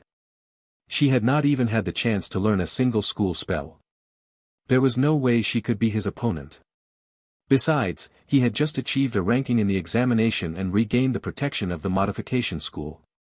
If he did not exercise the privilege he had been longing to use, he would feel uncomfortable all over. It felt like achieving excellent results but receiving no reward. When Fulan returned to her dormitory, she immediately noticed a note wedged in the crack of her door. After reading its contents, she could only smile helplessly. I just came back from there, and now I receive a letter. However, the letter had specified nighttime, and it was still some time before nightfall. She closed the door and placed the shovel she had just purchased beside it. Fulan wore a loose robe as she slowly walked into the wasteland. She looked around carefully but noticed no movement. While she was still observing her surroundings, two figures emerged from behind a large rock nearby. Pretending to be somewhat nervous, she asked, "Who are you?" Neither Rtor nor the apprentice beside him had concealed their faces. She recognized them immediately. Rtor pointed at the apprentice beside him and said, "I think you should take a closer look at him and see if you recognize him." "Is that him?" Fulan's deliberately clumsy acting seemed to amuse Rtor. She could see the corners of his mouth curl upward as he continued smiling. "Forget it, apprentice. Let us get straight to the point. I am the one who wrote that letter. You called me here, saying I have a secret. I do not even know what secret I have." Rtor took out a scroll and smiled. "We do not actually know what your secret is." Fulan's mouth twitched. "If you do not know my secret, why did you call me here? But we do know that you once died. Am I right?" He watched Fulan's expression carefully, hoping to see her panic. However, when Fulan heard those words, she seemed confused. "I died once." She thought for a moment before realizing what he meant. Was he referring to the fact that she had taken over the original body, meaning the previous owner had already died? But how did Rtor know the original body had died? Could it be that he had killed her? "You once lost your life to this evil spirit command scroll." Rtor raised the scroll in his hand. "Now that you are alive again, the one inside that body, is it the original you, or an evil spirit?" Rtor believed there were only two explanations for the apprentice standing before him. First, the evil spirit had not actually killed the apprentice, and the apprentice had somehow deceived the inspection afterward. Second, the evil spirit itself had been unusual. Perhaps it had possessed some forbidden technique and had taken over the body before him. Rtor favored the second explanation. That would explain why this apprentice had suddenly changed so drastically and mastered so many skills in such a short time. Those skills might have belonged to the evil spirit in its former life. After gaining this body, they gradually surfaced, which resulted in the apprentice's rapid progress. After hearing his explanation, the panic on Fulan's face faded. She calmly drew her sword. The only thing she had not understood earlier was why Rtor wanted to target her. After this brief conversation, she understood. Rtor had likely sent the apprentice beside him to use the evil spirit command scroll to kill the original owner of the body. That was why Rtor had looked terrified when he saw her walking around afterward and had immediately run away. As for Rtor himself, her resurrection had piqued his curiosity, which was why he had lured her here. Now that Fulan had learned everything she needed to know, the next step was simple. Just like in the future vision she had seen. She only needed to bury them. The two construction school mages would help cover up the traces afterward. Seeing Fulan draw her sword, Rtor laughed. "Apprentice, are you planning to kill us to preserve your secret?" When Fulan did not answer, Rtor took a badge from his pocket. "Do you recognize this? This badge is awarded to all senior apprentices who achieved rankings in this year's examination. So, I am a senior apprentice." Rtor put the badge back into his pocket. "You may think that defeating that sword chant school teacher means school members are nothing special. But let me tell you something. The ones who become teachers are the weakest members of the school. Only those who dare not participate in the examinations become teachers. And now you are facing me. A ranked senior apprentice. Fulan's hand holding the sword trembled slightly. She had a strange premonition. That moment was about to arrive. Apprentice, Rtor said with a smile, if I were you, I would give up resisting. Of course, if you reveal the secret of your immortality, I can at least grant you a less painful death. Fulan suddenly spoke as if struck by inspiration. Rtor. Rtor's expression changed instantly. The hand that had been hanging naturally at his side moved to touch something at his waist. He suddenly realized that he might have made a mistake. The person in front of him knew who he was. She should not have known. After all, he had never shown himself in front of Fulan. Yet now Fulan knew that he was Rtor, and the certainty in her tone suggested that she had most likely already known that the person luring her here was Rtor even before she arrived. He believed that an apprentice could never defeat a senior apprentice. However, if that apprentice knew that the one coming would be Rtor the infamous madman, would she still come here without any preparation? If he put himself in her position, if someone who had harmed numerous apprentices and killed an unknown number of people had set their sights on him, he would certainly think of every possible way to deal with that person. At the very least, he would contact several of the person's enemies. For example, someone from Velo's academy whose family member he had just killed would definitely come to kill him upon hearing the news. What he feared most now was that 2 or 3 senior apprentices might suddenly appear and surround him. If that happened, he would likely die here. His defensive equipment was not as complete as it had been during the assessment. He currently only carried about 1/3 of what he had back then. Many of his valuable one-use items had been destroyed when he was surrounded and attacked during the assessment. If someone really surrounded him now, he probably would not even survive 2 rounds of attacks. Damn it! Who was targeting him? Was it that Malank who had deliberately kept his distance from him throughout the assessment? He had known something was strange. Why would someone who saw him choose to stay far away instead of joining the attack? That was not something a normal person would do. Now he had to strike first and seize the initiative. He would disable the apprentice in front of him before anything else happened. He pinched a handful of bone powder from the materials pouch at his waist and scattered it quickly. The white powder vanished into the air. His other hand fired a ghastly pale ray straight toward the apprentice. At the same time, skeletons slowly crawled up from the ground, their bones clacking together with a series of clack-clack sounds. Fulan, however, felt a force wrapping around her body. She sensed that her attributes had greatly increased at this moment. But in the middle of a battle, she had no time to investigate where that power came from. She immediately activated the breathing method, and wind elements gathered in her hand. A wind blade had already formed in her palm. She released it toward the skeletons and instantly activated mental power. Her sword had long been forged into an enchanted weapon with the 2 runes agility and sharpness, and she activated them at this very moment. Fulan moved like lightning. She lightly slashed across Rtor's throat and then struck the neck of the apprentice beside him as well. Rtor only felt as if something had brushed against his neck. Then a warm sensation flowed down to his collarbone. His vision suddenly darkened. Only in the final moment did he realize it. I have been attacked. I am going to die. Wait. Why did my defensive equipment not activate? He was carrying equipment that would release a shockwave the instant something collided with his body. Why had it not triggered? Then he realized his second mistake. As a spellcaster, he had stood far too close to a melee fighter. In the final moments of his life, he looked around. There were no other figures in sight. Only Fulan stood in this barren wasteland. Fulan did not approach rashly. She remained alert for a possible counterattack from Rtor. What if he had something capable of self-detonation? Ah! Rtor tried to speak, but with his throat fatally injured, only meaningless cries came out. Why did this apprentice possess such strength? Had she truly defeated a teacher from a magic school? Rtor felt as if his entire worldview had collapsed, sinking into deep self-doubt. Then he suddenly thought of something, and a faint smile curved his lips. Even if I die, the school will still investigate my killer. Because I carry a set of study notes from the modification school, and also a reward I obtained for ranking in the assessment. Both items are extremely important. The former could cause the school's knowledge to leak, and the latter is something every senior apprentice desires. He stared at Fulan with wide eyes. Just wait. When the school finds my body, they will hunt you down.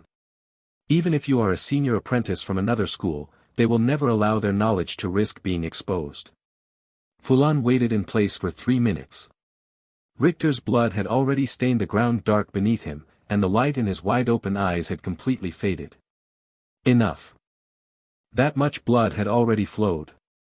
No apprentice could lose that much blood and still survive. Fulan slowly stepped forward and cautiously began examining the 2 bodies lying on the ground. After confirming several times, she determined that Rtor was indeed dead. Only then did she finally let out a breath of relief and began the essential step after defeating an enemy, looting the bodies. After a round of searching, her hands became stained with blood, but looking at the spoils she had obtained, she felt that the effort had been worthwhile. Fulan dug 2 pits with a shovel and threw the bodies into them. Her improved physique made such physical labor much easier.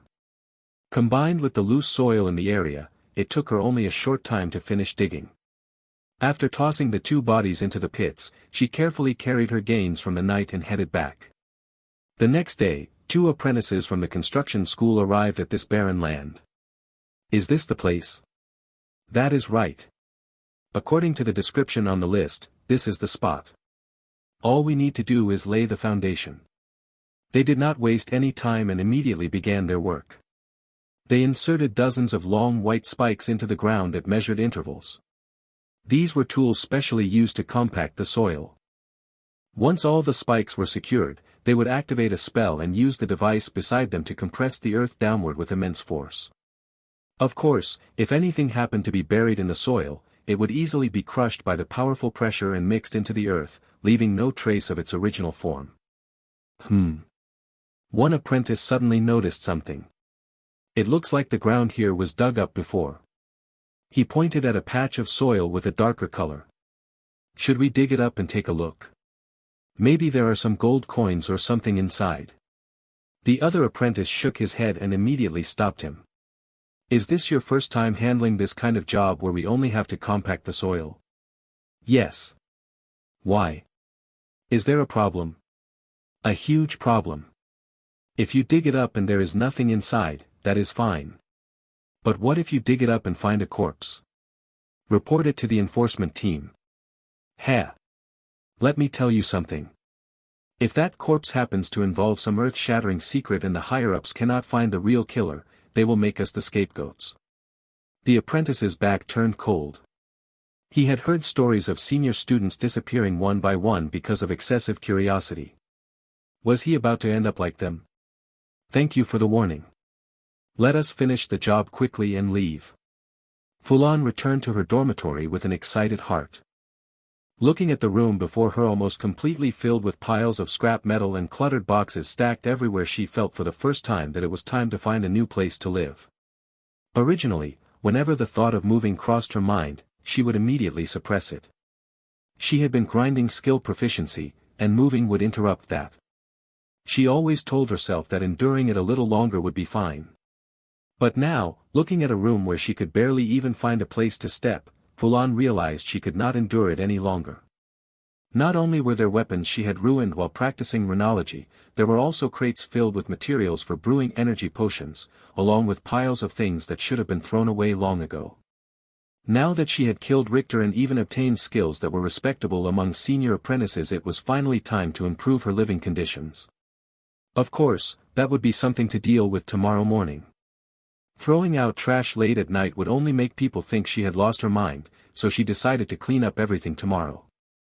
She sat down at the desk and took out the spoils she had gained tonight, a notebook with an unusually elegant cover, a box, and several pieces of magical equipment.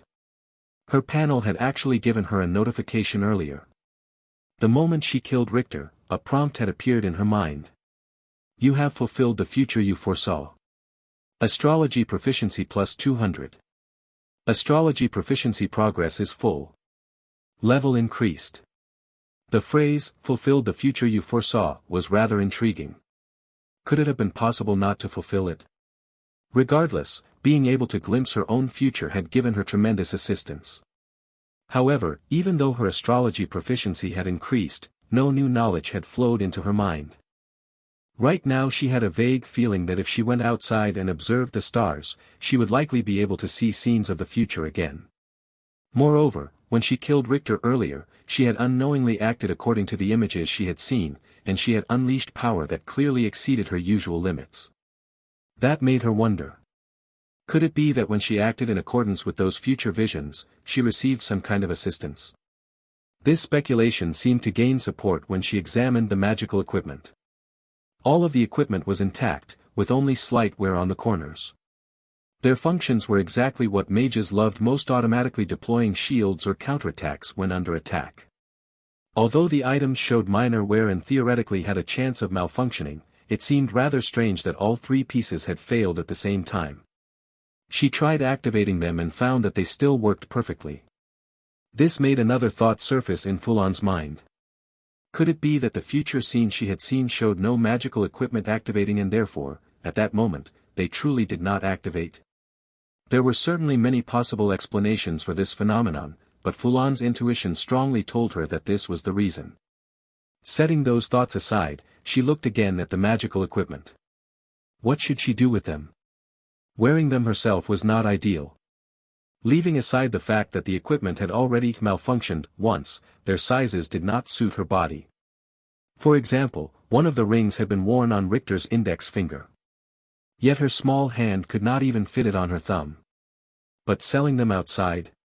What if someone remembered that these items once belonged to Rtor?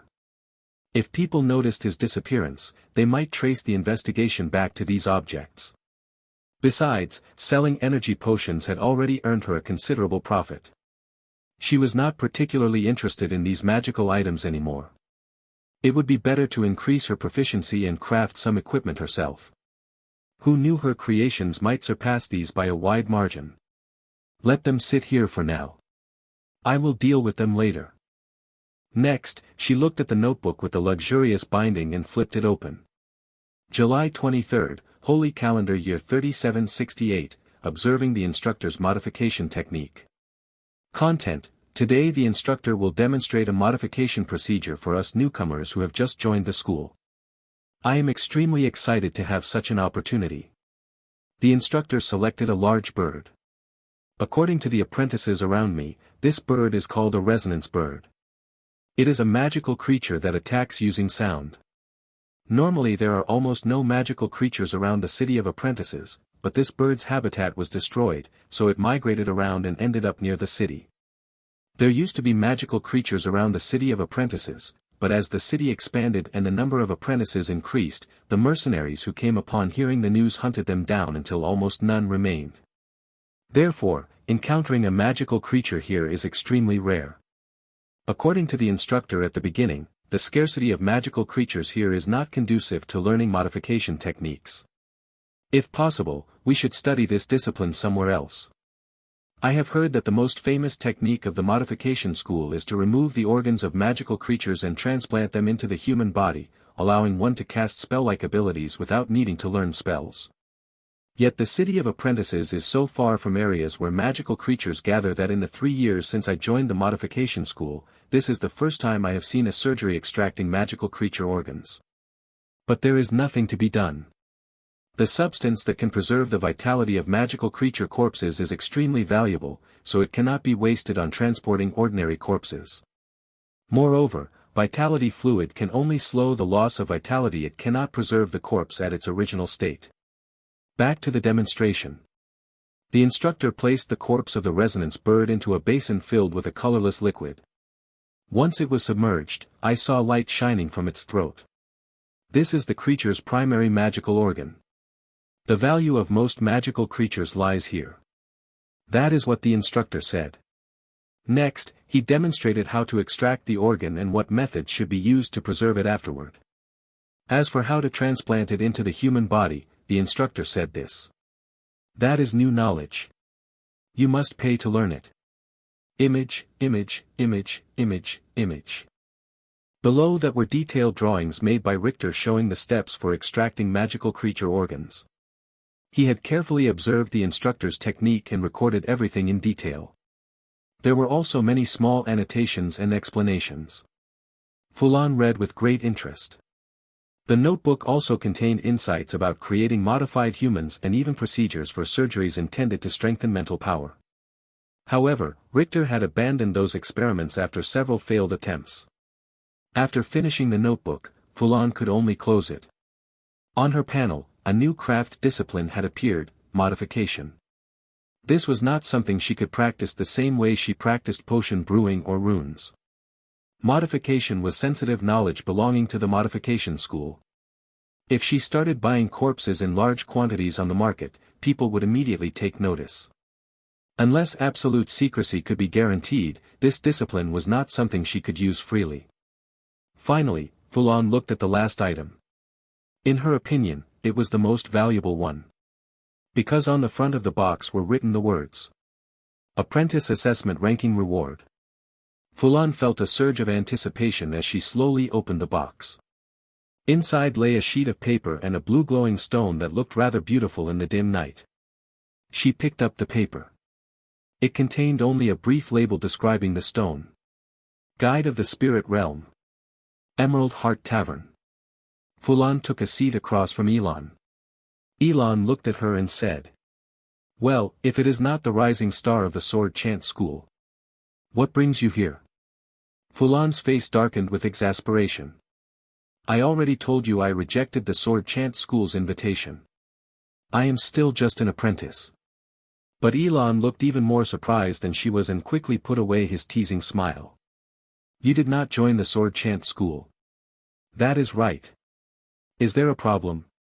Elon pushed his cup aside and cleared his throat before speaking. Now I am starting to wonder if you actually intend to become a formal mage. If I do not join a school, does that mean I cannot become a formal mage? Elon continued. That is not entirely true. But even if you manage to become a formal mage through some other method, you will soon discover that you cannot advance any further. The schools not only control the methods of promotion, but they have an even tighter grip on the path beyond that. Fulan caught the implication hidden within his words and asked. Boss, are you very familiar with the schools? I used to belong to one myself. Fulan's eyes lit up. Then could you tell me which school you joined? Give me an introduction. Who knows, I might even join your school. Over the past few days, Fulan had been searching for other schools, trying to learn more about them so she could make a decision. But everywhere she went, she met nothing but closed doors. The elitism among the schools was practically at its peak. Aside from a few well-known schools such as the Construction School, the Alchemy School, and the Elemental School. Most other schools did not even publicly reveal their names. Fulan searched for a long time and occasionally stumbled upon a school name, yet she could not even confirm whether it truly existed. Under such circumstances, it was impossible for her to learn what a school was like internally or what spells they taught. In her final attempt, she had even asked Bella, who had joined the sword chant school, to inquire about the other schools. The result was disappointing. According to the replies Bella received, even senior apprentices themselves did not know how many schools existed. They rarely communicated with one another, and their instructors did not bother explaining what other schools were like. The only information they had about other schools came from encountering them during the apprentice assessment. Yet even then, they often could not identify the spells the others were casting. So when Fulan heard that Elon had once belonged to a school, she quickly seized the chance to ask. Perhaps it would suit her. Elon chuckled. It is called the law school. As for joining it, forget about it. We will not be recruiting for the next few years. A question mark practically appeared above Fulan's head. She wanted to ask more about the school, but seeing the look in Elon's eyes that clearly said he would not reveal anything further, she held back her questions. Honestly, you should just join the sword chant school. I think it suits you best. Fulan did not quite agree with that. In her mind, with the game panel she possessed, there were two paths for learning spells. The first was broad learning. She was certain that mastering various spells would, more or less, grant attribute bonuses or even unlock a trait. If she maintained every spell at a certain level and then specialized in several that suited her best, her overall strength would become extremely formidable. The second path was to choose a powerful school. Either the school's spells were inherently powerful, or they might interact with her game panel in some unique way allowing her to accomplish things others could not. Unfortunately, both of these ideas were severely restricted by the deeply entrenched elitism that dominated this continent. Still, Fulan was not in a hurry. She could learn slowly and gather information first. If she impulsively joined a school in a moment of excitement, that might become something she would regret. In this world, there was no option to withdraw from a school once you joined it.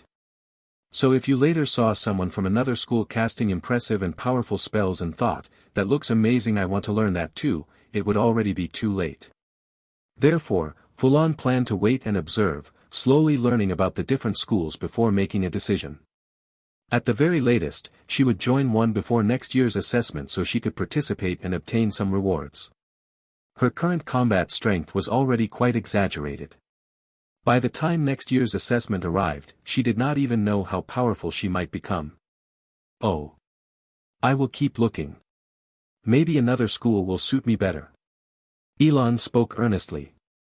You must join a school as soon as possible.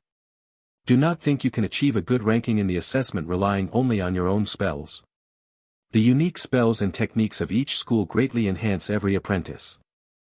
The earlier you join, the earlier you can learn those powerful spells. Fulan understood that point, but she still intended to stick with her own plan. She would observe the schools first before making a decision. Oh, right. Fulan suddenly remembered something she wanted to ask. Boss, have you ever heard the term spirit realm? To avoid drawing attention, she mentioned only the first two characters from the item's name, hoping the keyword might reveal something. Elon raised an eyebrow. It seems you are quite serious about becoming a formal mage if you even know about that. He took a sip of water and continued. You may already know this, but it is also one path to becoming a formal mage. One can achieve advancement through the spirit realm. This method is more popular in other regions of the Alliance, but it is not very common here. I do not remember many details anymore. But if you want to learn more, you will soon be choosing courses. Take the class called Spirit Realm Exploration. The instructor of that course became a formal mage through that method. You can learn more from them. Fulan carefully stored this information in her mind. All of it was extremely important. Spirit Realm Exploration. I will remember that course. Hearing so much useful information made Fulan very happy. She was already preparing to leave. Wait. Do not go yet. What is it? You came here just to chat with me? Of course. I wanted to ask about some things. Now that I have my answers, why would I stay? Elon sighed helplessly, stood up, and gestured for Fulan to follow him. Soon they arrived at the same place where they had first discussed their business. I have to ask, are you not concerned at all about the potion matter? Something this big happened, yet you did not come to find me immediately. I thought you were busy dealing with school matters and could not pay attention to this side of things. But now that you are here, you have not mentioned the potion matter even once. That is ridiculous. Elon complained inside the secret room. Only then did Fulan realize that she really had not been thinking about it at all. She asked awkwardly. Do you mean the news that the Alchemists Association collapsed? I already knew about that. Was it not because the assessment was shut down? Elon looked stunned again and said helplessly. That happened days ago. Now there are far more important developments. Several new associations have already been established. Ah. Elon seemed to realize that Fulan truly knew nothing about the matter. He sighed and said. Ever since the Alchemists Association, an organization that had existed in the city of apprentices for who knows how many years, collapsed, alchemists have returned to the so-called free era from long ago. But very quickly, they discovered that this freedom was not what they imagined. Before, they only felt that the Alchemists Association was randomly taking a cut of their money. Only after the alchemists collectively became independent did they realize that while materials themselves are not difficult to obtain, finding high-quality materials at low prices is extremely difficult.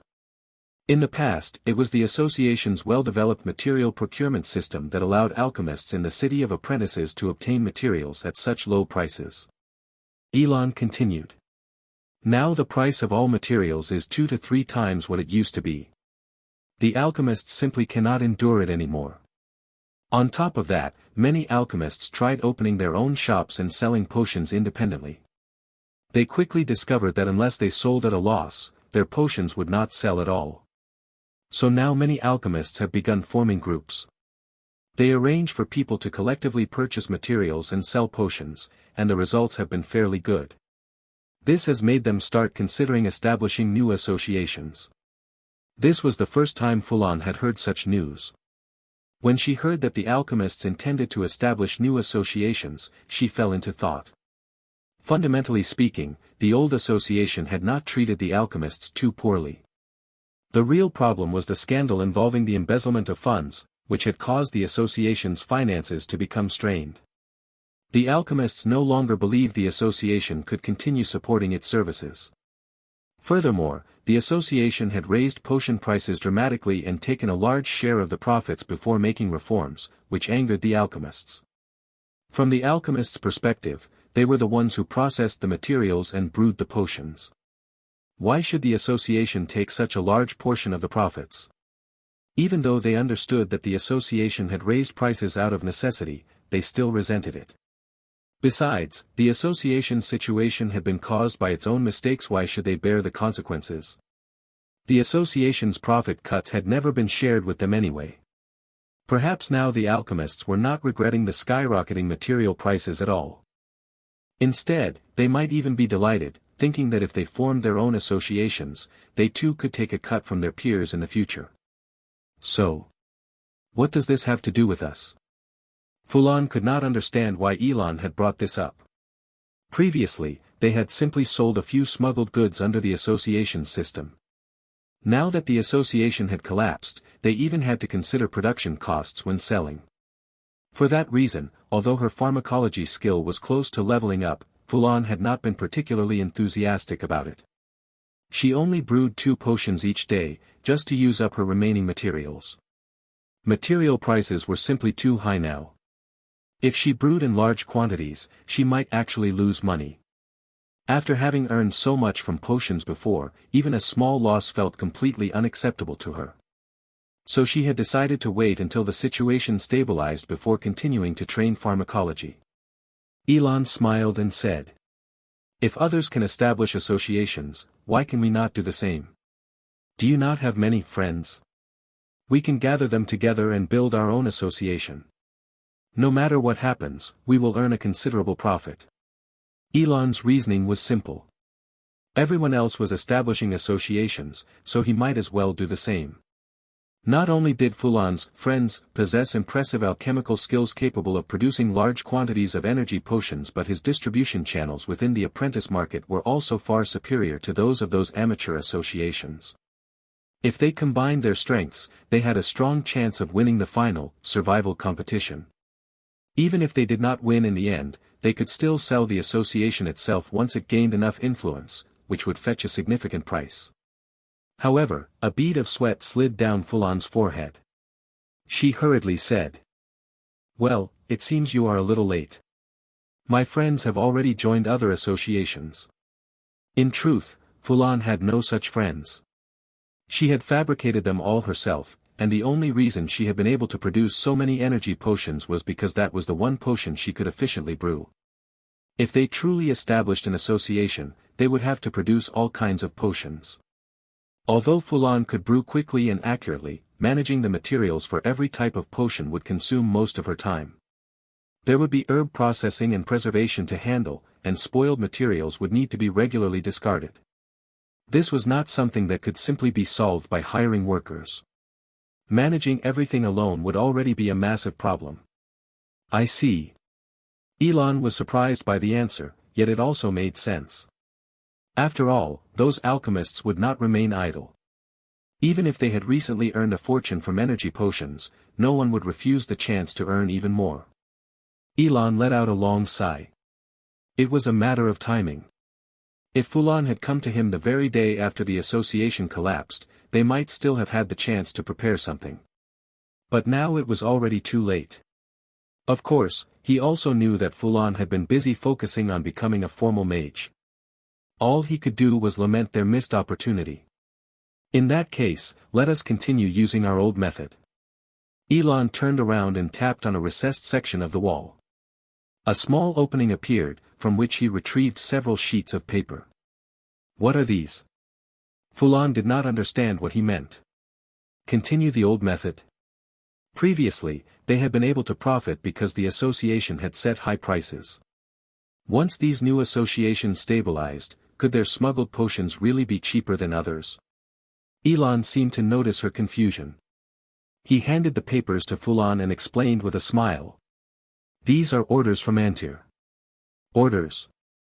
That is right. Orders. The noble lords of Antir are currently preparing for war, and stocking up on potions is an essential part of their preparations. I used my connections to intercept several of these orders. That is how we will launch our new model. Fulan was still confused. What exactly was this supposed to mean? At least explain how the plan would work. She glanced at the contents of the orders. To her surprise, the types of potions requested were very limited and they were ones she had brewed before. Healing potions. Strength potions. For those territorial nobles, simple potions like these are exactly what they need, Elon explained. Healing potions can treat the wounds of their subordinate knights, while strength potions can be given to young men heading onto the battlefield. Because of the long distance and because the final payment will only be made after delivery, the unit price listed in these orders is quite high. It may not reach the level of energy potions during the boom, but we can still make a substantial profit. I believe your friends will not miss such a lucrative opportunity. After all, the price I am offering is far higher than what other associations are paying for purchases. Elon finished explaining everything in one breath and stood there, waiting for Fulan's reply. Fulan looked at the order quantities and the promised payment written on the paper. She calculated the delivery deadline. After confirming that it was feasible, she finally nodded. All right. I will take it. But you will need to help with the materials. Elon replied. That is fine. Now let us discuss how to divide the profits per potion. Different types of potions will have different profit shares. Fulan stared at the packed course schedule before her and fell into deep thought. Was she trying to take too much? She had already selected more than 20 courses, and quite a few of them conflicted with each other. Fulan let out a sigh. It looks like I have to remove some. With a small swipe of her hand, she began deleting the courses that conflicted with most of the others. Introduction to Magical Craftsmanship has to go. What kind of ridiculous class lasts more than 60 sessions? I might as well just grind proficiency myself. Secrets of Runes should probably go too. Although it gives points, the instructor might not even understand runes as well as I do. Analysis of common metal materials. How did I even select this course? Would it not be easier to just learn blacksmithing directly? Eventually, after removing every course with scheduling conflicts, Fulan looked again at the list. There were only 11 courses left. And none of them overlapped. She finally relaxed. Hey, Fulan. Fulan looked up and saw Bella and Lai, who had previously arranged to meet her to compare course schedules. Ah, hello. Bella immediately noticed Fulan's course list and exclaimed in surprise. Why did you select so many courses? Is it really that many? Fulan looked confused. Back in her previous life at university, selecting more than 10 courses was extremely common. And that had been for a single semester. Here, the academy schedule covered an entire year, so selecting a dozen courses did not seem excessive at all. Take a look at mine. Bella handed over her own paper, where the courses she intended to take had been marked with check marks. Fulan glanced at it and saw that only 4 courses had been selected. She asked curiously. Why did you only choose 4? I joined the sword chant school, so I only need to study related subjects. Besides, selecting courses from this list requires points. Only then did Fulan understand why she had chosen so many courses. For a normal apprentice, simply gaining access to a school was already a rare opportunity. Once they understood the school's requirements, they focused entirely on the necessary courses in order to qualify for admission. If they succeeded, they could join the school and become a senior apprentice. If they failed, they would be expelled from the academy. Many apprentices could not even meet the admission requirements of a school, so naturally they could not select a large number of unrelated courses like Fulan. But Fulan relied on her panel. Her philosophy was simple: more skills could never hurt. Every course she selected covered a craft or discipline that she did not already possess on her panel. After thinking it through, she still decided to keep her choices. Maximizing the advantages of her panel was the most important thing. Focusing solely on one field did not suit her time or energy. Techniques for instant spellcasting, material-free casting instruction, Elven swordsmanship instruction. Fulan looked at the courses Bella had marked. She realized she had never even seen these courses on her own selection sheet. And their contents were completely different from the ones she had chosen. The courses she had selected were mostly theoretical titles that ended with words like analysis or application. But Bella's courses were entirely practical training classes that directly taught how to perform specific techniques. This is the course list available only to members of the Sword Chant School. Other apprentices cannot see it. If you want, I can get you a copy. Other people can enroll in them? Yes. Anyone attending these classes is either from the Sword Chant School or someone they know. Everyone does it this way. Fulan could not help but smile bitterly. More entrenched elitism. Even enrolling in courses required personal connections. Thanks. Fulan removed the course Application of Combat Technique Release from her schedule. She had originally selected it because she heard that students who performed exceptionally well would receive a rare combat technique as a reward. But since Bella could provide access to better courses, she naturally preferred those. In terms of teaching quality, instructors from a school were almost always superior to ordinary instructors. Moreover, most of these internal school courses were taught by formal mages. I will choose Elven swordsmanship instruction. Fulan knew that anything called swordsmanship usually referred to a complete combat style.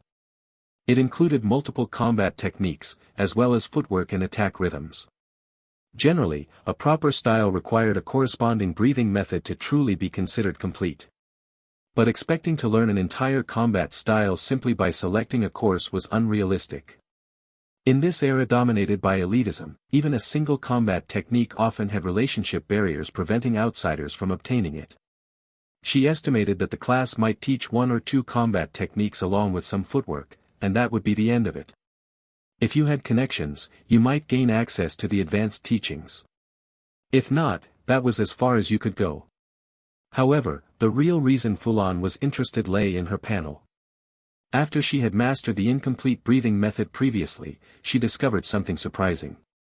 Now, whenever she wished, the swift wind breathing method would activate automatically as if it were an innate ability. The incomplete aspects had completely disappeared.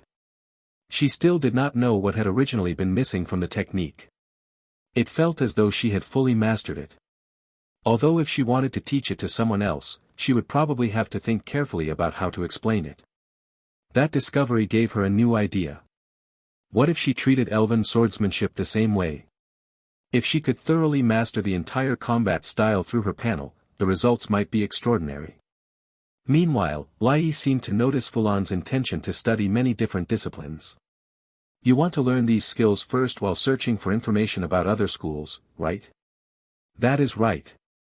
I still want to see what the other schools are like. However, Lai clearly did not approve of her plan. But you are trying to learn far too much. Potions, foundational construction spells, and who knows what else. Who selects courses like this? A normal person would spend 2 or 3 years mastering just one of these subjects. Yet you want to study all of them. What if I actually manage to learn them all? Lai did not respond to that question. Instead, she brought up something else. I still recommend that you withdraw from most of these courses. Have you not been searching for information about other schools? That is right. Do you know somewhere that compiles such information? I really need it. There is no place like that. But I do have some big news related to a certain school. Fulan immediately became interested. She had become extremely sensitive to any information related to schools. Several of her course selections were based purely on vague rumors. For example, one course she had chosen, Fundamental Study of Construction Spells, was rumored to recommend outstanding students to the construction school. Another course, Introduction to Common Creatures of the Alliance, sometimes resulted in the instructor recommending students to the necromancy school. Let me think.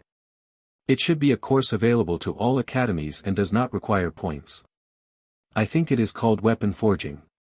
Course selection was divided into two categories. Some courses belonged exclusively to a particular academy. Others were shared across multiple academies. Usually, courses from one's own academy were relatively easy to enroll in. But shared courses like this. I checked earlier. That course has already reached full capacity. Fulan had seen the course before. She had originally wanted to enroll to train her weapon forging skills, but the class had already filled up. So she abandoned the idea.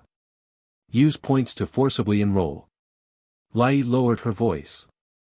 I heard that this school is recruiting apprentices in the City of Apprentices for the first time. When a free course reached full capacity, apprentices could still spend points to force their names onto the list. It was one of the small privileges that points provided. Fulan was immediately intrigued. Recruiting in the City of Apprentices for the first time? Perhaps the spells of this school were extremely powerful. In the residential district of Cuilan Academy, inside a quiet 3-story house with a courtyard. Fulan was arranging the equipment used for potion brewing, placing all the related apparatus into a small room. This house had cost her 4 gold coins and 53 silver coins in full payment. Although its location was somewhat remote, she had to walk half an hour to reach the teaching district. It had a great deal of space, allowing her to store a large amount of miscellaneous items. Besides, she occasionally conducted a bit of private business, so a secluded location suited her perfectly. After arranging the equipment, she took out 3 sets of materials for brewing strength potions and placed them into 3 separate beakers. After adding water, she immediately activated the harmonization method. Yes, she was going to brew 3 potions simultaneously. This was a small trick she had recently discovered. After stacking 2 professions, her mental power had increased significantly, and she also possessed the trait Experienced Alchemist. This allowed her to brew potions with great ease. After a few simple tests, she discovered that brewing 4 potions at once was her limit, and even then there was a chance of mistake, so she usually brewed 3. As for the brewing steps, those had been specially designed so that beginner alchemists could easily follow them while using the harmonization method. She had no need for such restrictions.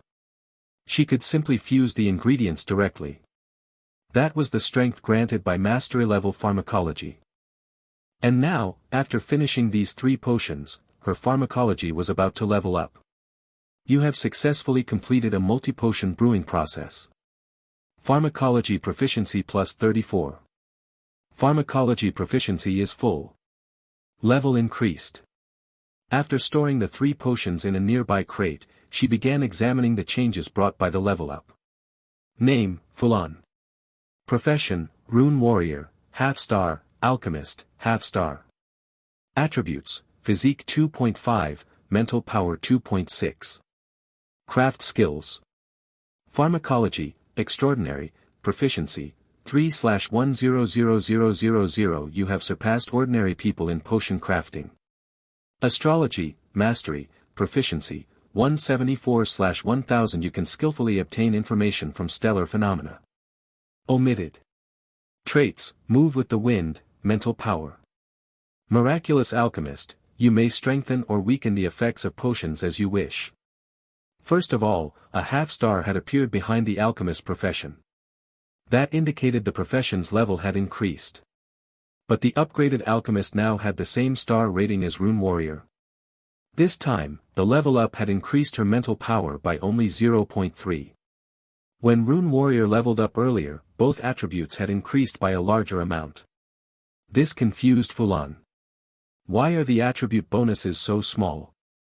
How can this possibly be the same star rating as Rune Warrior?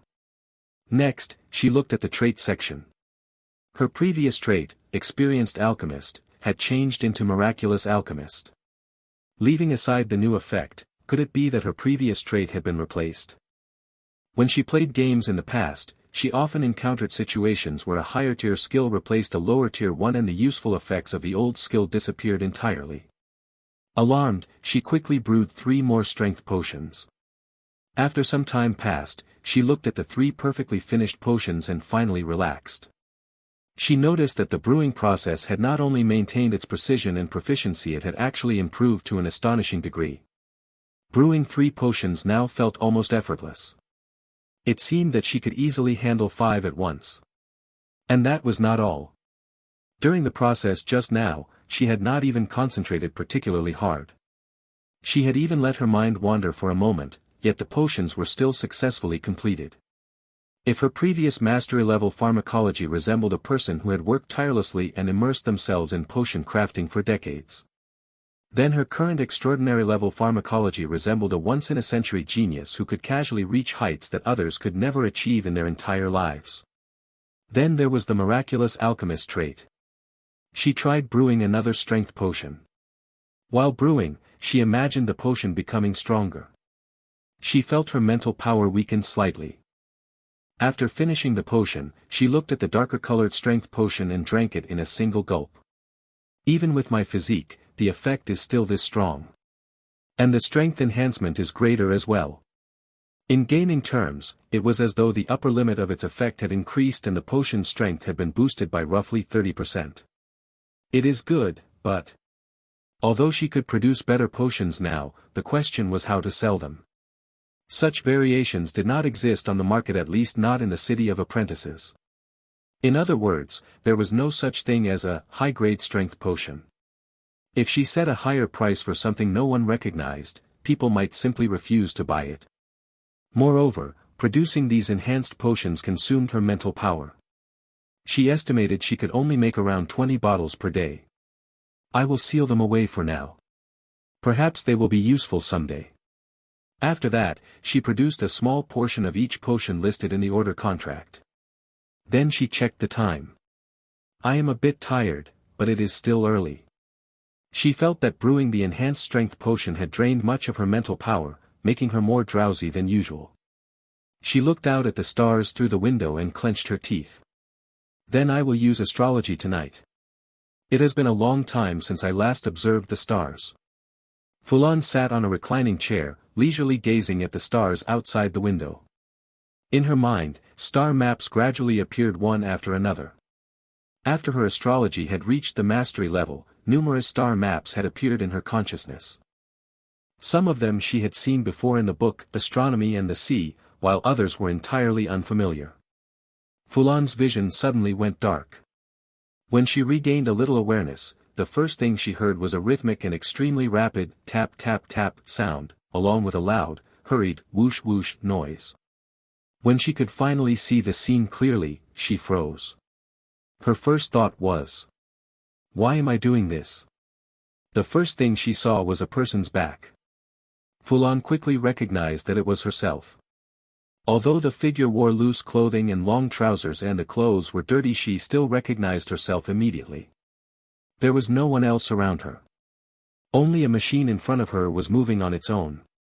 It emitted thick smoke, and a wheel kept spinning continuously. Fulan watched for a moment before realizing what it was. A steam engine. The entire machine was not small. It could completely cover Fulan's body, though it was only about one size larger than she was. She watched the flywheel spinning continuously. Then the entire vision disappeared, leaving only a single prompt. You have observed another scene from the future. Astrology proficiency plus 20.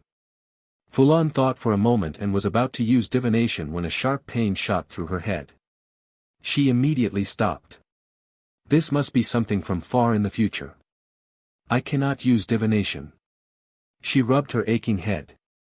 It seemed that if she wanted to understand why she was building that steam engine, she would have to wait until the future. From Fulan's current perspective, steam engines were already outdated technology in this era. Why would she be building something like that? She had once overheard other apprentices discussing how, in other regions of the Alliance, there existed something called a mana engine. It could move an entire mountain. It could even lift a whole city into the sky. Compared to a mana engine, a steam engine seemed to have no advantage in terms of power. You are the one who defeated a teacher of the sword chant school, right? Do you have the guts to spar with me? Fulan had just arrived at the classroom for the Elven swordsmanship lesson of the sword chant school when someone stopped her at the doorway with those words. Fulan wondered where this random nobody had come from and turned her head toward the source of the voice. What she saw was a sword chopping straight toward her. She neither dodged nor flinched, simply allowing the blade to descend toward her. However, the sword stopped when it was still about 20 centimeters away from Fulan. Why did you stop? I am waiting for you to finish the swing. Fulan responded calmly. She was not afraid that the sword might actually come down. She had bought 2 pieces of magical equipment as temporary gear and was wearing them. If the blade truly struck, a protective shield would instantly activate. She knew that the other party did not truly intend to fight her. From the complete lack of force behind the swing, the sword had merely been waved lightly in her direction.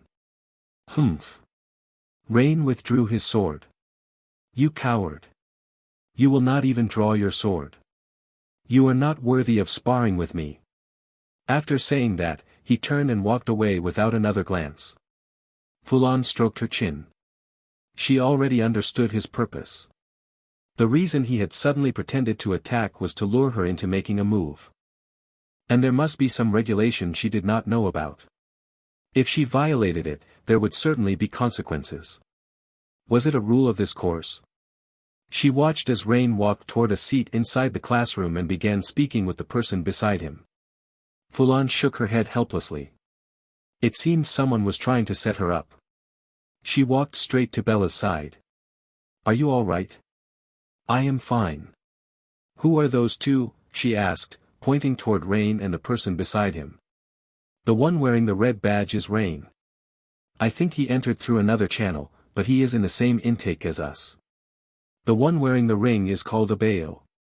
He is about 2 years above us, I think. I heard he is very strong, Bella replied directly. So why is that Abeo trying to frame me? From the conversation between Rane and Abeo, Fulan noticed that Abeo had been the one speaking the entire time. Combined with Abeo's higher status, she concluded that Rane had just acted under Abeo's instructions. I am not sure either. I only know that Abeo failed during this year's assessment. It seems he had bad luck and was eliminated early. I do not know anything beyond that, Bella said. Fulan continued watching the two of them, deep in thought. Meanwhile, on the other side. I am sorry. I could not get her to make a move. Rane's voice was extremely low. It is fine. This class will last for a long time. Act more discreetly next time. I refuse to believe she can handle it perfectly every single time. Abeo frowned deeply. He knew that once the other party had become cautious, the chances of success would not be as high as they had been just now. As long as you can make the teacher think worse of her, I will keep my promise and teach you that sword technique. Abeo emphasized his promise. The reason he had wanted Fulan to make a move earlier was because the instructor for this course was Burnett of the Sword Chant School. He had been a teacher in the City of Apprentices for more than 20 years. At the same time, he was also the main person in charge of the Swordsman Society, a club under the Sword Chant School. Within the Sword Chant School, Burnett essentially held the power to decide the life and death of the resources allocated to apprentices. Burnett was passionate about cultivating apprentices. Every year, he would personally designate one apprentice, grant them better resources, and teach them swordsmanship. Last year, the apprentice he had chosen was Abeo. And Abeo had disappointed him. He had failed to obtain any ranking at all. Moreover, Burnett would only train apprentices who had not achieved a ranking in the assessment. Originally, Abeo had been very confident. Among the apprentices who had not received a ranking, he believed himself to be the strongest. Until Fulan defeated John, the teacher who had long taught the basic swordsmanship course. After confirming the matter with John, a sense of crisis immediately rose within him. He knew John's strength. It was from John's class that he had first joined the sword chant school. During the assessment in which he had sparred with John, he had clearly felt his own helplessness. He realized that John was extremely strong. Even now, he was not confident that he could defeat the John of that time. Yet Fulan had defeated him. Moreover, after Abeo questioned him, John had continuously praised Fulan. At that moment, Abeo realized that this year Burnett might not choose him. No one knew better than he did how rapidly his skill had improved after receiving Burnett's personal instruction. He did not want to return to the slow, painstaking progress of the past. Although Fulan had not yet joined the sword chant school, anyone could see that with her ability, she would certainly join sooner or later. If one wants to become a formal mage, one must do things like this, use every possible method, Abeo murmured to himself. As for Rune, after hearing Abeo repeat his promise, he simply gave several responses of agreement. Burnett was a robust middle-aged man. There were several scars on his neck and hands. Apprentices who chose this course, regardless of whether you belong to the sword chant school. If I see any of you settling disputes through private fights instead of proper sparring, then forget about ever attending this class again. Burnett's face was filled with severity. It was clear that he deeply detested such behavior. Only then did Fulan understand why Rune had tried to provoke her into making a move. So this was the trap waiting for her. However, she did not really care. As soon as Elven swordsmanship appeared on her panel, she would leave immediately. She had no intention of getting involved in the affairs of the sword chant school. Very good. I hope you have all heard me clearly. Do not disappoint me. Then Burnett picked up a wooden sword and signaled for everyone to spread out and leave enough space. Elven swordsmanship is a unique combat style of the Elven race. In truth, we humans cannot fully reproduce the level at which the elves perform this swordsmanship. This is because our physical structure differs greatly from that of the elves. With bodies of similar size, their weight is slightly heavier than ours, yet they possess astonishing jumping ability and eyesight. So no matter how we train, the difference in physical structure prevents us from fully displaying Elven swordsmanship. Burnett then began to demonstrate. He leaped and swung the wooden sword with remarkable agility. Good. Now, no one swing your swords yet. Follow my footwork and practice the jumps. After jumping a few times, Fulan frowned slightly. Rune was moving closer to her. At the same time, Abeo was also approaching, deliberately squeezing into her space. She was forced to restrain her movements and practice within a much smaller area. When the two of them came so close that they were within the reach of her outstretched arms, she finally spoke. Could you move a little farther away? You are blocking me. Everyone present turned to look at her. Since they were all practicing together, her voice was especially clear in the room. Sorry, we did not notice. We truly apologize. Rune reacted quickly and apologized at once, pulling Abeo aside. Burnett frowned slightly, but he continued instructing everyone to practice. Fulan's practice afterward was constantly harassed by the two of them while they deliberately kept their distance. One moment they would stretch their swords toward her, and the next moment they would jump directly into the path of her swing.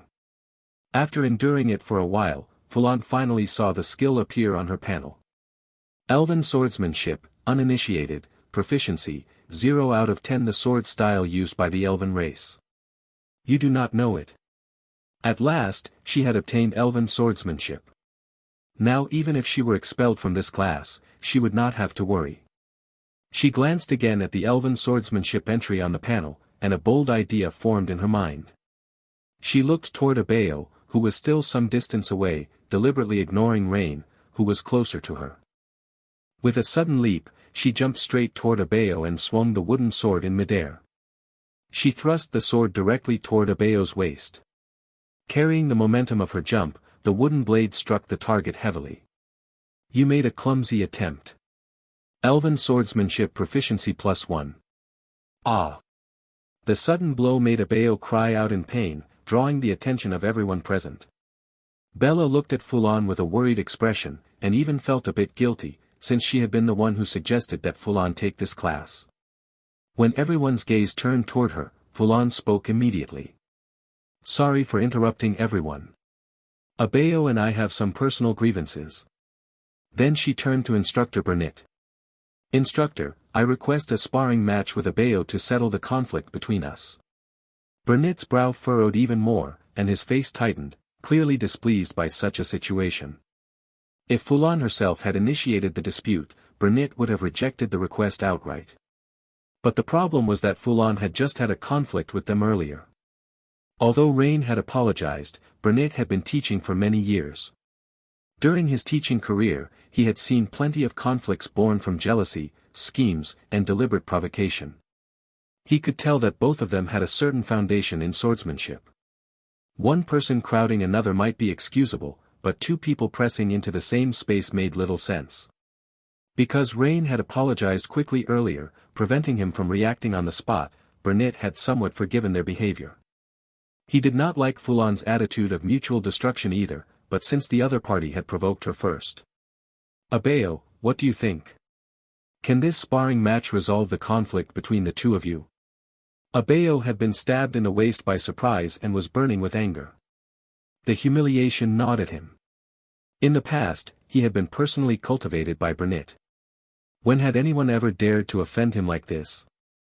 Covering the spot where he had been struck, he slowly stood up.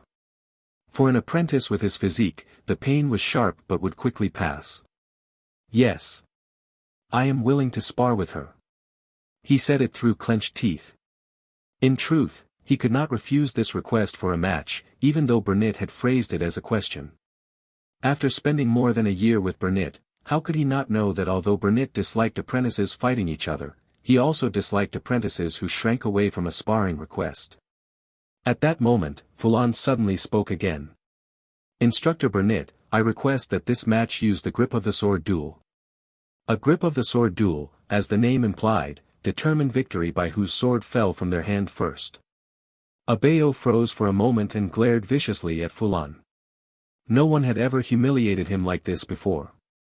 This type of match was different from the usual sparring where a single hit determined defeat. In this duel, what was tested was endurance and attacking methods. Only when the opponent's sword fell from their hand would the result be decided. Even if someone's chest were slashed open, as long as their sword remained in their hand, they had not lost. Did she choose this kind of duel just to humiliate me during the fight? At that moment, Abeo cast aside all calculations. If it was merely a match, he was not afraid. What he feared was that because he had disappointed Burnett last year, Fulan's sudden entry into the sword chant school might steal the opportunity that should belong to him. I accept. Let us do it the grip of the sword duel. Abeo spoke those words with burning anger. Burnett's expression froze for a moment, then shifted into a sort of resignation. He understood that the conflict between the two could no longer be eased. Neither side had left the other any room for retreat. Without a fight, the matter would not end well. But if they had to fight, it might as well be now. It would be better than letting them return later and engage in a private battle that could leave both sides seriously injured. After the match, perhaps the relationship between them might even ease once a victor had been decided. Burnett let out a long sigh, and his expression softened slightly. Everyone listen. This class is suspended for now. The time for the makeup lesson will be announced later. The watching apprentices immediately began whispering among themselves. Not a single one left the room, despite the announcement that the class had been cancelled. Meanwhile, Rain's expression changed slightly as he watched the tense atmosphere between the two. His gaze shifted toward Burnett, and a plan formed in his mind. When the two of them arrived at the sparring ground, Burnett spoke sternly. Both of you listen carefully. This is a match, not a duel. You are not allowed to take each other's lives or cause permanent disability. Do you understand? Both of them responded perfunctorily, but they still kept the stern warning in mind. The match begins. Abeo did not choose to attack immediately. Instead, he assumed a defensive stance where he stood. This was his family's iron wall swordsmanship, a complete defensive system and the very reason he had stood out among so many apprentices. It included a full set of sword techniques, breathing method, combat techniques, numerous stances, and many tips taught by elders of his family. All of this made him far stronger than those noble apprentices who possessed only a body-tempering technique, a few combat techniques, and occasionally a breathing method. Earlier, Fulan had stabbed his waist. Although he had failed to react because it was a surprise attack, it made him realize one thing: Fulan was very fast. Otherwise, his defensive instincts, trained since childhood, would not have failed to respond. But now he stood fully prepared. His breathing method and stances were activated. He refused to believe that Fulan could still break through his defense. Once he blocked Fulan's attack, the battle would become his stage for defensive counterattacks. However, when Fulan moved, both Abeo and the spectators were stunned. In the past, whenever someone faced Abeo's stationary defensive stance, almost everyone would slowly approach, probing carefully before deciding how to attack. Fulan did not approach cautiously at all. Instead, she used an attack method that no one had expected. She jumped. While airborne, Fulan maintained a thrusting posture and stabbed directly toward Abeo. He reacted quickly and blocked the attack, though the force pushed his body slightly backward while his feet remained firmly planted. Feeling the tremendous force behind the strike, Abeo's expression grew more serious. Such strength. But if she kept using this kind of attack, what is she doing? Why is she using the Elven swordsmanship footwork we just learned? The apprentices below whispered among themselves, unable to understand why Fulan was using a technique she clearly had not mastered. Even Burnett frowned deeply. He could see that Fulan did not actually know Elven swordsmanship. She was merely copying the footwork he had demonstrated earlier, adding her own understanding to form this attacking method. He could not understand why she would do such a thing. Regardless of what the others thought, Fulan continued attacking while watching the prompts appearing on her panel. You attempted Elven swordsmanship in combat despite not knowing it. Elven swordsmanship proficiency +2. You attacked using Elven swordsmanship, but the effect was minimal. Elven swordsmanship proficiency +1. Fulan's thought was simple: she could not let this trip be wasted. Since she was already in a match, she might as well grind some proficiency for Elven swordsmanship first. From several exchanges, she could tell that Abeo's iron wall swordsmanship truly lived up to its reputation. Her attack seemed to do almost nothing. She felt that if she were allowed to use Wind Blade, she could easily end the fight. But relying purely on swordsmanship would take much more effort, so she decided to practice the newly acquired skill first. When Abeo saw Fulan suddenly leap into the air, he was momentarily confused. He could not quite understand what kind of move it was. Almost all swordsmanship practiced by humans relied primarily on attacks performed on the ground. From childhood, he had been trained to defend against attacks coming from ground level. This had always been the case throughout his life, and his habits had never been broken. He reacted quickly and blocked the first strike, then defended against several more attacks from Fulan. Only then did he realize what she was doing, just like the people watching below. Elven swordsmanship. What is she doing? Abeo could easily see that the series of movements Fulan was performing was full of flaws and openings. He had simply failed to react properly at the beginning. Is she deliberately provoking me by using something she just learned?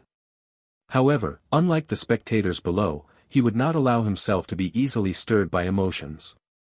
His family's breathing method had the effect of discarding unnecessary emotions while preserving only fighting spirit and rationality. It was a method refined through the efforts of more than a dozen generations of his family. Because his family specialized in defensive tactics, this effect was extremely useful when facing an opponent. Watching Fulan leap once more and bring her sword down from above, Abeo decided that this time he would launch a defensive counterattack.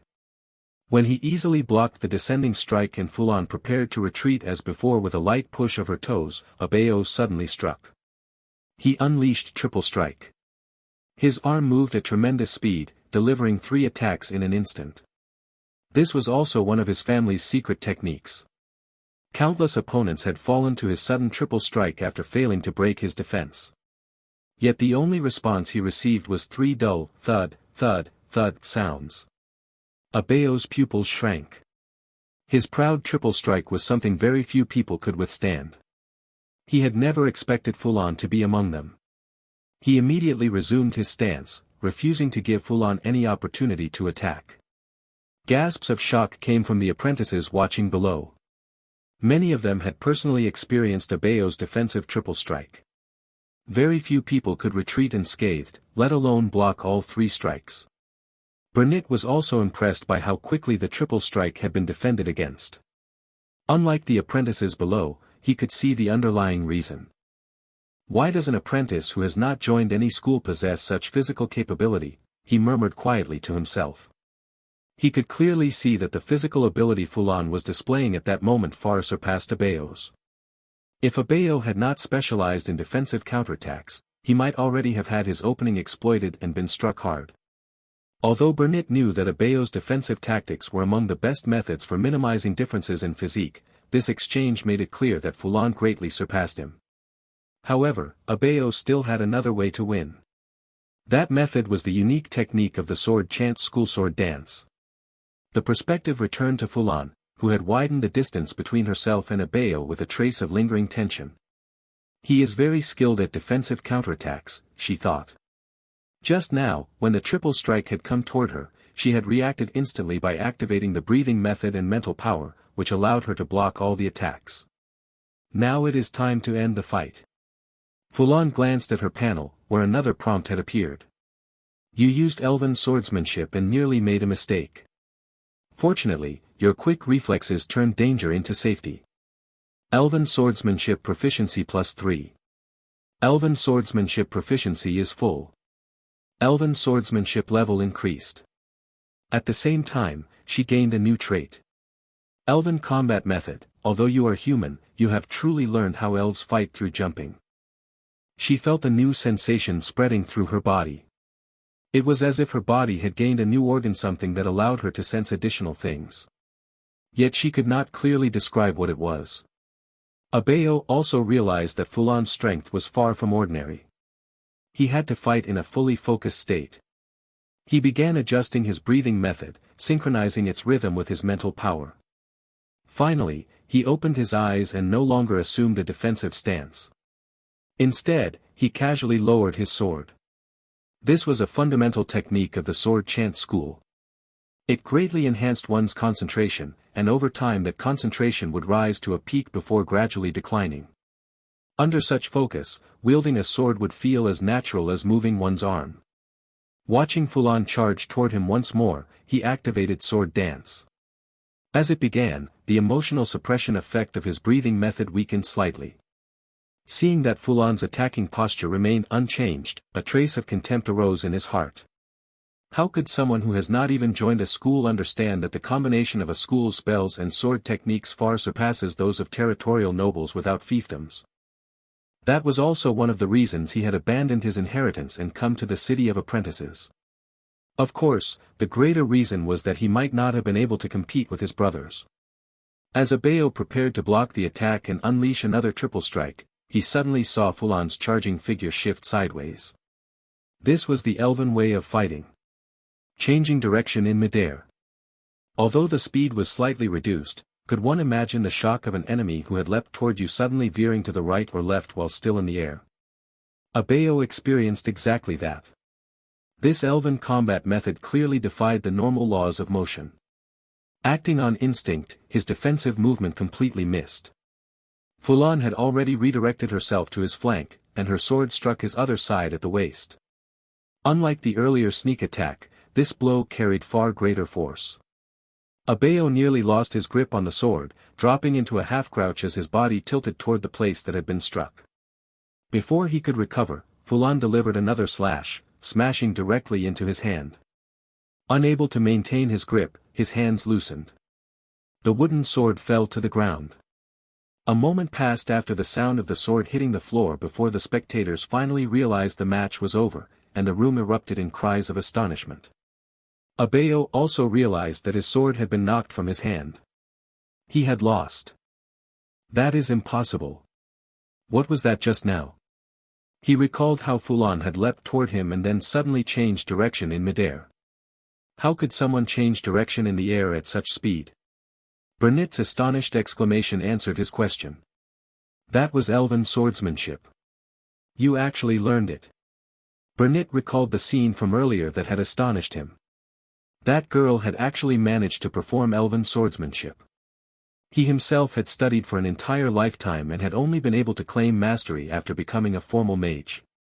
Judging from the girl's performance, the angle at which she could change direction was not as wide as his, but Fulan had only just learned elven swordsmanship. He could clearly see that she had not known the technique before. Yet after only a few attempts, it was as if she had suddenly grasped it and learned it on the spot. "Can you tell me something? Do you perhaps have elven blood?" That was the most reasonable explanation he could think of. How could a human compete with elves in their own swordsmanship? If she possessed some elven ancestry without displaying the physical traits but retaining the key characteristics related to learning their techniques, then it would explain why she could master elven swordsmanship so quickly. I am not sure. Fulan herself did not know who the parents of this body were. She had grown up in an orphanage and had no related information. However, she also knew that when she had practiced elven swordsmanship earlier, she had been just like everyone else. She had not felt any special inspiration. It was only after the skill level increased that she suddenly learned it. It most likely had nothing to do with elven blood. Still, if someone was giving you a graceful explanation, it was better to accept it. Was she supposed to insist that it was due to her unmatched talent, something that appeared once in 1,000 years? Did you feel as though you could sense something, but could not quite describe it? Yes, that feeling appeared suddenly just now. Then that must be it. That is also one of the characteristics of the elves. After that, Burnett said. I know you have refused before, but I will ask again. Do you wish to join the sword chant school now? I can personally guide you in elven swordsmanship. Fulan replied as she had before. I am sorry, Instructor Burnett. I would like to look at the other schools first before making a decision. Burnett showed a trace of displeasure and said with slight regret. That is unfortunate. I thought I might train another apprentice who could reach the top 10 this year. Thank you for your kindness, but I have made up my mind. I apologize. Fulan handled the situation tactfully, and the smile slowly returned to Burnett's face. Burnett then helped Abeo to his feet and said to both of them. Now that you have determined the winner, I hope your conflict ends just like this match. Do you understand? Abeo lowered his head, still holding his waist where he had been struck. His expression was extremely unpleasant. He knew he had lost. He had also lost in a competition for Burnett's personal guidance. When the other person was stronger and had a better relationship with the teacher, what could he possibly use to compete? In the past, he had never even dared to refuse Burnett's guidance. Yet Fulan had refused directly and decisively, and Burnett had shown no displeasure. He had lost. Completely and utterly.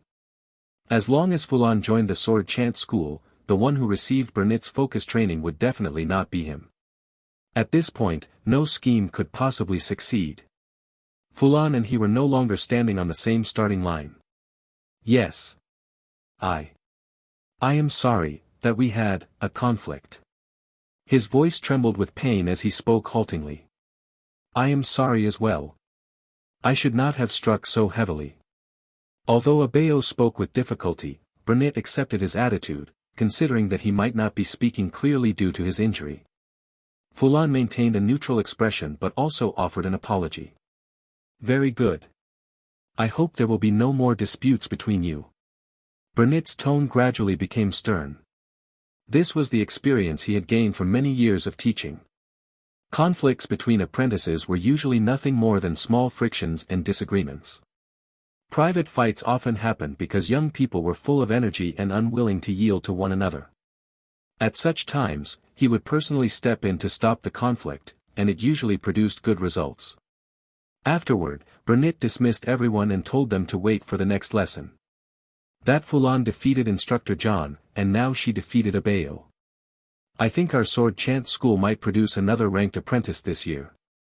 But she still has not joined the sword chant school, right? What nonsense are you talking about? With her swordsmanship and that physique, plus a few spells, where else could she go besides the sword chant school? What if she really goes somewhere else?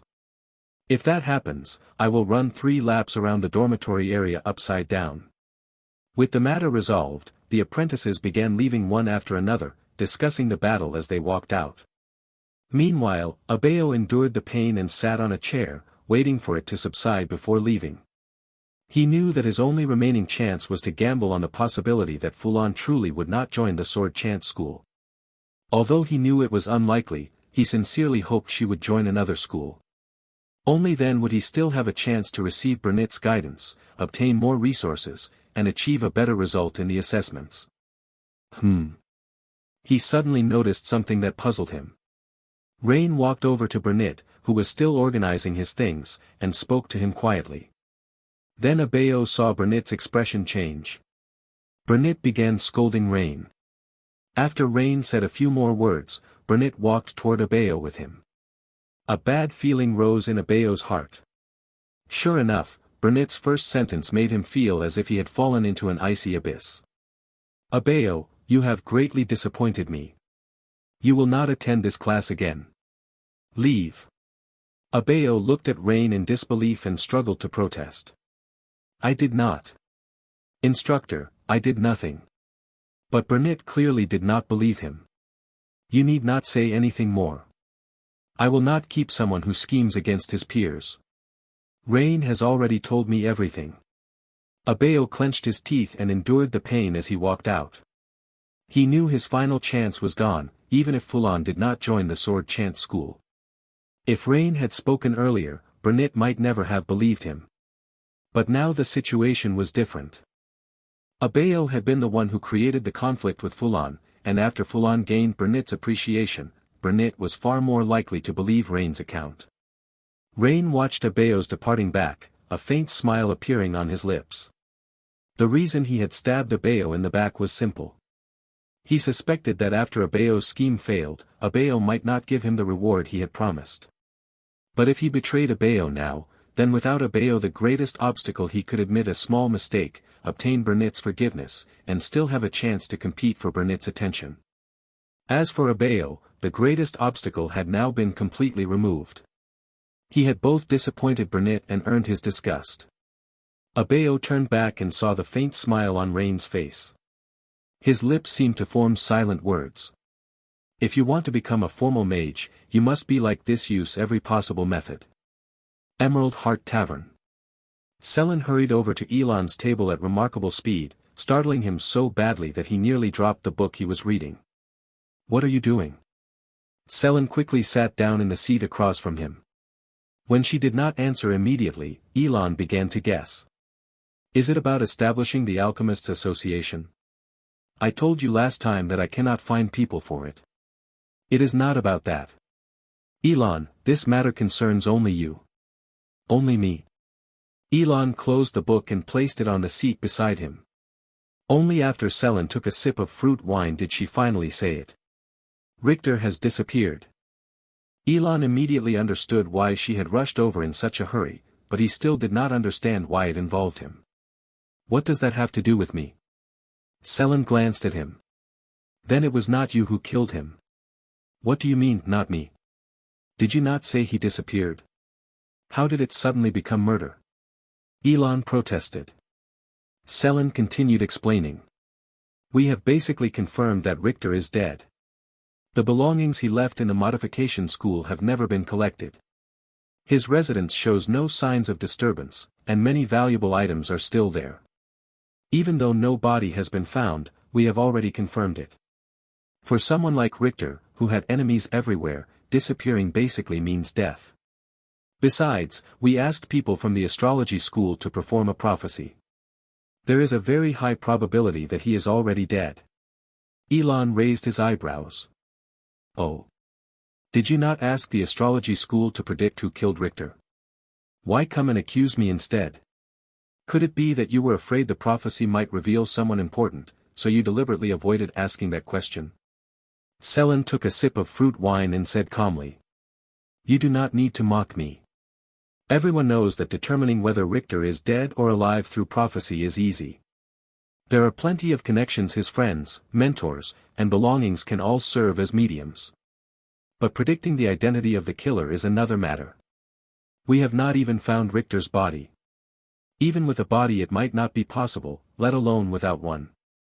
Across the table, Elon maintained an indifferent expression. So what exactly does this have to do with me?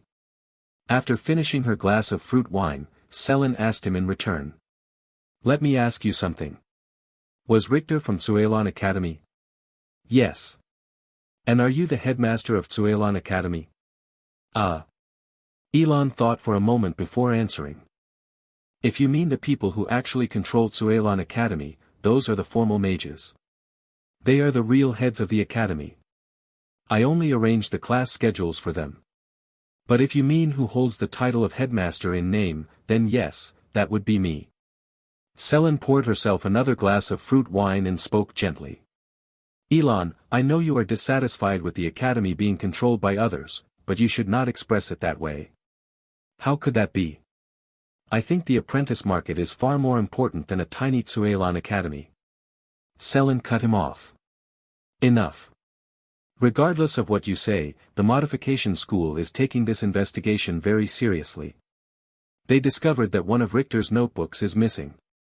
It may contain knowledge unique to the modification school, so they will definitely come to question you.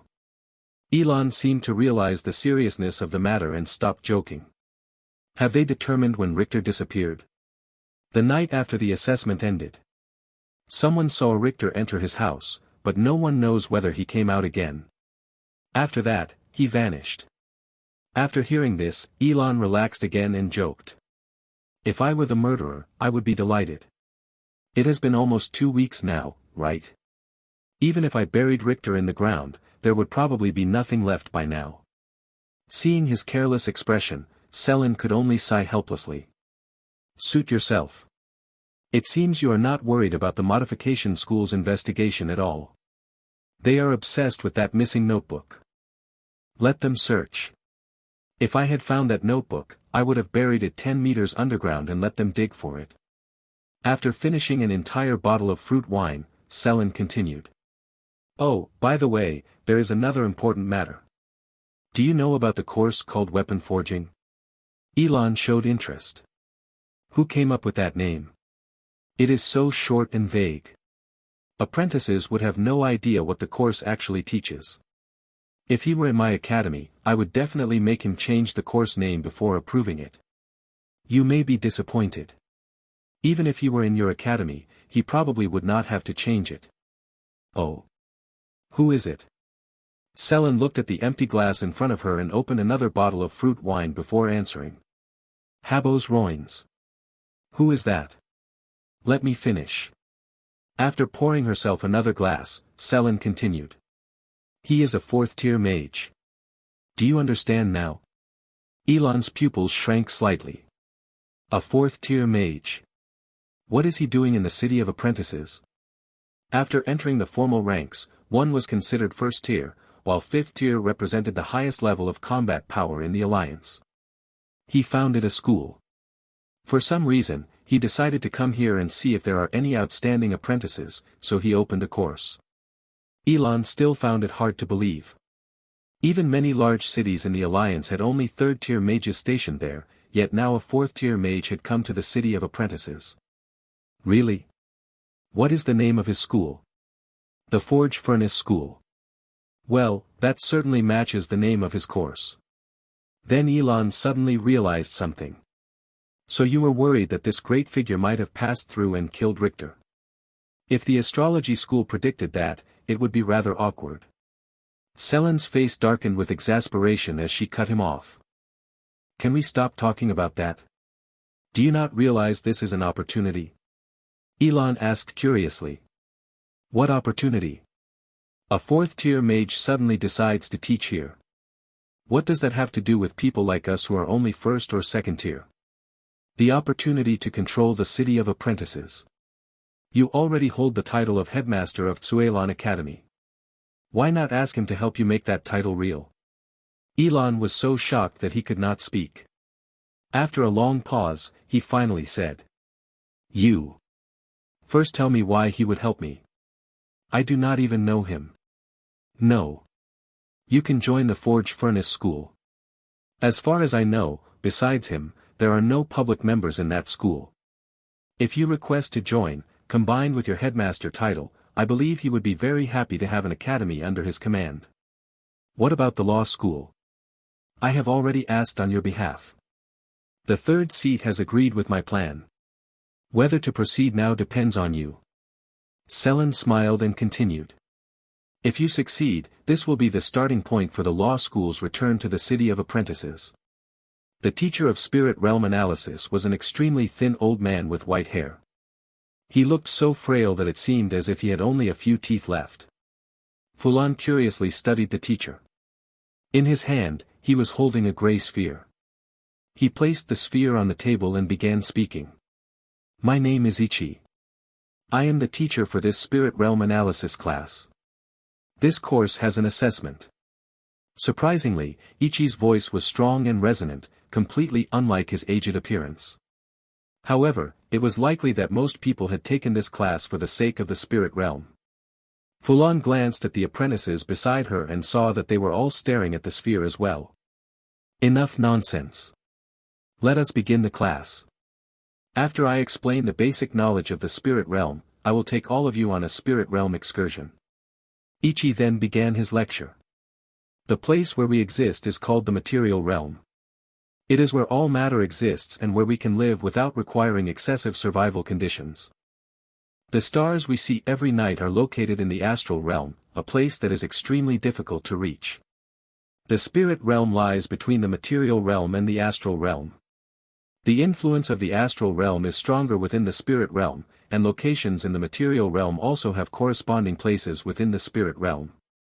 Although it is possible to physically enter the spirit realm, such places are usually remote and very difficult to leave. Normally, the method we use to enter the spirit realm is spirit realm excursion. This involves raising our consciousness into the spirit realm, rather than our souls.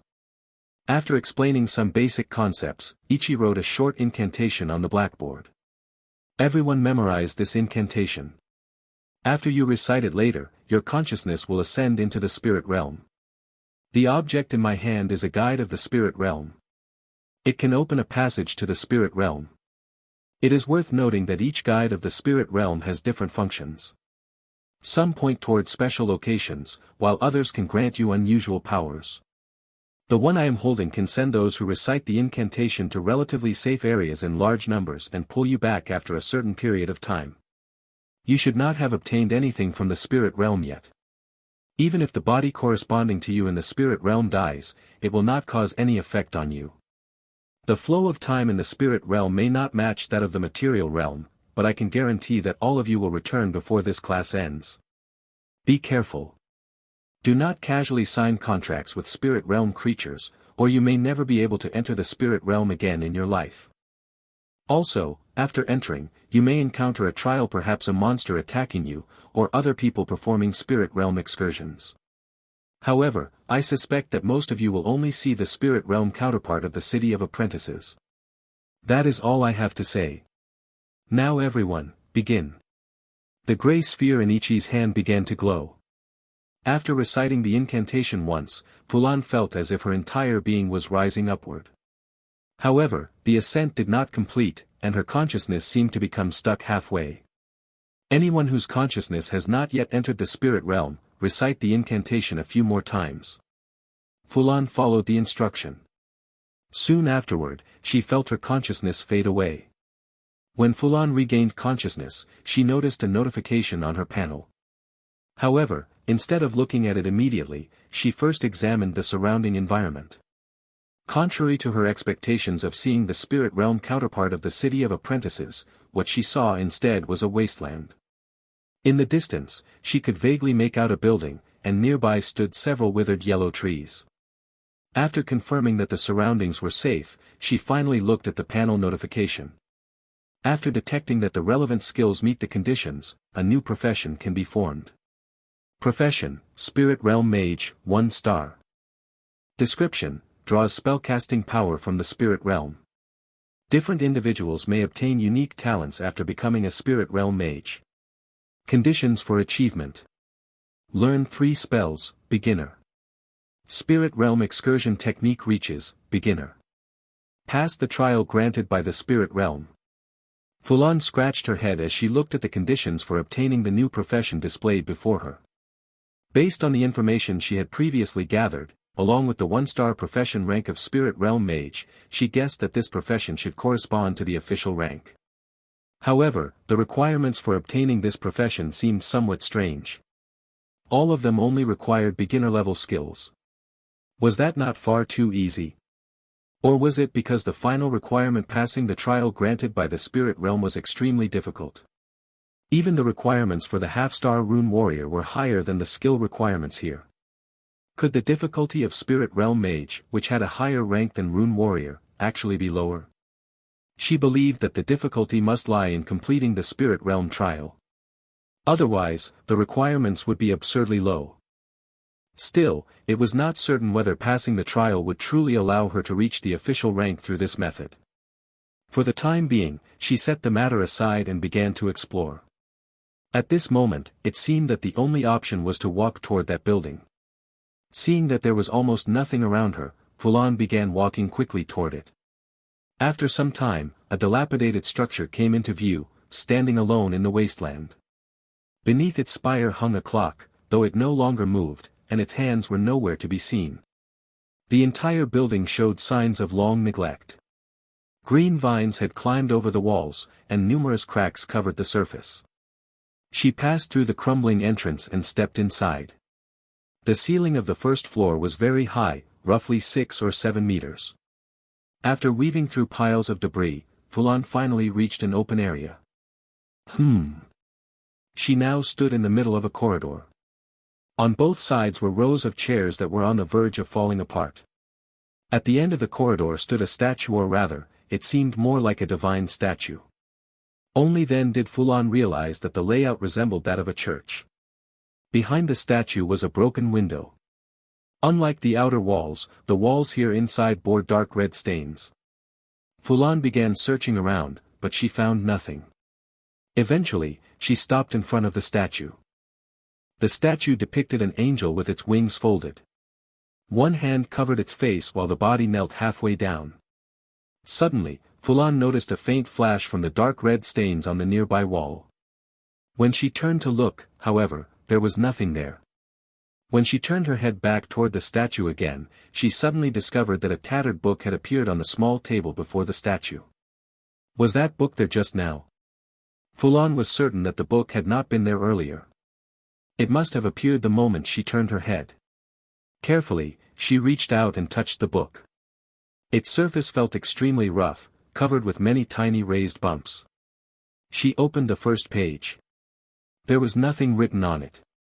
But when Fulan glanced at it again, strange characters that she could not understand slowly emerged upon the previously blank page. Before she could examine them carefully, her consciousness began to sink once more. When Fulan regained consciousness, she found that she had already returned to the Spirit Realm Analysis classroom.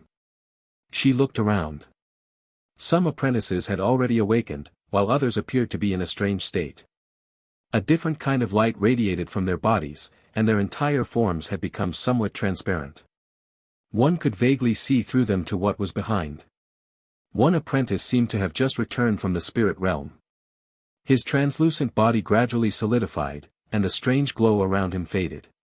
A look of excitement appeared on his face. He wanted to speak in excitement, but he restrained himself. Ichi stood below, gently stroking the glowing sphere in his hands. He did not pay attention to the apprentices who had returned and were causing a small commotion. Only after all the apprentices had regained consciousness did he finally speak. What you just experienced was a Spirit Realm excursion. One thing worth noting is that if you attempt a Spirit Realm excursion on your own, you must ensure that you are in a safe environment. Otherwise, if your body suffers fatal damage, you may end up spending the rest of your life in the Spirit Realm. Of course, if you are fortunate, you may receive the protection of the Spirit Realm.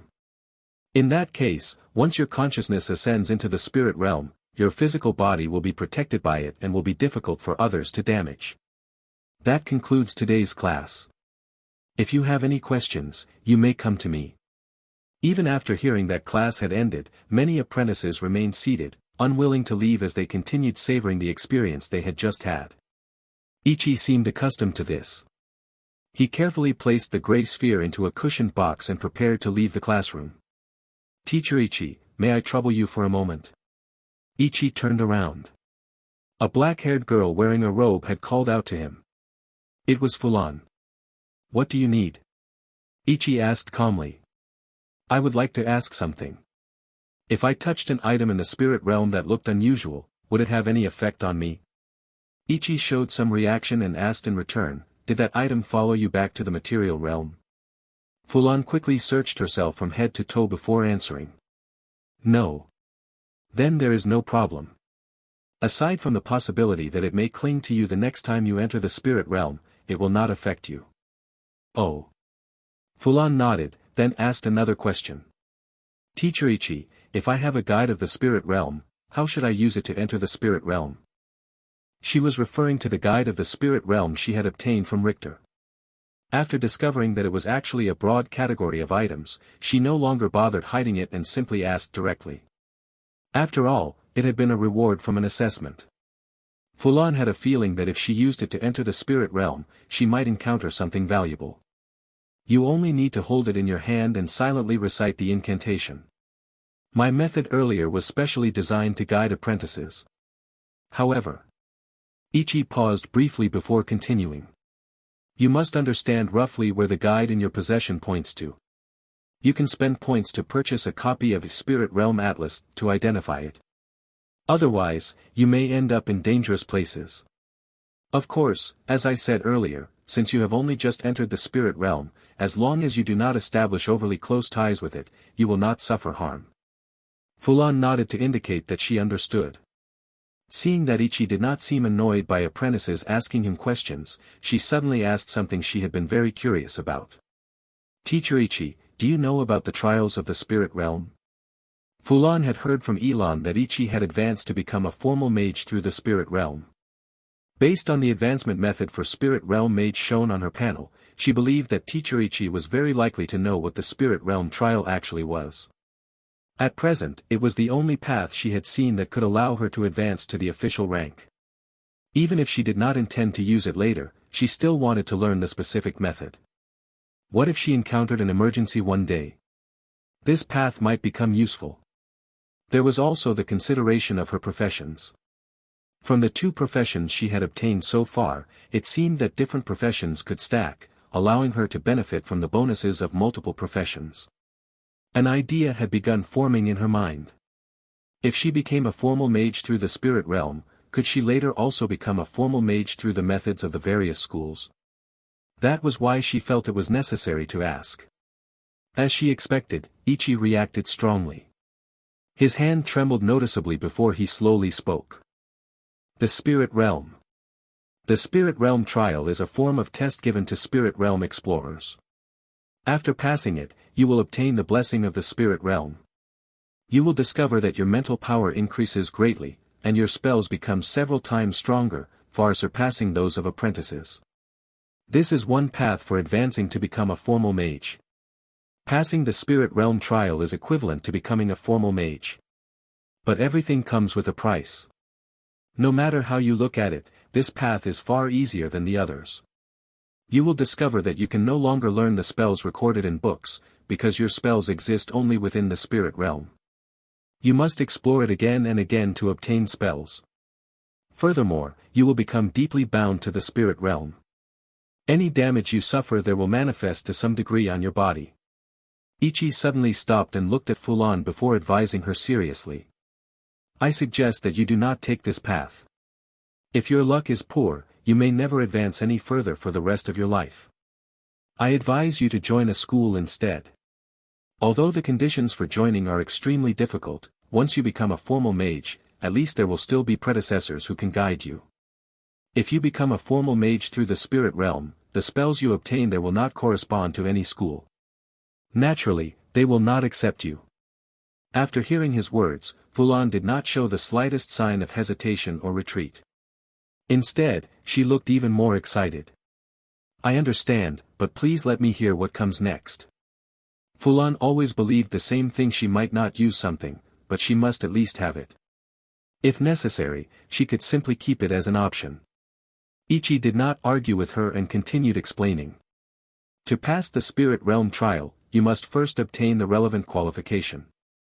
Each time you explore the spirit realm, you may encounter small objects emitting a faint glow. Those are guides of the spirit realm. As long as you carry them with you, they can follow you back to the material realm. There is one particular type of guide that you will eventually encounter after exploring the spirit realm multiple times. Around it will be a patch of black emptiness, and it will float in the air. That is the key to the trial. After you return to the material realm, simply touch it, and it will display the relevant information about the trial, including the time when it begins. If you enter the spirit realm at that time, you will be participating in the trial. Ichi revealed a bitter smile. Of course, I still advise you not to take this path. Otherwise, if your luck is poor, you may end up like me, unable to find the key to the next trial. Fulan held the spirit realm atlas she had exchanged from the points exchange hall and began searching for the type of guide of the spirit realm she currently possessed. She compared the entries in the book with the characteristics of the guide in her hand. Emits a blue glow, with relatively strong brightness. This is a sign of a trial. After completing it, one can obtain extremely valuable rewards. This kind of trial is different from the trials granted by the spirit realm itself. It is produced by the region itself.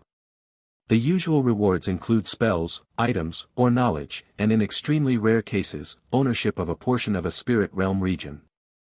Since the guide is a stone, the corresponding region will likely be located in places such as the Earth Mountains, the Jade Corridors, or the Pure Valley.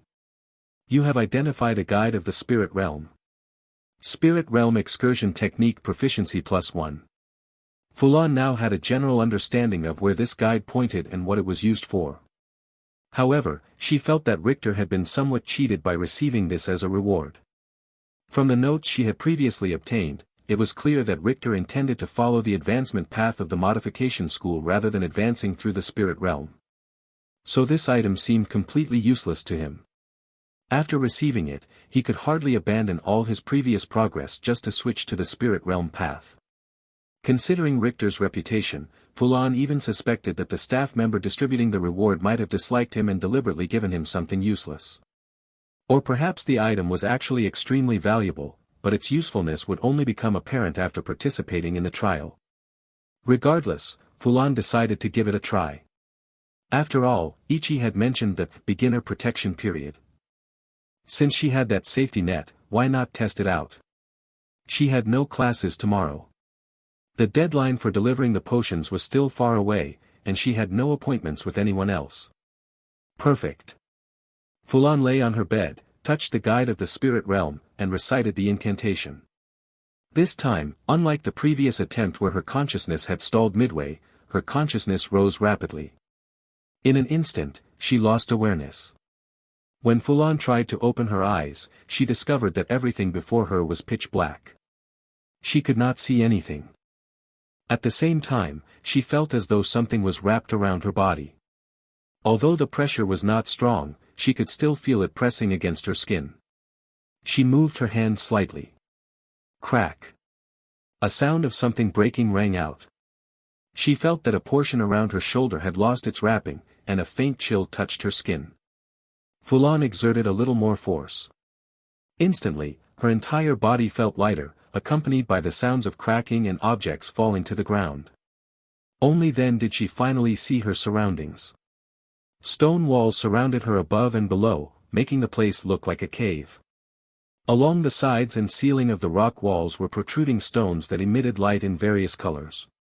Although it looked like a cave, it seemed to extend very far into the distance. Fulan could not see the end. She patted the material still clinging to her body and shook herself a few times before barely managing to clean it off.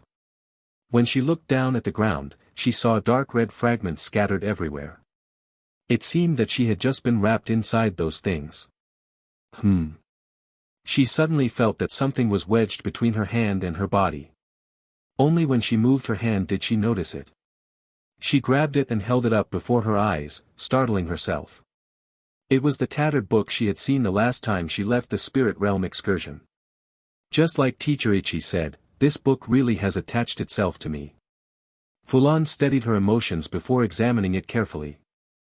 At first glance, the book did not seem any different from before, at least judging by the cover. But when she opened it, the previously blank pages were no longer empty.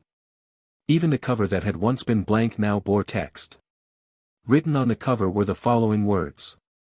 Trial mission, find 3 pieces of jade. For each one you find, you will receive a reward upon leaving the spirit realm. Hint, the first jade is on your companion. The second jade is in a dim place. The third jade can be found by following the flow of a river. Fulan felt somewhat puzzled. Why had the trial mission appeared in this book? And if she had not possessed the book, would the contents have appeared somewhere else? She had no idea. Still, she began analyzing the information. First, she needed to find 3 pieces of jade. This seemed to be a typical material gathering task. Most likely, each jade would be guarded by some form of danger. As for the hints, they were annoyingly vague. She had absolutely no idea what the hint about a companion meant. She looked around, but there was not a single moving thing nearby. She doubted it referred to the book either. The dim place was also unclear. She had no idea where to search, especially since she was completely unfamiliar with this area. As for the final hint about following the flow of a river, in the far distance, she could vaguely see a small river. It seemed that was the only clear lead. As she continued brushing off the fragments on her body, she suddenly realized something. What exactly was she wearing? Fulan lowered her head and saw that she was dressed in a grayish-yellow robe. And then she noticed something else. Her body felt different. She seemed taller than before. Compared to her original body, she was noticeably taller and her chest had developed a distinct curve. Ah! She exclaimed aloud. Even her voice had changed. It feels like I've become a completely different person. She touched her body in confusion. The first time she had entered the spirit realm, she clearly remembered using her own body. The height had been the same, and there had been no discomfort. So why was her body different this time? Suppressing her doubts, Fulan decided to move first and investigate later. She began walking toward the distant river. As she walked, she gradually adapted to the new body. Each step carried her farther than before. After walking for some time, she realized that the river was still a long distance away. Why is it so far? Just as she muttered to herself, a sound suddenly came from behind a slope on her right. Footsteps followed. Fulan stopped and turned her head.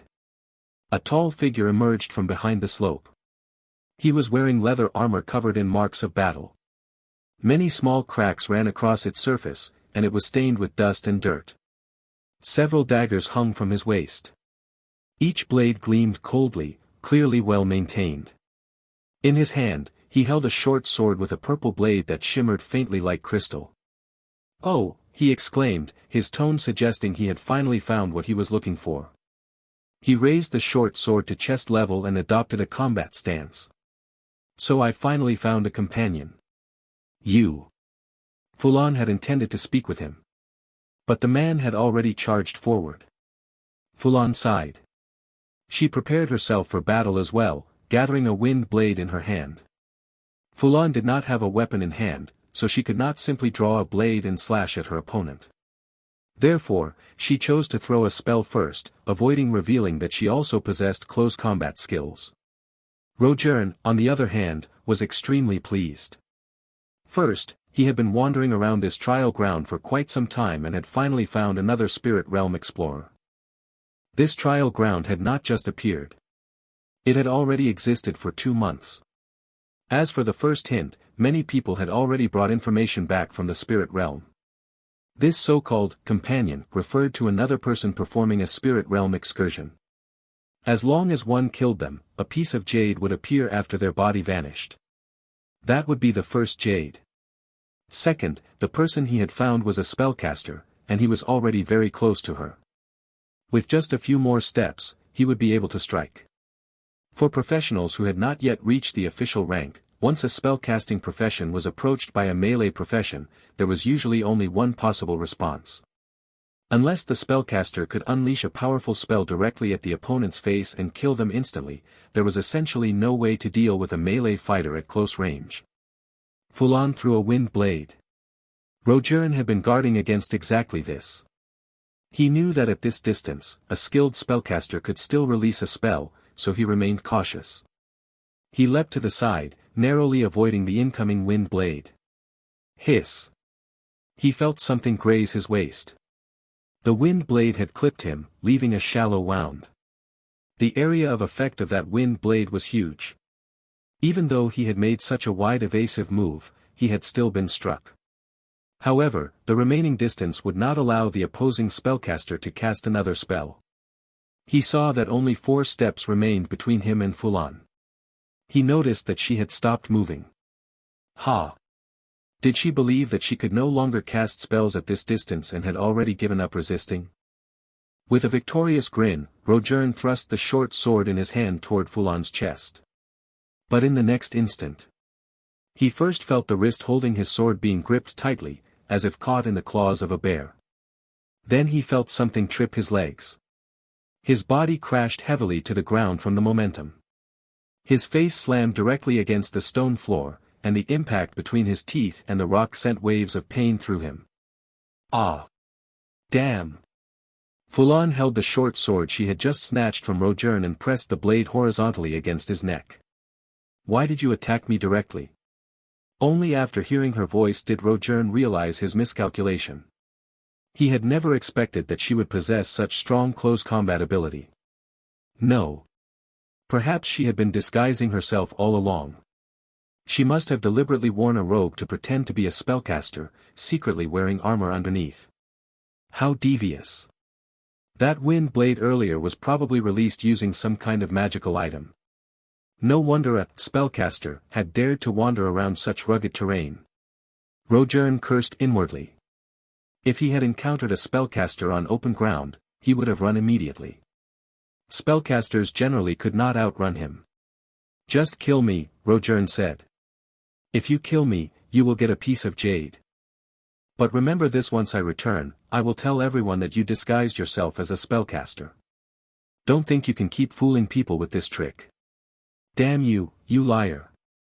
Rtor was not surprised that Fulan did not understand this rule. Not everyone looked up the information left by previous explorers before entering a spirit realm trial. Usually, such information cost money. And even if one searched for it, it was not always available. Many people simply went in without any knowledge. Rtor knew that if he invented some other excuse, he might be able to stall Fulan for a while. But he had no interest in that.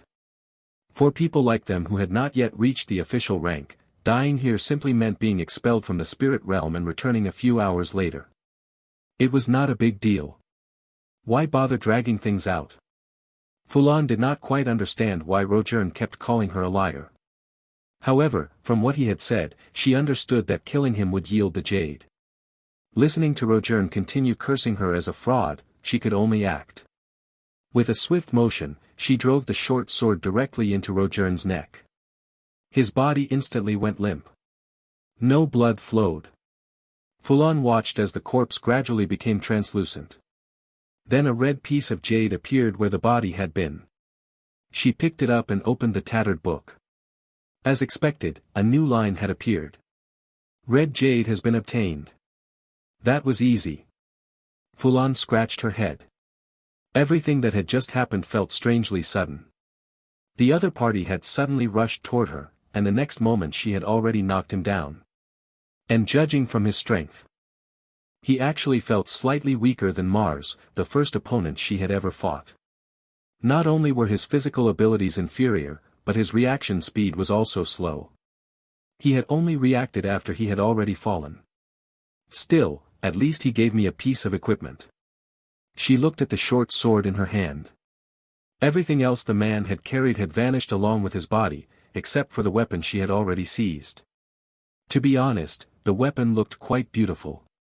The blade resembled purple crystal, faintly glowing, while the body of the sword was white and translucent. The hilt was decorated with intricate patterns. The only drawback was the lack of proper enchantments. Even her own sword had 3 runes engraved on it, yet this short sword had none. Rtor suddenly woke up inside a specialized spirit realm excursion room. What had just happened filled him with fury. He slammed his fist heavily against the wall before finishing gathering his belongings, opening the door, and walking out. "Hey, Rtor. About what just happened, are you alright?" The speaker was Rtor's friend. He had originally intended to ask about Rtor's experience in the spirit realm, but seeing the expression on his face, he changed his tone. Rtor seized the opportunity to vent his frustration. "Do you know what happened? I was participating in a trial in the jade corridors. I saw someone wearing a robe and thought she was a spellcaster, so I rushed straight at her. But she was disguised. She grabbed me and killed me. It makes me so angry. Who pretends to be a spellcaster like that?" Rtor's friend nodded in agreement. "That really is too much. How can someone do something like that?" He also felt that people should fight openly in the spirit realm. Who would trick others by disguising themselves? "Oh right, where's your purple blade? Didn't you bring it with you this time?" Rtor's friend asked curiously. He knew Rtor loved that short sword and used it constantly. It was strange not to see it now. Rtor's face instantly turned pale. He quickly patted his body several times before speaking with a trembling voice. "That's not right. The guide of the spirit realm that person used, it must have had a plundering attribute. My short sword is gone." "What?" Rtor clenched his teeth in fury. "I'm going to expose that robed person in the newspapers." Fulan stared at the pitch-black cave entrance and thought that she had probably found the right place. Earlier, she had followed the river for a while before discovering this completely dark area by the riverbank. Nothing could be seen inside. This should be it, the dim place. Even though there were glowing stones scattered around, once the light reached the edge of this area, it simply disappeared, as if violating the normal laws of light. Fulan looked into the darkness. She thought that no matter what, she had to go in and take a look. There might actually be something inside. So she gripped the short sword she had just seized in one hand and held the tattered book in the other before stepping inside. Once she entered, she discovered that she could only see things within 3 meters.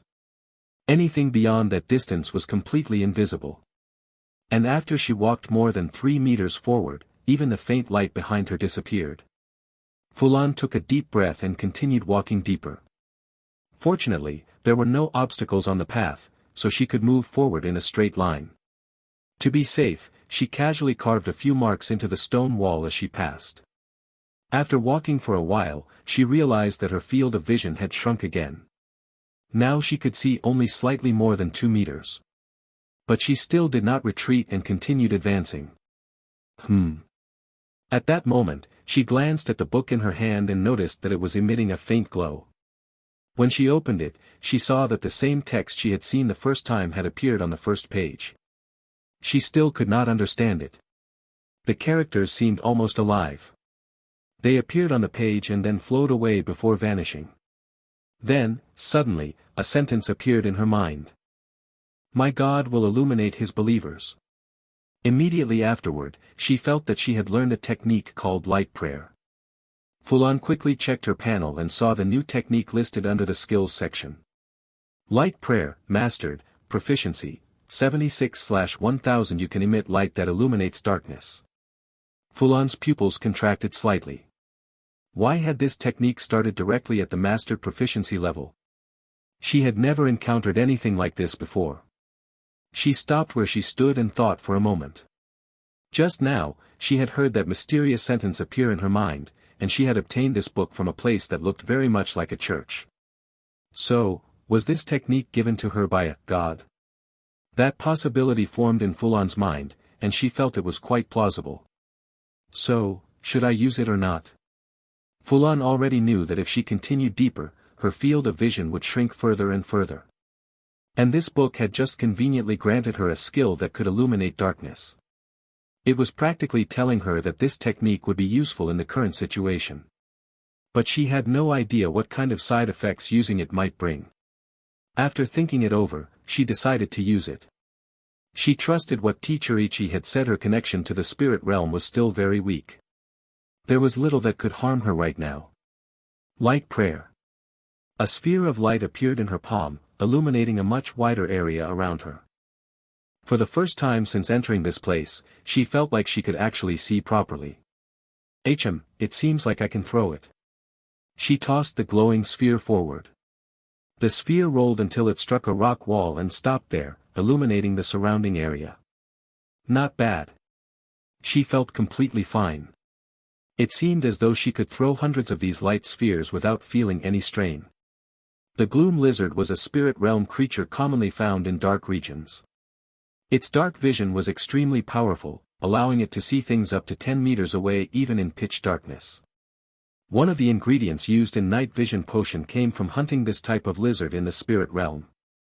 Their eyes were extracted through special methods and brought back to the material realm to be processed as alchemical materials. At this moment, one Gloom lizard was lurking within the dark region of the jade corridors, waiting for spirit realm explorers who entered the darkness searching for jade. Then it would ambush and kill them. It moved with only faint sounds as it crawled. Most spirit realm explorers only realized that a massive monster had crept close when it was already beside them.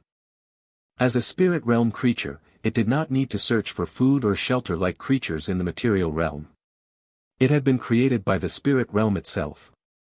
From the moment of its birth, its entire life existed to serve the operation of the spirit realm. A constant hunger burned within it, driving it to attack any spirit realm explorer who entered its territory. It could sense that if it successfully hunted 10 spirit realm explorers, the spirit realm would grant it a reward that would strengthen its body. If it hunted 100 spirit realm explorers, it would gain ownership of this dark region and become a domain lord. Its entire existence revolved around this purpose. It had no other motivations. Only after becoming a domain lord would it be granted the intelligence to think about other things. The creature lay flat against the ground, carefully listening for distant sounds. The dark region was enormous. Even with its powerful dark vision, it often failed to locate spirit realm explorers who had entered. By chance, after hunting 3 explorers, it had awakened a new ability hearing the sounds across this dark region.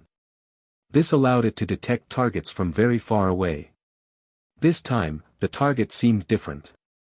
Previous targets usually moved very slowly. But this one was moving quickly.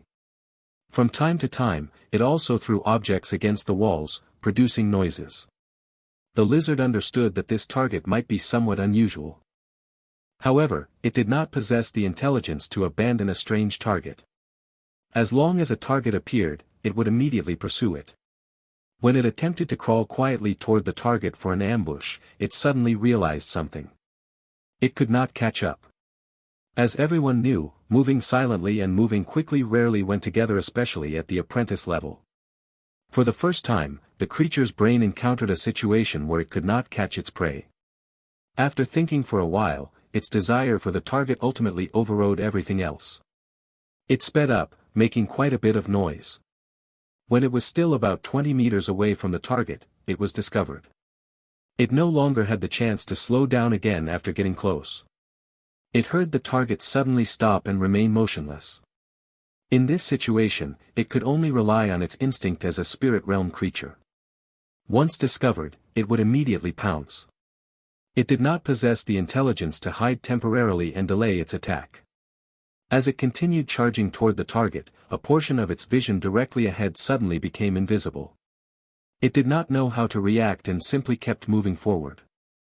Then, a sharp pain exploded in its eyes. It could no longer see anything. Its body seemed to collide with a spherical object. The intense pain prevented it from concentrating on listening for the target's movements. It felt completely disoriented. Then a single attack tore through its body, leaving it unable to move. 1 minute later, its corpse vanished. In its place remained a blue piece of jade. Following the direction of the river downstream, its end revealed a massive stone platform. This seemed to be the only place in the jade corridors where any plants existed. On the platform stood a circular dome. Its edges were wrapped with green vines that stretched down and wound around the pillars supporting the dome. Several spirit realm explorers had already arrived. Everyone watched the monster on the stone platform with solemn expressions.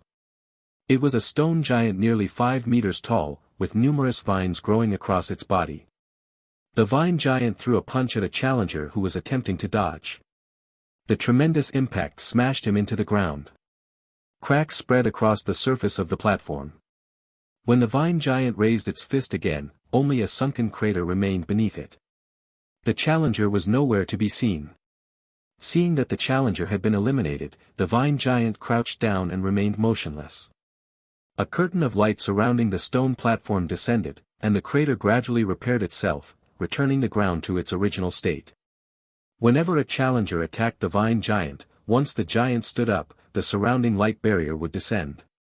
It prevented the challenger from escaping and also stopped anyone else from entering. Another failure. Who among you will go next?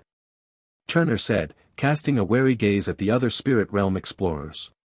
He could not be sure whether everyone here had already obtained the first jade. Everyone was guarding against each other, afraid that someone might suddenly launch a sneak attack. Although it seemed possible to ask everyone to show their jade stones, no one suggested doing so. What if someone had nothing on them? If he revealed that he possessed 2 jade stones and someone set their sights on him, what then? There was no rule here that if someone had nothing, everyone could simply gang up and eliminate them first. Even if someone proposed revealing their jade stones, it was entirely possible that only one person would actually show theirs, while the others silently chose to hide theirs. This statue is too strong. I have no way to defeat it. You should go first. One spirit realm explorer suggested. It was obvious to him that none of them could defeat the statue. You go ahead. I will try to find another method. I will observe for a while longer. Everyone understood that they could not defeat the stone giant. Yet the river ended here, and it seemed that only here could the third jade stone be obtained. Why don't we attack together? A female voice made the suggestion. Everyone turned to look. A woman stood there wearing red leather armor suited for mobility. She had purple hair and carried an air of decisiveness. Without any ornaments, she gripped a great sword in both hands. Don't be ridiculous. You think we can cooperate with each other? I seriously doubt you even obtained the first jade stone. Even if we defeat the statue together, how would we divide the jade stone? Every spirit realm explorer present had already spent a long time in this trial. Some had been here for 3 days, others for more than a week. Each of them had struggled greatly just to collect 1 or 2 jade stones. This spirit realm excursion had already consumed too much of their energy. During the trial, other explorers constantly attacked them. Only now, at the end of this river and before the final jade stone, had they achieved a brief and temporary peace. No one was willing to trust anyone else. Although many trials did not explicitly say that you could seize what others had collected, it was always an unspoken possibility. Now that they had reached the final stage, none of them could afford to relax. No one wanted the efforts of several days to go to waste. After all, merely entering this trial required tremendous luck. There would almost certainly not be a second opportunity. Winti sighed softly. She knew she could not persuade these people. Long ago, through the mutual attacks of so-called companions, they had already lost their trust in others. Yet Winti vaguely sensed that cooperation was the key to obtaining the third jade stone. Although the challengers who had gone up so far were all melee fighters, Winti had still managed to observe something. The vine giant required the cooperation of 2 people to defeat. She noticed that whenever swords or axes struck the vines snapped almost immediately. However, when facing the hard rock, melee weapons were ineffective. They could only slowly chip away tiny fragments. When one challenger with a simple ignite spell stepped forward, Winti noticed that the flames struggled to burn the vines. Yet when the flames touched the rock, the stone layer visibly shrank ever so slightly. A spellcaster and a melee fighter must cooperate to defeat the vine giant, Winti concluded. Originally, she had hoped that everyone would attack together. Although everyone present was primarily a melee fighter, many spirit realm explorers possessed a few minor spells granted by the spirit realm. The problem was merely insufficient firepower. Each person could probably cast only 5 or 6 spells before exhausting themselves. She believed that if everyone cast spells simultaneously, the vine giant would never withstand their combined assault. However, these people had already been terrified by the mutual attacks during the struggle for the first jade stone. No one dared to cooperate with anyone else. She shook her head. Even though she had proposed something that clearly contradicted their expectations, no one suggested uniting together to eliminate her first. Everyone likely possessed at least one jade stone. None of them wanted a chaotic battle. They feared that if a fight suddenly broke out, someone might ambush them and steal their jade stone. After obtaining the blue jade, Fulan encountered many attackers while continuing downstream along the river. Why are these people acting like lunatics? They attack without saying a word. Their assaults were easily crushed by Fulan's overwhelming stats. One person was sliced in half by a single wind blade while charging straight at her. After they died, it seemed that because she already possessed a red jade, nothing dropped from them at all, not even a weapon. Fulan found this somewhat strange. Aside from the man who had dropped the red jade when she killed him, the others who attacked her never spoke. No matter what she said, they ignored her completely. Moreover, they seemed somewhat lacking in intelligence.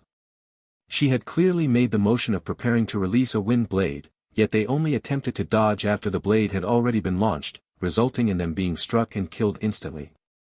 She could not understand how they fought at all. Who waits to see the attack appear before dodging? It was almost as if they were not human. After dealing with these cannon fodder opponents, she finally saw the stone platform in the distance. Near her position, Winti had already been waiting. She knew that she could not search for allies at the platform itself. She had to intercept people before they reached the stone platform and explain the situation clearly. Once they entered that tense atmosphere of mutual hostility, anything she said would become useless. Winti looked at the person before her. The woman wore a robe, which suggested she was a spellcaster. Her eyes lit up.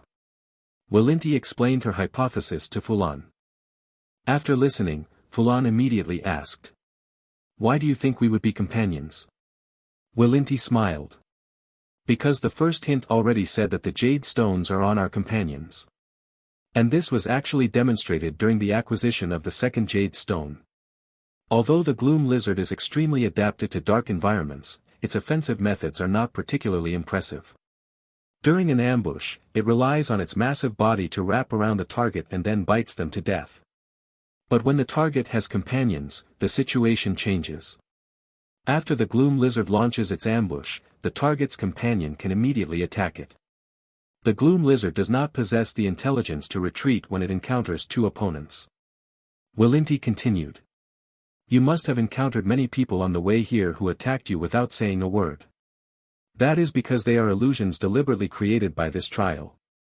They are illusions of people who previously participated in this trial. Their purpose is to create an atmosphere of mutual suspicion so that we spirit realm explorers will not trust one another. Anyone who has experienced many trials will know that this illusion mechanism is actually quite common." Fulan thought for a moment but did not respond immediately.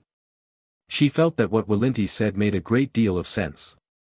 Everything she had experienced so far aligned with the explanation. The only uncertainty was the final jade stone. She had not seen the full situation yet, so she could not be certain that Winti was correct. What if the trial required sacrificing someone once to weaken the boss directly? Still, she did not seem particularly worried about being deceived. Judging from Winti's movements, the woman even appeared slightly weaker than Bella. Fulan also felt somewhat confused about this guide of the spirit realm. It seemed that Rtor had also come here simply to overwhelm weaker participants. Could it be that the reward for completing the final trial was extremely great? Or perhaps the guide she used actually pointed to multiple trials, and she had simply entered a relatively easy one. Fulan took out 2 jade stones, indicating that she had already obtained 2. Winti understood that this was an opportunity for mutual trust. She also produced 2 identical jade stones, demonstrating that she was not the type to ambush someone to steal their stones. "My name is Winti. What about you?" "My name is Lai." Fulan thought for a moment and decided not to use her real name. She suspected the other woman might not be using her true name either. However, Winti had no such concern. She believed that very few people bothered to hide their names in the spirit realm. It was meaningless. If someone truly wished to conceal their identity, they would first need to hide their face. Using a false name alone accomplished nothing. Everyone understood that when encountering people in the spirit realm, faces mattered far more than names. Shall we go, then? Let's go. Seeing the two of them approach together, the spirit realm explorers who had been waiting nearby were surprised. They could not believe someone had actually trusted Winti's proposal to cooperate. Everyone assumed that Winti had merely twisted the meaning of the hint to lure them into accompanying her, intending to seize their jade stones when the opportunity arose. The teachings every spirit realm explorer received warned them never to trust others too easily. Many trials directly required participants to kill those around them. There were even spirit realm creatures that deliberately tempted people into murdering their companions. In theory, it was possible to enter the spirit realm with friends. However, due to these circumstances, spirit realm explorers usually entered alone. After all, even your friends could not always be trusted. They truly could not imagine anyone attempting cooperation in a trial that clearly encouraged participants to kill one another. They are actually going together to deal with that statue. Looks like it. Fulan and Winti ignored the other explorers. They walked straight past them and headed directly toward the platform. At that moment, one spirit realm explorer realized his opportunity had arrived. He was confident he could kill one person, but he lacked the confidence to pass through the dark region himself. That was why he had come directly here. He had been doing this for a long time in spirit realm trials. Although he had failed a few times, the overall risk-to-reward ratio was simply too high. By making a move near the final destination, he could skip enormous amounts of effort and avoid the dangers of collecting items while still obtaining the reward. Although such behavior was despised by others and if caught, he would suffer great humiliation. The profits were simply too tempting. After being robbed once himself, he had joined their ranks. He knew that obtaining the third jade stone would be extremely difficult. His plan was to secure 2 jade stones and then find a safe place to withdraw from the spirit realm. Knowing when to let go was the key to profiting in this line of work. Besides, a spellcaster would surely struggle to deal with his ambush. Among apprentices, once a spellcaster was approached at close range, they were usually finished. That was why spellcasters rarely stood this close to melee fighters. Most spellcasters preferred open ground. If a melee fighter attempted to approach, they would be greeted with several spells first. Whether they could withstand them was another matter. In the blink of an eye, he had already covered half the distance. Only then did he notice that his target seemed to have discovered the ambush. Too late. As a spellcaster, you should never stand this close to me. He had already imagined killing her, seizing the jade stones, and picturing the furious expression she would wear in the material realm afterward. But with a sharp clang, something struck his wrist. Pain shot through his arm, and the dagger fell from his hand. Immediately afterward, a short sword thrust toward his face. Instinctively, he grabbed the blade. Relying on the skill he had obtained in a previous spirit realm trial strength burst, he forced himself to stop the lethal strike. Blood streamed from his hands. It was purely an instinctive reaction. Grabbing the blade and activating strength burst happened almost simultaneously. Ah! Only then did he realize something was terribly wrong. Why was the person he had identified as a spellcaster the one stabbing him with a sword? Why did someone dressed like a spellcaster possess such overwhelming strength? Before he could understand what was happening, Fulan was slightly surprised herself. She had not expected this man to possess such strength, forcing her to activate the breathing method and reinforce her power with mental power. The sudden surge of strength was impossible for him to resist. The short sword drove forward with tremendous force, piercing into his face. The sound of cracking bone echoed in his ears. Moments later, the short sword was embedded in the ground. Only a faint smear of blood remained on it, and a small pouch had fallen beside it. Winti stared in astonishment. She had never expected this person who appeared to be a spellcaster to possess such formidable close combat strength. When she heard the commotion earlier, she had already turned around and seen the man rushing forward. Yet in the blink of an eye, Fulan had already slammed him to the ground. Her strength is greater than mine. Winti found her own judgment difficult to believe, yet the reality was undeniable. Even she could not easily produce the force required to shatter a skull, but this Lai had done exactly that. At the same time, when this Spirit Realm explorer launched his attack, some among the other explorers also began attacking each other. Several Spirit Realm explorers seized the opportunity and launched attacks on one another. Although some of them had already prepared defenses, the earlier ambush on Fulan had drawn much of their attention away, giving others the perfect chance to strike. In an instant, 2 people were killed by their companions. Their attackers had carefully observed beforehand and confirmed that these targets truly possessed jade stones. After seizing the jade stones, the attackers immediately fled without even glancing back. Others who had managed to react in time and avoided being killed by their companions still worried that someone else might covet the jade stones in their possession. As a result, they scattered as well, distancing themselves from the crowd. Watching everyone around her suddenly fleeing, Fulan felt puzzled. Why had they attacked one another so suddenly? She finally understood why Winti had ignored everyone else and chosen to cooperate with her instead. So everyone had been planning to kill those around them and steal their jade stones. Winti had already drawn her weapon and remained on guard the moment Fulan was ambushed. Only after Fulan had resolved the situation and the crowd dispersed due to the chaos did she speak. "Are you alright? There are always people who think they can simply take what others have." "I am fine." Fulan noticed that when the person she killed disappeared earlier, a small pouch had fallen to the ground. She quietly picked it up. Winti did not notice Fulan retrieving the pouch. After hesitating for a moment, she asked. Do you have any powerful spells? And can you cast them multiple times?" Originally, she had no such doubts. However, after witnessing Fulan instantly counterkill the ambusher, she began to wonder. At the apprentice stage, it was almost impossible for someone to excel equally in both melee combat and spellcasting. The investment simply was not worthwhile. Once someone advanced to the official rank, training in another discipline would produce far better results than attempting to master both during the apprentice stage. Even the sword chant school followed this principle. Apprentices were taught swordsmanship exclusively, while the spells they learned served only as auxiliary abilities. "Yes, I do. I can cast them multiple times," Fulan answered confidently. After several battles in the spirit realm, her wind blade had already reached the proficient level. That certainly satisfied Winti's requirements. Seeing Fulan's confidence, Winti could only choose to believe her and continued walking toward the platform. Fulan was now her only option. She felt she could no longer find anyone else she could trust.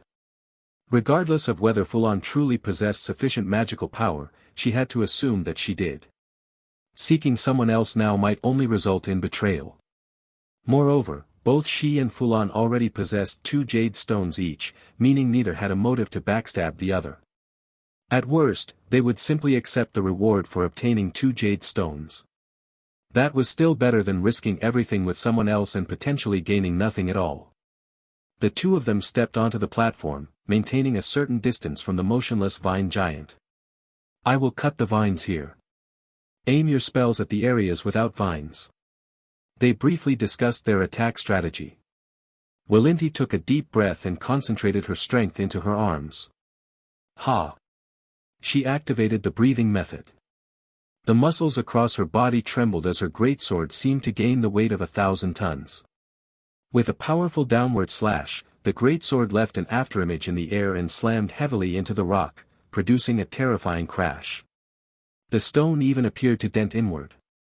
The sound of vines being sliced accompanied the impact, though it was mostly drowned out by the thunderous collision of sword and stone. Sensing the attack, the vine giant began to move. The ground rumbled as it slowly stretched its body. Before it could even extend its arms, a wind blade whistled through the air and struck its shoulder where no vines covered the surface. The vine giant staggered backward as if struck by a heavy blow. A large chunk of stone was carved away from its shoulder, and the entire arm fell off with it. It worked.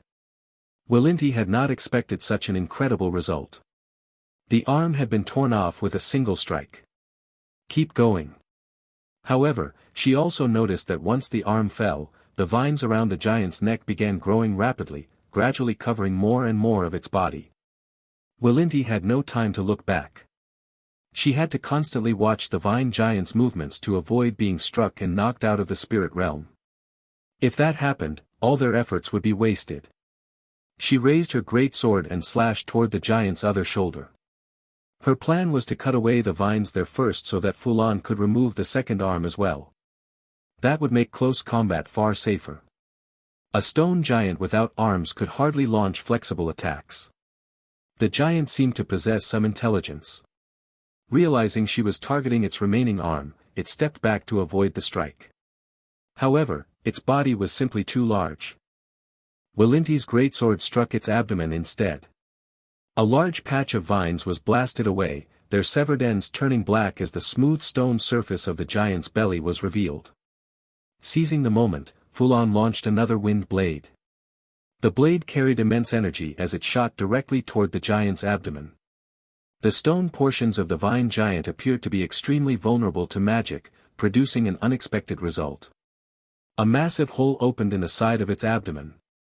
The upper and lower halves of its body remained connected only by a thin strip of rock.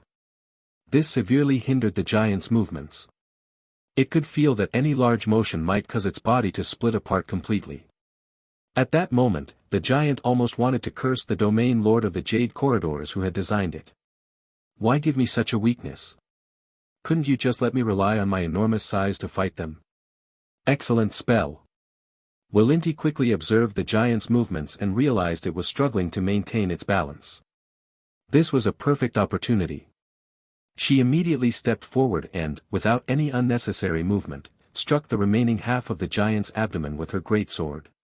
Then she cast a spell she had obtained during her exploration of the spirit realm, Lightning Impact. Her hand shone with dazzling white light as she charged toward the target. She believed this would be the final blow. After this strike, the vine giant should collapse completely and lose any ability to fight. However, the attack only shattered half of the remaining rock. Some fragments still clung stubbornly in place. Her pupils shrank in shock. She had not expected this outcome. If Fulan's spell possessed such destructive power, then even if her own spell was weaker, the difference should not have been this vast. At the very least, it should have destroyed the remaining connection. But the damage was far smaller than she had anticipated. A terrifying thought surfaced in her mind. That Lai not only surpassed her in strength, but her magical ability was also far superior. A wind blade brushed past Winti's hair and struck the vine giant, completely separating its upper and lower halves. The stone crashed onto the ground and rolled for a moment before the sound finally ceased. Inside the giant's chest split open at some point lay a green jade stone broken into two halves. Winti picked up the two pieces of green jade and tossed one to Fulan. After catching the jade, Fulan felt the book she carried tremble slightly. Well then, goodbye. Winti said. Goodbye. Fulan replied. Only then did Winti finally relax. To be honest, she had been a little worried that Fulan might suddenly change her mind and snatch the jade from her hand to combine them into one. She knew she could not defeat Fulan in a fight. She quickly recited the incantation. 5 seconds later, her body gradually turned transparent and disappeared. Only then did Fulan begin to check what had happened to her book. When she opened it, a line of text appeared on the inside of the cover. You have collected 3 jade stones. Recite the incantation to exit the trial. Fulan did not hurry to leave. Instead, she first examined the small pouch she had taken from the man who ambushed her earlier. When she opened it, she found only a handful of colorful crystals. What is this?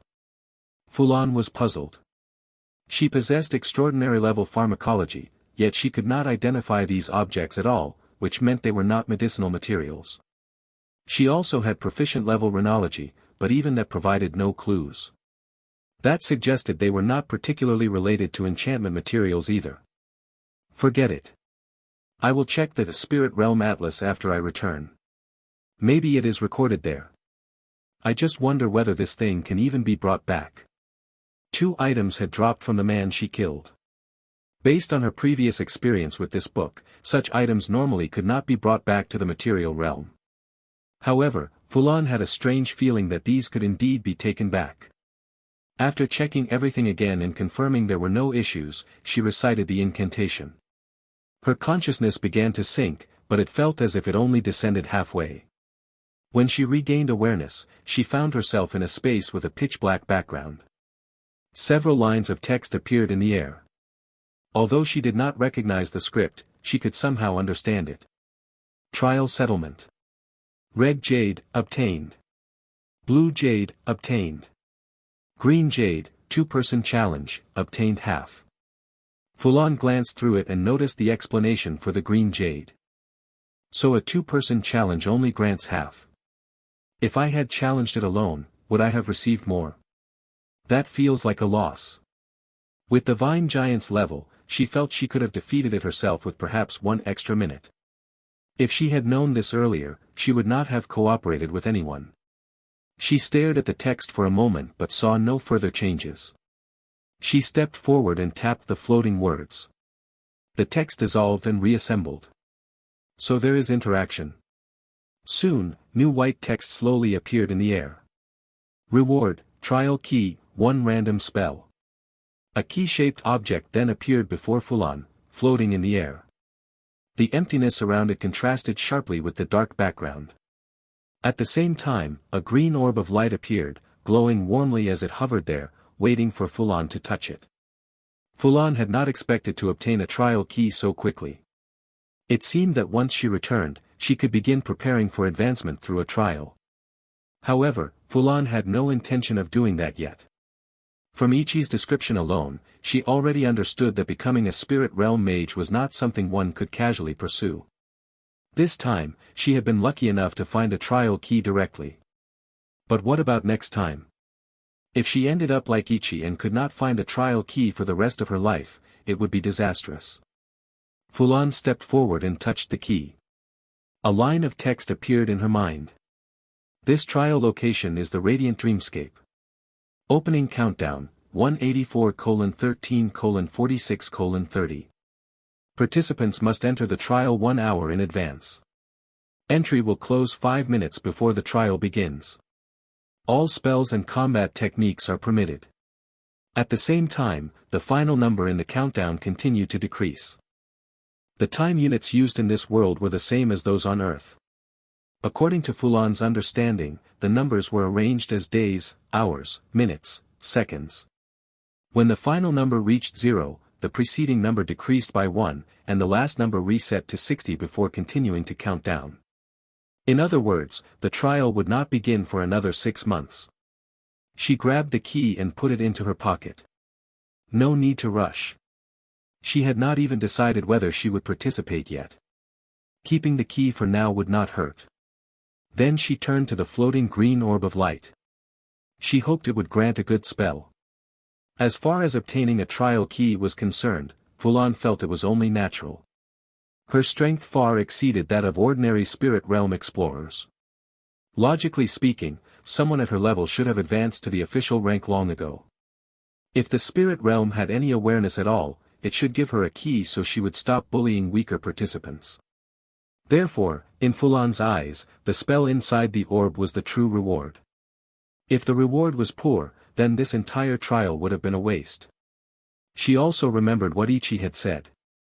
For spirit realm explorers, once they advanced to the official rank, it became nearly impossible to learn techniques from the material realm. This was the price they paid. However, the spirit realm also provided compensation. As long as someone continued exploring the spirit realm, they would inevitably obtain strange spells, combat techniques, and items. These were directly implanted into the mind. According to the calculations of Fulan's panel, such skills usually started at the mastery level. It was the least aristocratic system imaginable. If you were a spirit realm explorer and happened to be lucky, a combination of good techniques could allow you to easily defeat members of an entire magic school. There were no connections to rely on. The so-called second-generation spirit realm explorers merely possessed better equipment or a guide of the spirit realm. They could not inherit even a single spell. If they were unlucky, they might remain at the apprentice rank for their entire lives. However, spirit realm techniques also had a disadvantage. Once you obtained them, their level could almost never improve. The skill would remain exactly the same from the moment you acquired it until the day you died. But it seemed that Fulan's panel might not be limited by this restriction. During the trial, she had obtained a light prayer from the book. In theory, it was also granted by the spirit realm. Yet when she cast it, it still gained proficiency. Fulan gently touched the orb. The orb emitted a brilliant flash of light before disappearing, as if it had never existed. Fulan felt new knowledge appear in her mind. Hard-scale rock, mastery, proficiency, 143 1/1000ths after activation, a layer of hard-scale-like rock will cover your body. Movement speed decreases slightly, but you gain powerful defensive capability. A defensive skill. Fulan did not feel particularly excited, but she found it acceptable. She did indeed need a defensive ability. Other apprentices avoided learning such skills because they lacked the time and energy. With her panel, however, she could easily train auxiliary abilities. Recently, she had simply been too busy brewing potions, engraving runes, and occasionally practicing swordsmanship. She had even planned to buy a mage shield from Elon the next time she delivered her potion order. Seeing that there was nothing else to do, she recited the incantation again. Her consciousness sank downward and returned to the material realm. When she regained awareness, she instinctively checked her body. In her possession were a key, a short sword, and the small pouch. The only thing missing was the tattered book. Emerald Heart Tavern. This time, Elon rarely poured himself a glass of fruit wine. After taking a sip, he set the cup down again. Fulan sat across from him and tapped the table. Only then did Elon snap out of his daze and hurriedly greet her. "Hey, friend, I hope you came to deliver the potions. There is an order that needs to be fulfilled soon." Elon stammered through several words before finally remembering what he intended to say. Fulan found Elon's behavior today rather strange, but she did not ask about it. Instead, she placed the large box she brought onto the table. She opened the box from the opposite side, revealing rows of emerald green healing potions inside. Elon absent-mindedly picked up one bottle, glanced at it briefly, and put it back down. "They are all good products, no production mistakes." Fulan ignored his distracted state and said directly. "Then give me the money. I still need to pay my friend." Only then did Elon regain his composure. With a bitter smile, he replied. Friend, you did not even ask about my earlier state. Aren't you at least a little concerned about your friend? Well, what happened to you?" Elon opened his mouth to speak but suddenly realized that he probably could not tell Fulan about the matter. After thinking for a moment, he said. "This matter is well, actually, I cannot tell you about it. I am sorry." "Are you messing with me?" "I am sorry."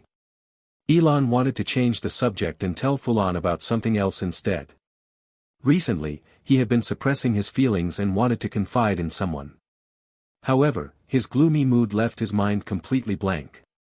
Still, after the brief interruption, he felt much better and returned to discussing business. "There is something I did not confirm earlier.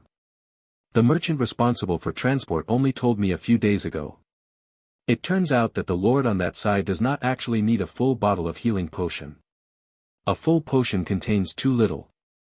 On the battlefield, with so many wounded soldiers, it barely makes a difference. So what he wants are diluted healing potions. Although the effectiveness decreases, the increased quantity can cover more combat personnel. So from now on, you only need to bring large bottles of healing potion. The small bottles are unnecessary." In the academy, apprentices usually bought potions through retail sales, meaning each potion was sold together with its bottle. Fulan had followed that retail approach as well, purchasing potion bottles and producing many small bottles. However, the battlefield operated differently. Potion bottles were somewhat expensive there. After the merchant transported them, he still had to dilute the potions and repackage them into small wooden containers. Therefore, Elon was telling Fulan not to produce small bottles anymore. She should make large bottles directly and save the cost of potion containers. For both the merchant and Fulan, saving money on potion bottles benefited everyone. Alright. I will pay attention to that next time. Is there anything else?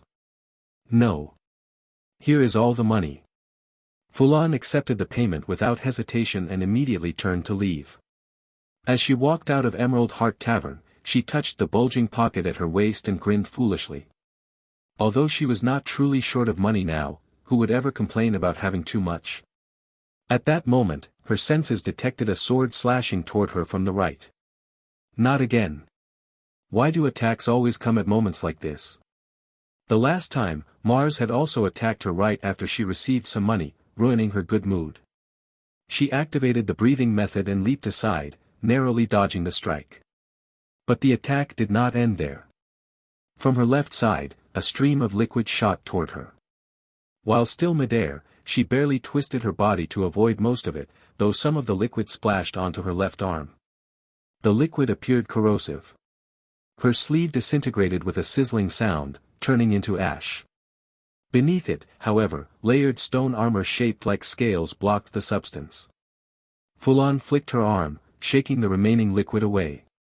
She had been maintaining hard scale rock constantly to guard against sudden attacks. But the spell had both advantages and disadvantages.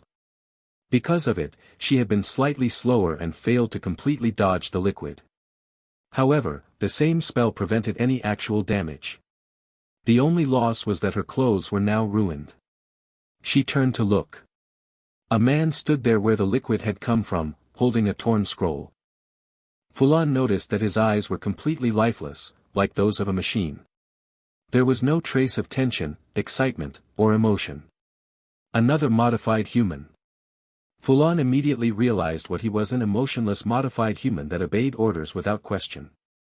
Am I cursed to keep encountering these things? Last time, Mars had ambushed her here with 2 modified humans. Now it was another group attacking her again. While still in midair, Fulan executed Elven Swordsmanship, forcing her body to accelerate forward in a manner that seemed to defy inertia. She charged toward the first modified human who had attacked her with a sword. She unleashed Heavenly Sky Strike. The enemy could only raise his sword above his head in an attempt to block. But Fulan's attack was unstoppable. Her blade crashed down along with the enemy's weapon. Half the sword tip pierced into the man's skull. Fulan then pulled the blade free, leaving streaks of red and white across the steel. Next, she drew the short sword from her waist with her left hand, aimed carefully, and hurled it. The short sword flew like a cannonball toward the enemy holding the scroll. A flash of purple light trailed behind it as the hilt embedded deeply into the man's chest, killing the modified human instantly. Fulan landed on the ground but did not relax her vigilance. She remained alert, anticipating further attacks. The attack did arrive, but it was not quite what she expected. 3 modified humans crawled toward her along the ground. Yes, crawled. Their bodies were stacked awkwardly together, preventing the others from standing up. Yet under the command they had received, the 3 could only crawl forward. Fulan simply released a wind blade. The blade whistled through the air, slicing through all 3 modified humans. After twitching briefly, their bodies fell still. This was the low intelligence of modified humans. Fulan finally understood why many lords did not purchase these creations. They possessed great strength and obeyed orders absolutely. If commanded to do something, they would do it without hesitation. So why did the lords not buy them? The problem lay in coordination. Ordinary people knew not to interfere with their allies during combat. Modified humans lacked that awareness. They could not coordinate effectively with others, and individually they did not present much threat. Who sent you to attack me? Unlike the previous ambush led by Mars, this time she had not seen the person who ordered these modified humans to attack her. Hey, friend. Do you need my help? Elon's voice came from behind her as he stepped out of the tavern. The brief battle had caused everyone nearby to hide. Not this time. This time it was clearly an attack against her, an apprentice. No matter what happened, the enforcement team would not take action against her. At most, they would investigate who had purchased these modified humans. Hello everyone! As we wrap up this video, I want to share a quick note. I have a Patreon account. If you'd like to support me and enjoy on-demand audiobooks, you can become a Patreon member. Alternatively, you can check out my Google Drive link, which has 500 plus novel audiobooks available through my Ko-fi or Patreon shop. I appreciate your support.